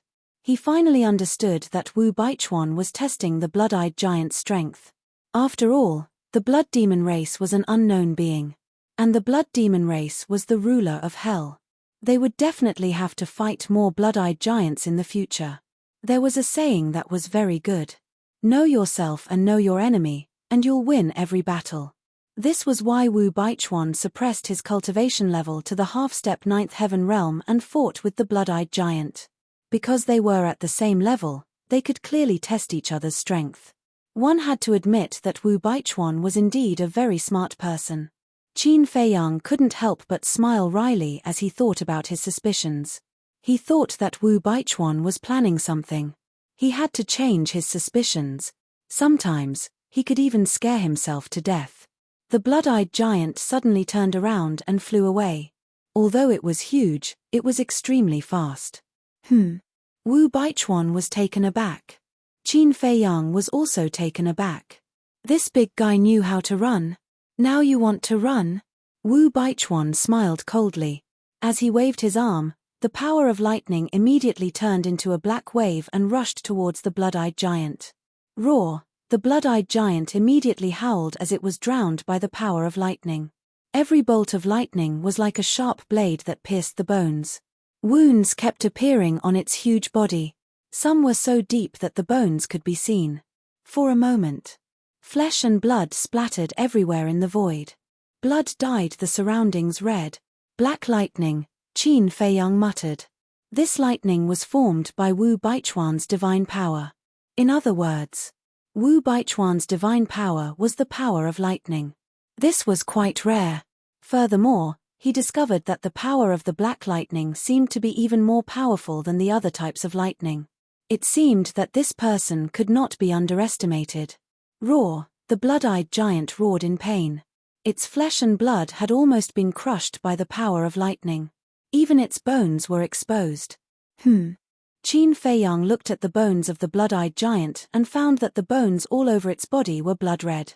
The blood demon race. What kind of race was this? In our human world, There is a way to die called dismemberment. Now, I'll let you have a taste of it. Wu Baichuan laughed with a ferocious look on his face. It seemed that torturing others was a pleasure. Qin Feiyang could not help but frown. This was just an ordinary battle. There was no deep hatred between them. Was there a need to torture the other party like this? A dozen breaths later, the blood-eyed giant was almost only a skeleton left. The smile on Wu Baichuan's face became brighter and brighter. Is this all you humans can do? But just when Qin Feiyang and Wu Baichuan thought that the blood-eyed giant was definitely going to die, the blood-eyed giant suddenly stopped screaming and looked at Wu Baichuan. What? This sudden unforeseen event caused the expressions of the two people to involuntarily turn stiff. It still had the strength to speak. No. It was not that it had the strength to speak, but it was not weak at all. That's right. They did not feel the slightest sense of weakness in the blood-eyed giant's voice. Just like the dragon said, you humans are indeed a kind of stupid, ignorant, insignificant, and lowly creatures. Do you really understand the power of the blood demon race? The blood-eyed giant suddenly roared. A terrifying aura suddenly fell from the sky. Qin Feiyang and Wu Baichuan looked at the sky at the same time. They found that the aura came from the blood-red sun in the sky. A bright blood-red light fell from the sun and landed on the blood-eyed giant like lightning. Immediately, the blood-eyed giant, which was almost only a skeleton, quickly grew new flesh. In less than 3 breaths, the blood-eyed giant's injuries were healed. How is this possible? Both Qin Feiyang and Wu Baichuan were dumbfounded. This was too strange. Such serious injuries were healed in less than 3 breaths. As long as the evil sun exists, the blood demon race will not die. The blood-eyed giant took a step forward and stomped on Wu Baichuan's head like a demonic god. Boom! Wu Baichuan was immediately stomped into the ground. The evil sun? Qin Feiyang was slightly taken aback. He looked at the blood-red sun suspiciously. Immortal? Are you kidding me? Even an eternal stage powerhouse would not dare to say that he is immortal. Who do you think you are? Wu Baichuan's angry roar came from the ground. Rumble. The ground immediately shook. The blood-eyed giant's huge body also started to shake. The blood-eyed giant was shocked. He continued to stomp on Wu Baichuan. I don't care if you are from the blood demon race. If you anger me, you will die. Wu Baichuan let out a sudden roar, as the cultivation that he had been suppressing finally exploded. Initial stage, phenomenal stage, complete stage, and complete stage of the 9 heavens. What? The blood-eyed giant was shocked. He was still hiding his power. Boom. When Wu Baichuan's power reached its peak, the blood-eyed giant was immediately sent flying. The foot that was stepping on Wu Baichuan was also smashed to pieces by Wu Baichuan's punch. Wu Baichuan walked out of the ground step by step. His face was extremely dark. He stared at the blood-eyed giant and smiled. Immortal? He rushed in front of the blood-eyed giant and punched the blood-eyed giant's head with black lightning.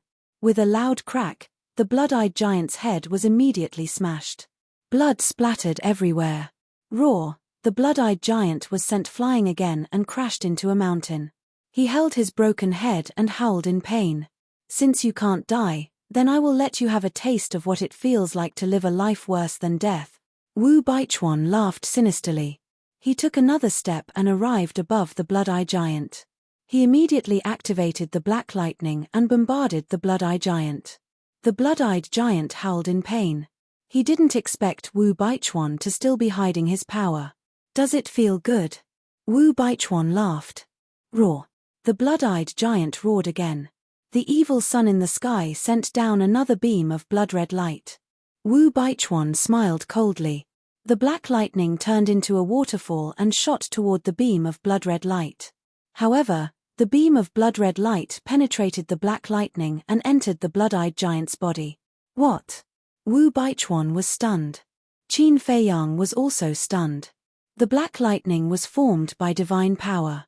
How could it not hit the beam of blood-red light from the evil sun? Chapter 2579. With the help of the bloody light, the wounds on the blood-eyed giant's body quickly healed. What the hell is this thing? Wu Baichuan was exasperated. He didn't give the blood-eyed giant any chance to breathe and attacked it with black lightning. Soon, the blood-eyed giant was heavily injured again. The blood-eyed giant summoned the evil sun and another bloody light fell. Clang! Wu Baichuan waved his hand, and a 3-meter-long halberd slashed toward the blood-red light with a heaven-destroying might. In an instant, the halberd and the bloody light met. However, the same thing happened again. The bloody light ignored the halberd and went straight through. Even a divine weapon can't destroy it.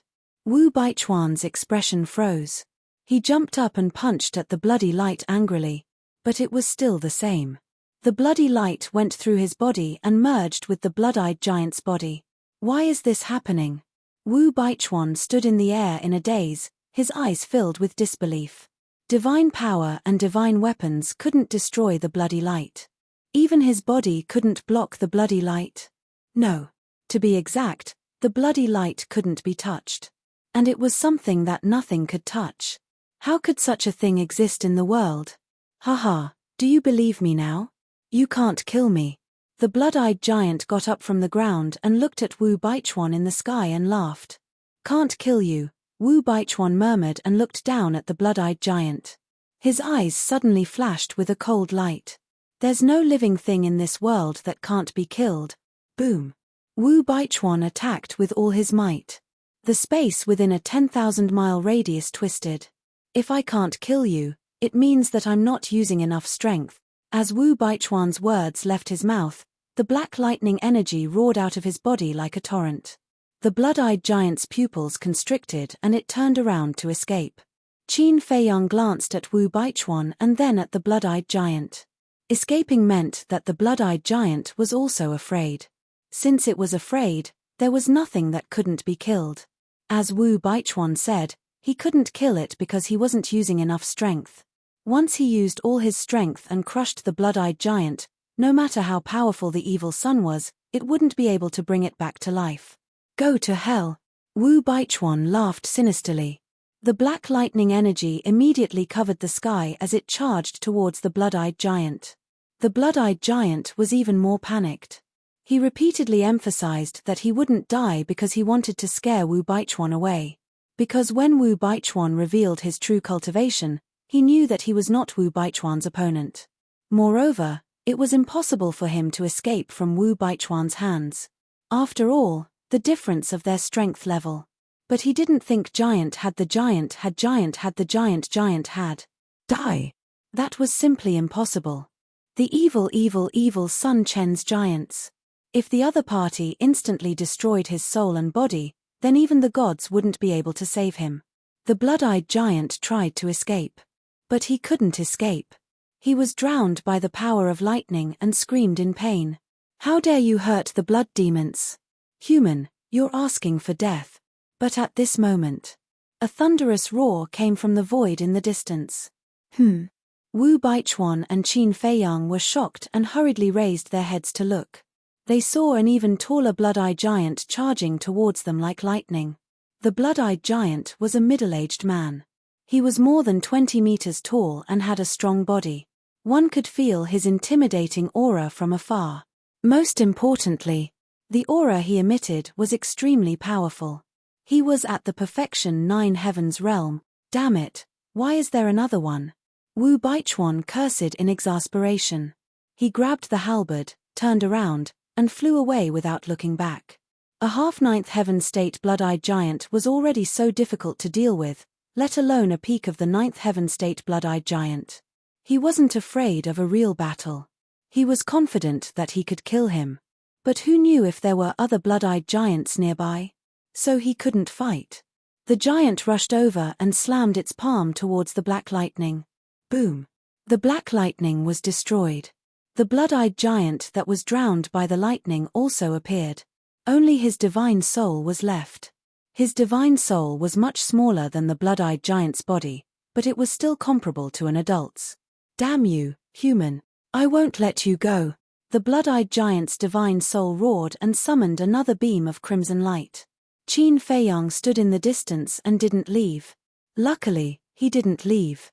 Otherwise, he wouldn't have the chance to see such a shocking scene. The crimson light fell and wrapped around the divine soul. In just 10 seconds, the blood-eyed giant's body was reconstructed. Isn't this too outrageous? Qin Feiyang was dumbfounded by what he saw. He was at the half-ninth heaven state after all, but his body was reconstructed in less than 10 seconds. What exactly was this evil son? Greetings, 10 commanders. The blood-eyed giant knelt in front of the blood-eyed giant after his body was reconstructed and greeted him respectfully. The 10 commanders nodded and looked in the direction that Wu Baichuan disappeared. He asked, "How many humans did you find?" 2. I met one half a year ago and another one today. But, the blood-eyed giant lowered his head as he spoke. His face was full of fear. The 10 commanders frowned. Did you let them all escape? The blood-eyed giant nodded. Trash. Keep looking. The 10 commanders yelled. Yes. The blood-eyed giant answered respectfully. He hurriedly got up and flew in the opposite direction of Wu Baichuan. Obviously, he didn't dare to provoke Wu Baichuan again. The 10 giant commanders, on the other hand, flew directly in the direction where Wu Baichuan had disappeared. 10 commanders. It seems that the blood demon race is just like humans. They have discipline. Qin Feiyang murmured. He glanced at the 10 commanders and was about to turn around and leave. These blood-eyed giants were not people that he could provoke. Unfortunately, he didn't find a chance to kill Wu Baichuan. But now, compared to killing Wu Baichuan, he was more anxious to understand the situation in the Nether King's hell. All of this was beyond common sense. Suddenly, Qin Feiyang looked down at the mountains and rivers below. There seemed to be a figure flashing through the forest. There was someone else. With a trace of doubt, he silently landed in the forest and scanned the surroundings. Soon, he saw a figure not far in front of him. Wu Baichuan? Qin Feiyang was stunned. That's right. That was Wu Baichuan's figure. Why did he come back? What did he want to do? Qin Feiyang quietly followed and found that Wu Baichuan was tailing the half-ninth heaven realm blood-eyed giant. You still want to kill him? Qin Feiyang was suspicious. Wu Baichuan was very agile. He hid his aura and avoided one beast after another. Gradually, the evil sun set in the west. The Nether King's hell, which was already dark, became even darker. Wu Baichuan was also very patient. He didn't attack the blood-eyed giant for an entire day. Qin Feiyang's concealment technique had already disappeared. Like Wu Baichuan, he hid his aura to the extreme and avoided countless beasts. In the evening, the blood-eyed giant walked and stopped before finally stopping in front of a lake. The water in the lake seemed to be stained with blood and had a demonic atmosphere. The blood-eyed giant looked around and then sat cross-legged by the lake and closed his eyes to cultivate. Wu Baichuan stood behind a big tree and looked at the blood-eyed giant from afar.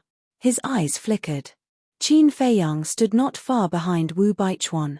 He looked at Wu Baichuan's back and then looked at the blood-eyed giant's back. There was a hint of contemplation in his eyes. It wasn't a good idea to continue like this.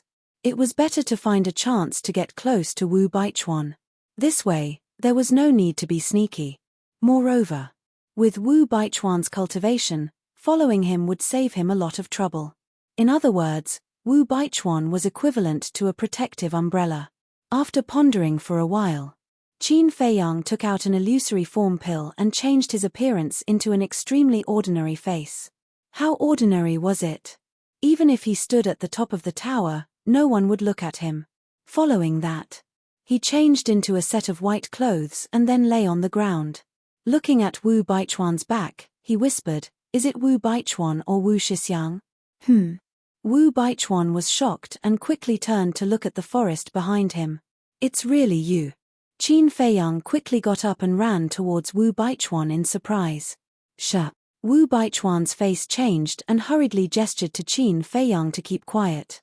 Qin Feiyang was stunned. Looking at the blood-eyed giant sitting cross-legged by the lake, he immediately revealed a smile of understanding. Then, he quietly walked in front of Wu Baichuan. Wu Baichuan also glanced at the blood-eyed giant.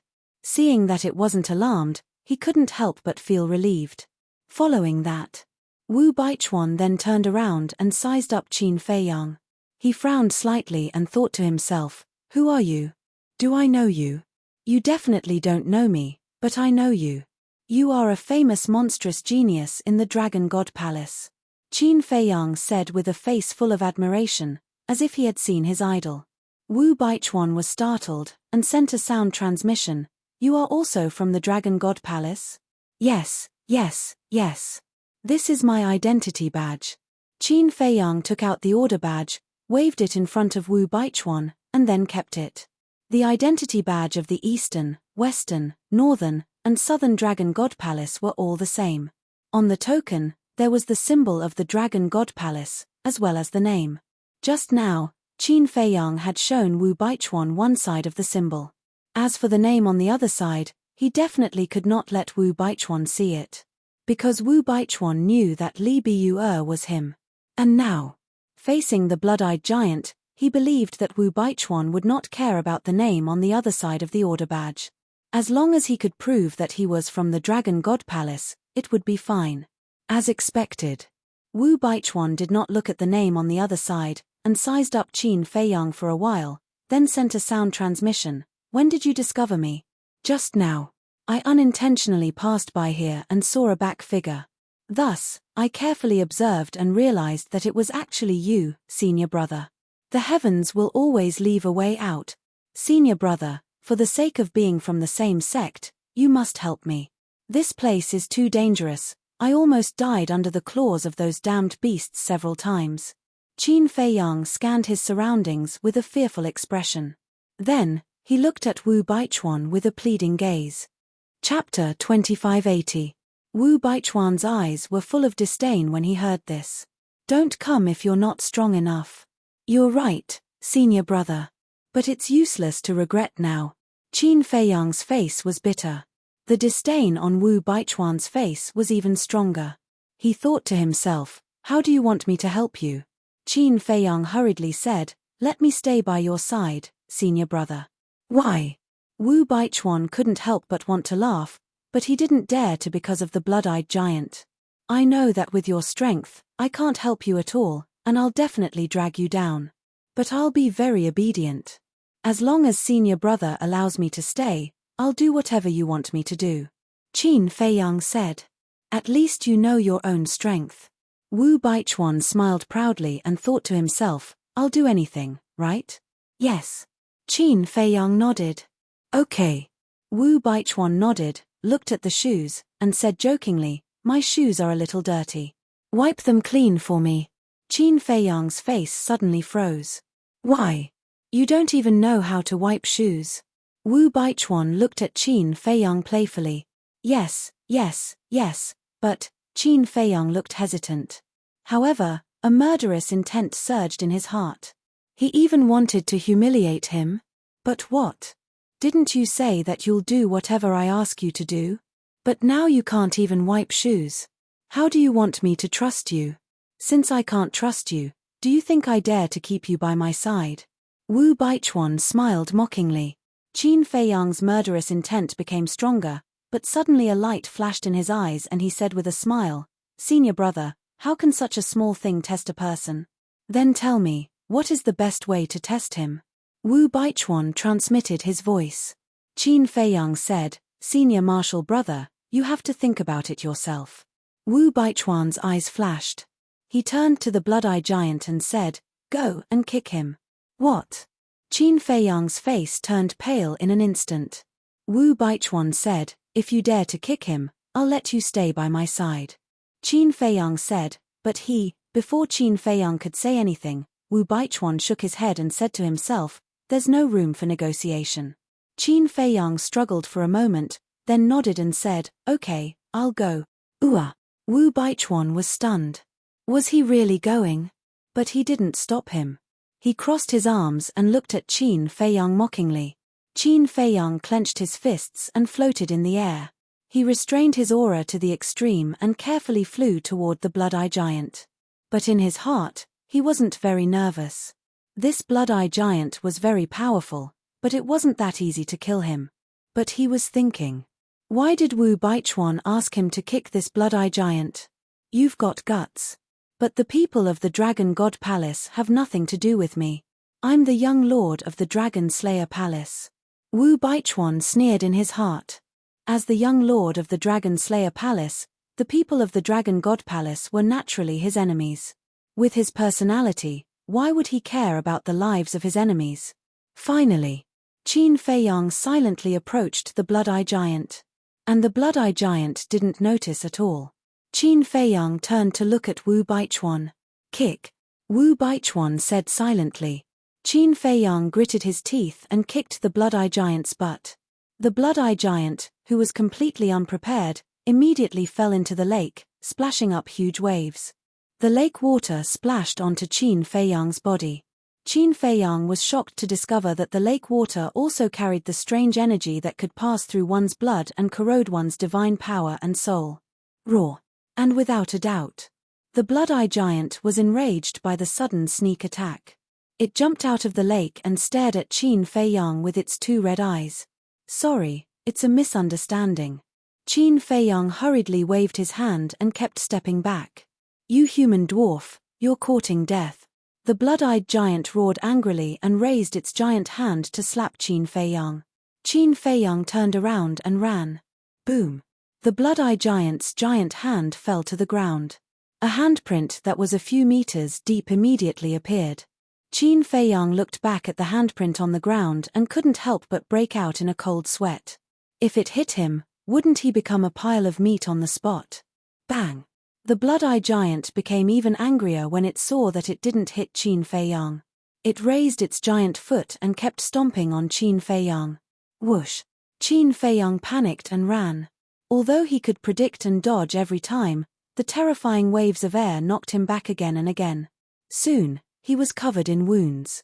However, Wu Baichuan didn't have any intention of attacking.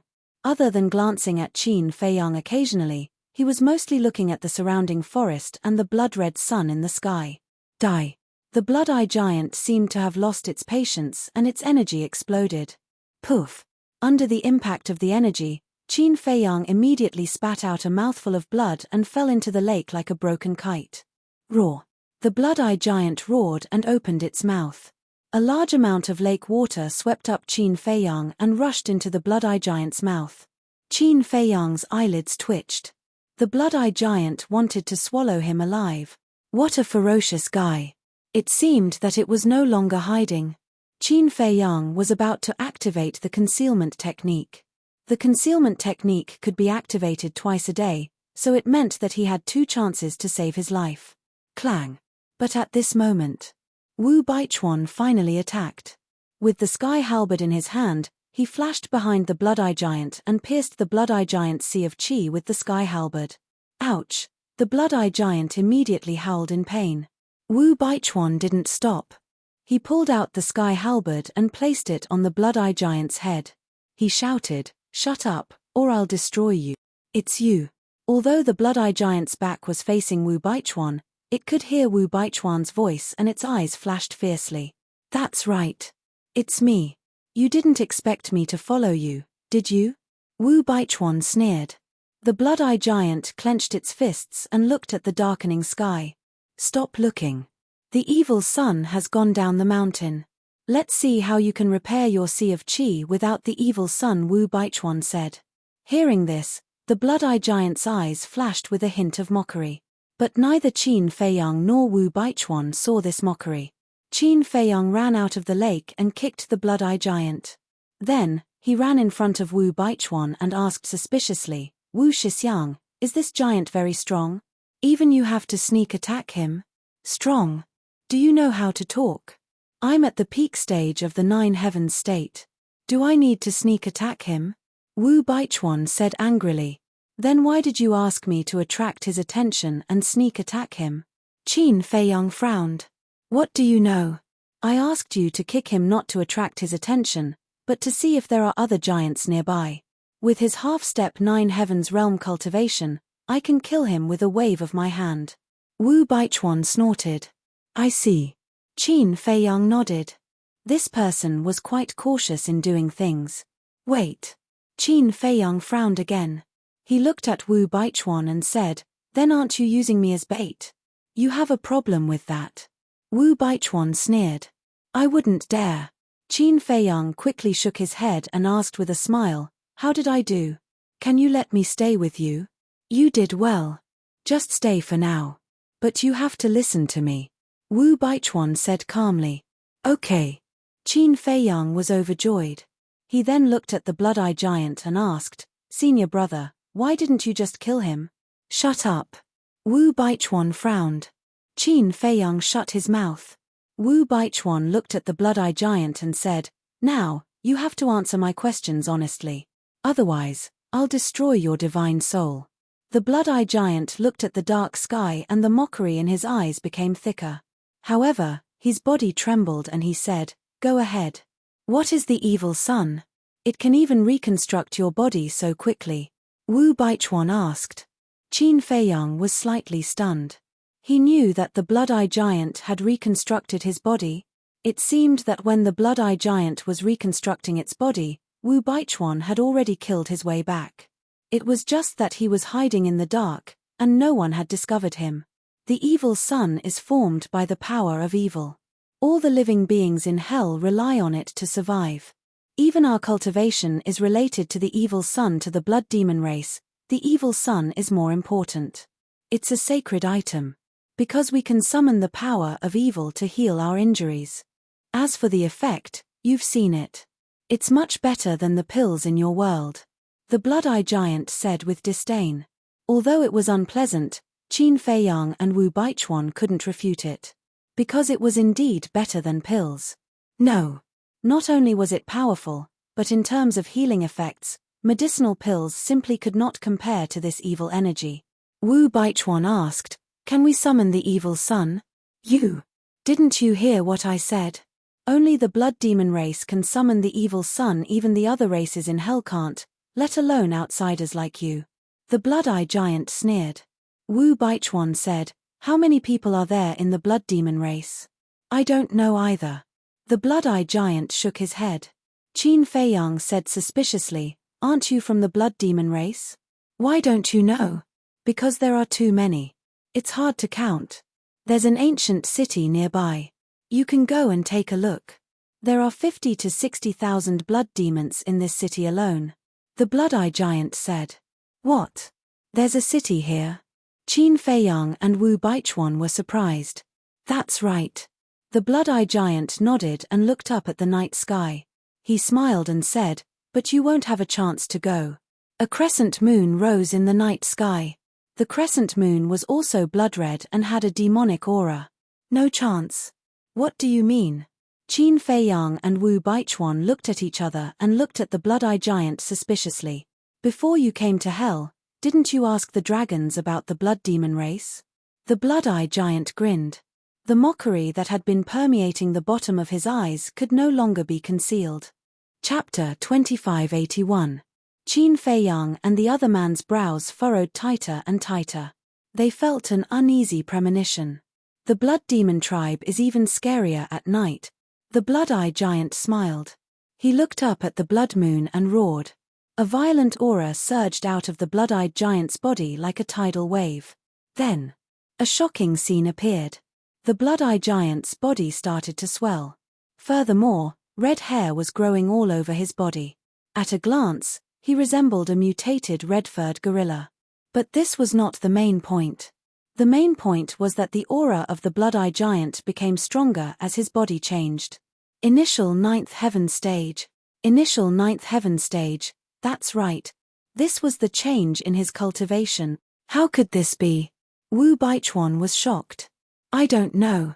Qin Feiyang shook his head. Roar. The Blood-Eye Giant kept roaring at the blood moon in the sky. His body was expanding crazily. His body, which was originally a dozen meters tall, had expanded to 50 or 60 meters. His aura had also soared to the greater ninth heaven stage. Kill him. Qin Feiyang shouted. He wondered how powerful the Crimson-Eye Giant would become if he allowed it to continue developing like this. I know what to do. I don't need you to remind me. Wu Baichuan glared at Qin Feiyang. He waved the halberd in his hand and slashed at the Blood-Eye Giant's head. The sharpness destroyed everything in all directions. This halberd was a legendary divine weapon. It was extremely powerful. However, the Blood-Eye Giant suddenly turned around and grabbed the halberd with his bare hands. The blade was sharp. The Blood-Eye Giant's hand was torn apart. But the Blood-Eye Giant did not let go. His blood-red eyes emitted a murderous aura. Die! Wu Baichuan shouted. The sky halberd's sharpness suddenly increased. Crack! The Blood-Eye Giant's entire arm shattered. That enormous body was sent flying by the halberd's aura. With a bang, it fell into the lake. However, the Blood-Eye Giant's aura became more and more terrifying. Boom! All of a sudden, the Blood-Eye Giant's aura soared to the peak ninth heaven stage. Roar! With a deafening roar, the Blood-Eye Giant rushed out of the lake and appeared in front of Qin Feiyang and Qin Feiyang. Looking at the Blood-Eye Giant, the two were stunned. At this moment, the Blood-Eye Giant had changed. Both the Blood-Eye Giant's body and face were covered in red hair. His two blood-red eyeballs looked like they were made of blood. And its body was 100 meters tall. Blood-Eye Giant. At first glance, he looked like a red-furred demon with overflowing evil energy. What's going on? Qin Feiyang and Qin Feiyang were in disbelief. Although the Blood-Eye Giant was the Blood-Eye Giant, but now, how could he still look like a human? It was a complete monster. Die, all of you. The Blood-Eyed Giant's laughter was as deafening as thunder. It raised its other arm and smashed towards the two of them.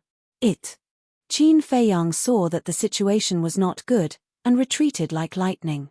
Humph! However, Wu Baichuan brandished his Fangtian halberd, not dodging at all. Clang! The fist and the sky halberd met. The Blood-Eye Giant's fist was smashed into pieces. However, the sky halberd in Wu Baichuan's hand was also shaken out of his hand by the Blood-Eye Giant's terrifying power. Even his arm, which was holding the sky halberd, was bleeding. He kept retreating. Qin Feiyang hurried forward to support Wu Baichuan and asked, "Senior brother, are you okay?" Wu Baichuan forced Qin Feiyang to retreat and stared at the Blood-Eye Giant. "Human, do you know how powerful the Blood Demon tribe is? Once the evil moon rises, all living things in the world will have to submit to the Blood Demon clan. The Blood Demon tribe is the king of the night." The Blood-Eye Giant roared. Suddenly, a ray of blood light fell from the blood moon in the sky and entered the Blood-Eye Giant's body. Immediately, the arm that was smashed by the sky halberd and the other arm that was injured just now were instantly repaired. He wasn't hallucinating. It happened in an instant. It was unbelievable. This recovery ability was even more terrifying than the evil sun during the day. Hehe, the Blood Demon tribe is not something that you dwarfs can offend. The Blood-Eye Giant stomped towards the two of them. The violent aura was earth-shattering, destroying everything around it. Qin Feiyang retreated again. Clang! Wu Baichuan waved his hand and the sky halberd landed in front of Wu Baichuan like a ray of light. "You dare to call yourself an emperor in front of me? It seems that you've really become arrogant." As Wu Baichuan's voice fell, the sky halberd fully recovered. Boom! A giant golden python roared as it shot out. This was the phenomenon of the sky halberd fully recovering. The aura it emitted was many times stronger than before. "You're only at the peak 9 heaven state. Killing you is as easy as slaughtering a dog." Wu Baichuan grabbed the sky halberd and charged forward with a gloomy face. Roar! Clang! Rumble! The two of them immediately clashed, and a destructive aura spread in all directions. Qin Feiyang retreated again and again. He was extremely shocked. One had to know. Wu Baichuan was not only at the peak 9 heaven state, but the sky halberd was also a legendary divine artifact. With such strength, he was almost invincible in the same realm. However, at this moment, the Blood-Eye Giant was evenly matched with Wu Baichuan with the strength of a peak 9 heaven state. He even used his physical body to fight against a legendary divine artifact. The mutated Blood-Eyed Giant was much stronger than before, be it in terms of cultivation, physical strength, or strength. It could be said that the Blood-Eye Giant's physical body was so strong that even Qin Feiyang felt inferior. The most important thing was, no matter how serious the injuries the Blood-Eye Giant suffered, it could instantly recover with the help of the evil moon. This was simply an immortal body. Evil moon. Qin Feiyang raised his head and looked at the blood moon in the sky, his eyes full of suspicion. The evil sun was formed by the power of evil. Then what about this evil moon? Suddenly. A scream woke Qin Feiyang up. Qin Feiyang hurriedly looked over, and immediately turned pale with fright. Wu Baichuan was sent flying by the blood-eye giant. His body cracked and blood flowed out. He was no match for it. This is impossible. Wu Baichuan himself was also extremely shocked. With the cultivation of a peak 9 heaven state and a legendary divine artifact, he couldn't beat a peak 9 heaven state? The blood-eye giant's injuries were even more serious than Wu Baichuan's. But with the help of the evil moon, he instantly recovered. With a grin, the blood-eye giant stretched out his arm. That huge palm seemed to be able to cover the sky and the moon as it grabbed Wu Baichuan in his hand. His 5 fingers rapidly tightened. Wu Baichuan's body suddenly spat out blood and his entire body twisted. He couldn't help but scream in pain. The bones in his body were broken one by one and shattered. Killing you is as easy as killing an ant. The blood-eye giant laughed. There was a bloodthirsty light in his eyes. Senior brother, Qin Feiyang looked at Wu Baichuan anxiously. But in his heart, he was thinking, isn't this guy too useless? With such a powerful cultivation, he couldn't even deal with a peak 9 heaven state. It seemed that this protection was a bit unreliable. It was good that he died, so he wouldn't have to do it in the future. Seeing that Wu Baichuan's body was about to be crushed, a terrifying aura suddenly surged out. The blood-eye giant's hand was instantly shattered. This aura, Qin Feiyang looked at the sky halberd in Wu Baichuan's hand. That's right. This aura that suddenly appeared came from the sky halberd. And this aura was about to surpass the level of a legendary divine artifact.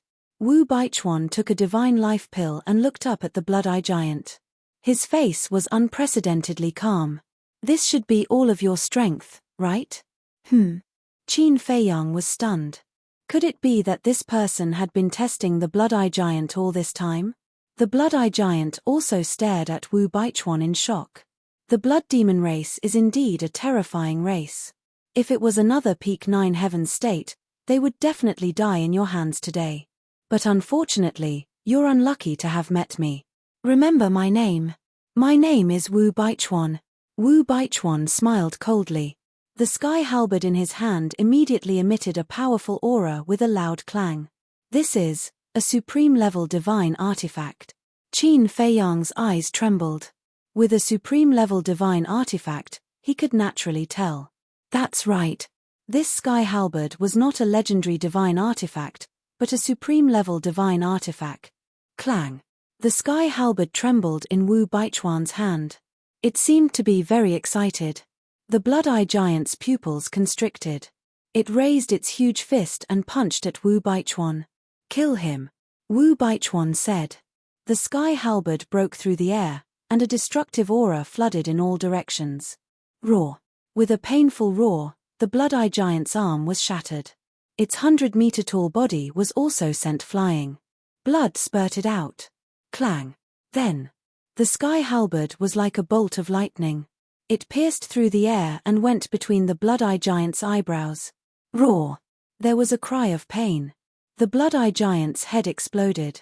Blood and flesh flew everywhere. Its divine soul was not spared. It was destroyed on the spot. Powerful. Qin Feiyang muttered.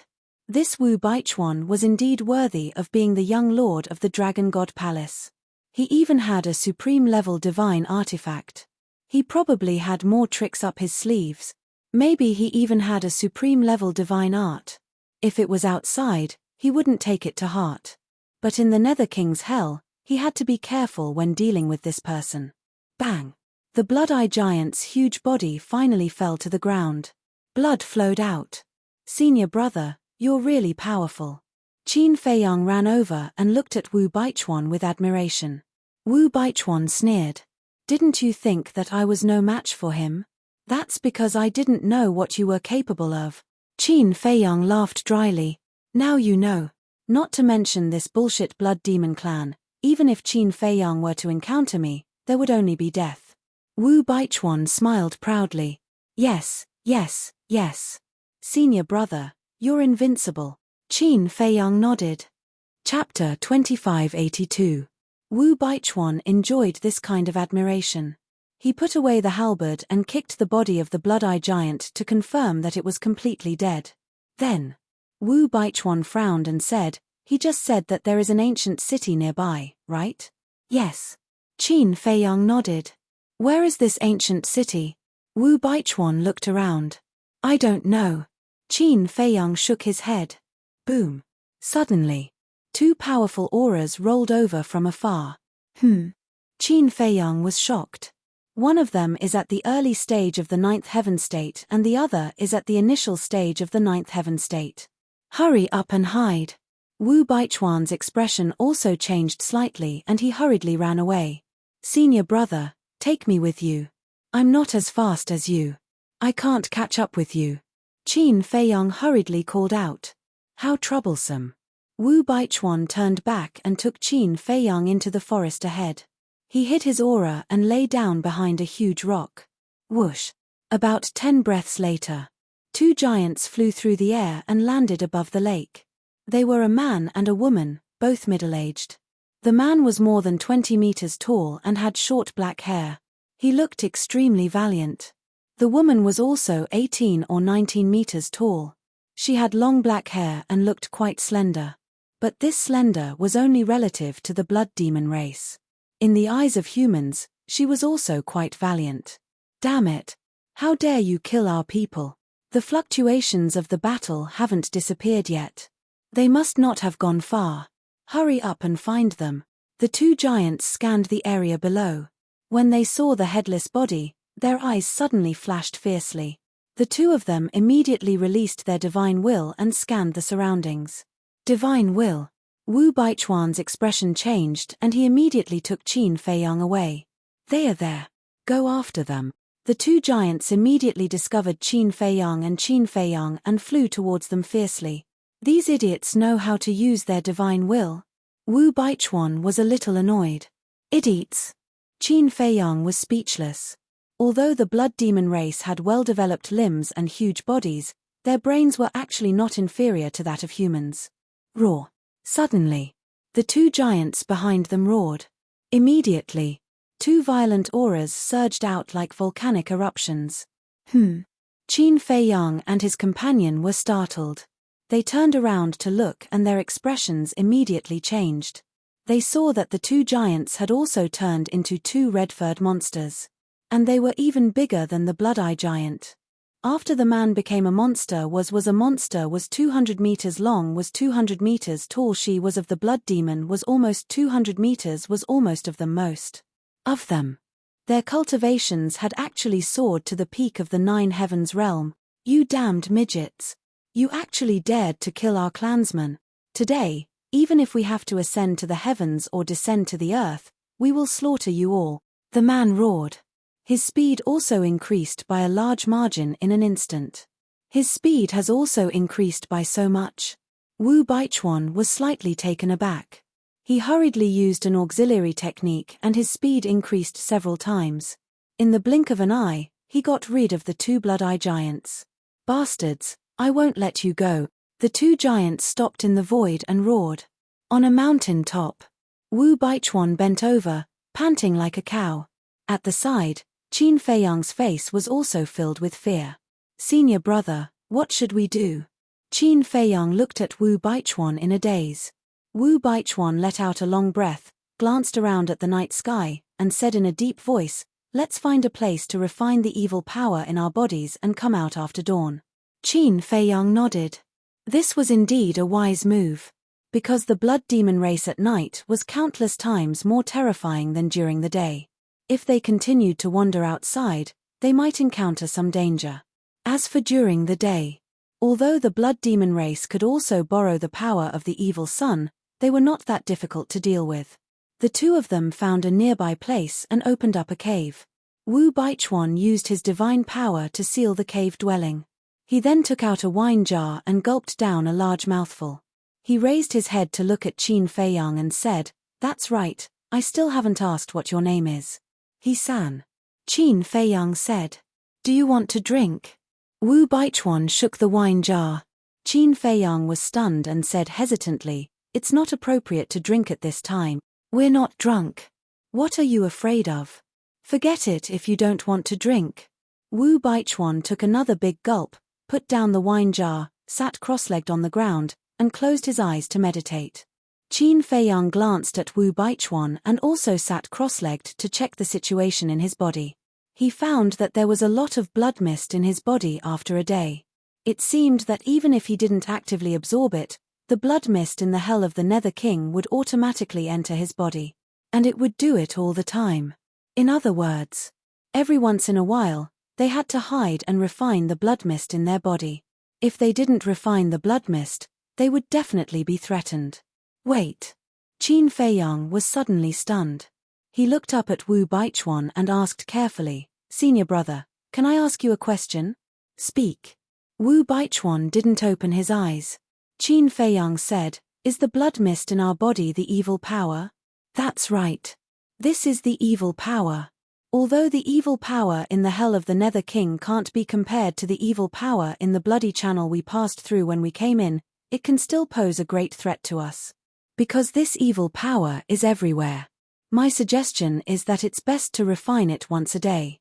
Otherwise, when this evil power corrodes your divine soul, even if a god descends to the mortal world, he won't be able to reverse the situation. Wu Baichuan said. So this is the so-called evil power. Qin Feiyang nodded. Don't disturb me if there's nothing. Wu Baichuan said coldly and then fell silent.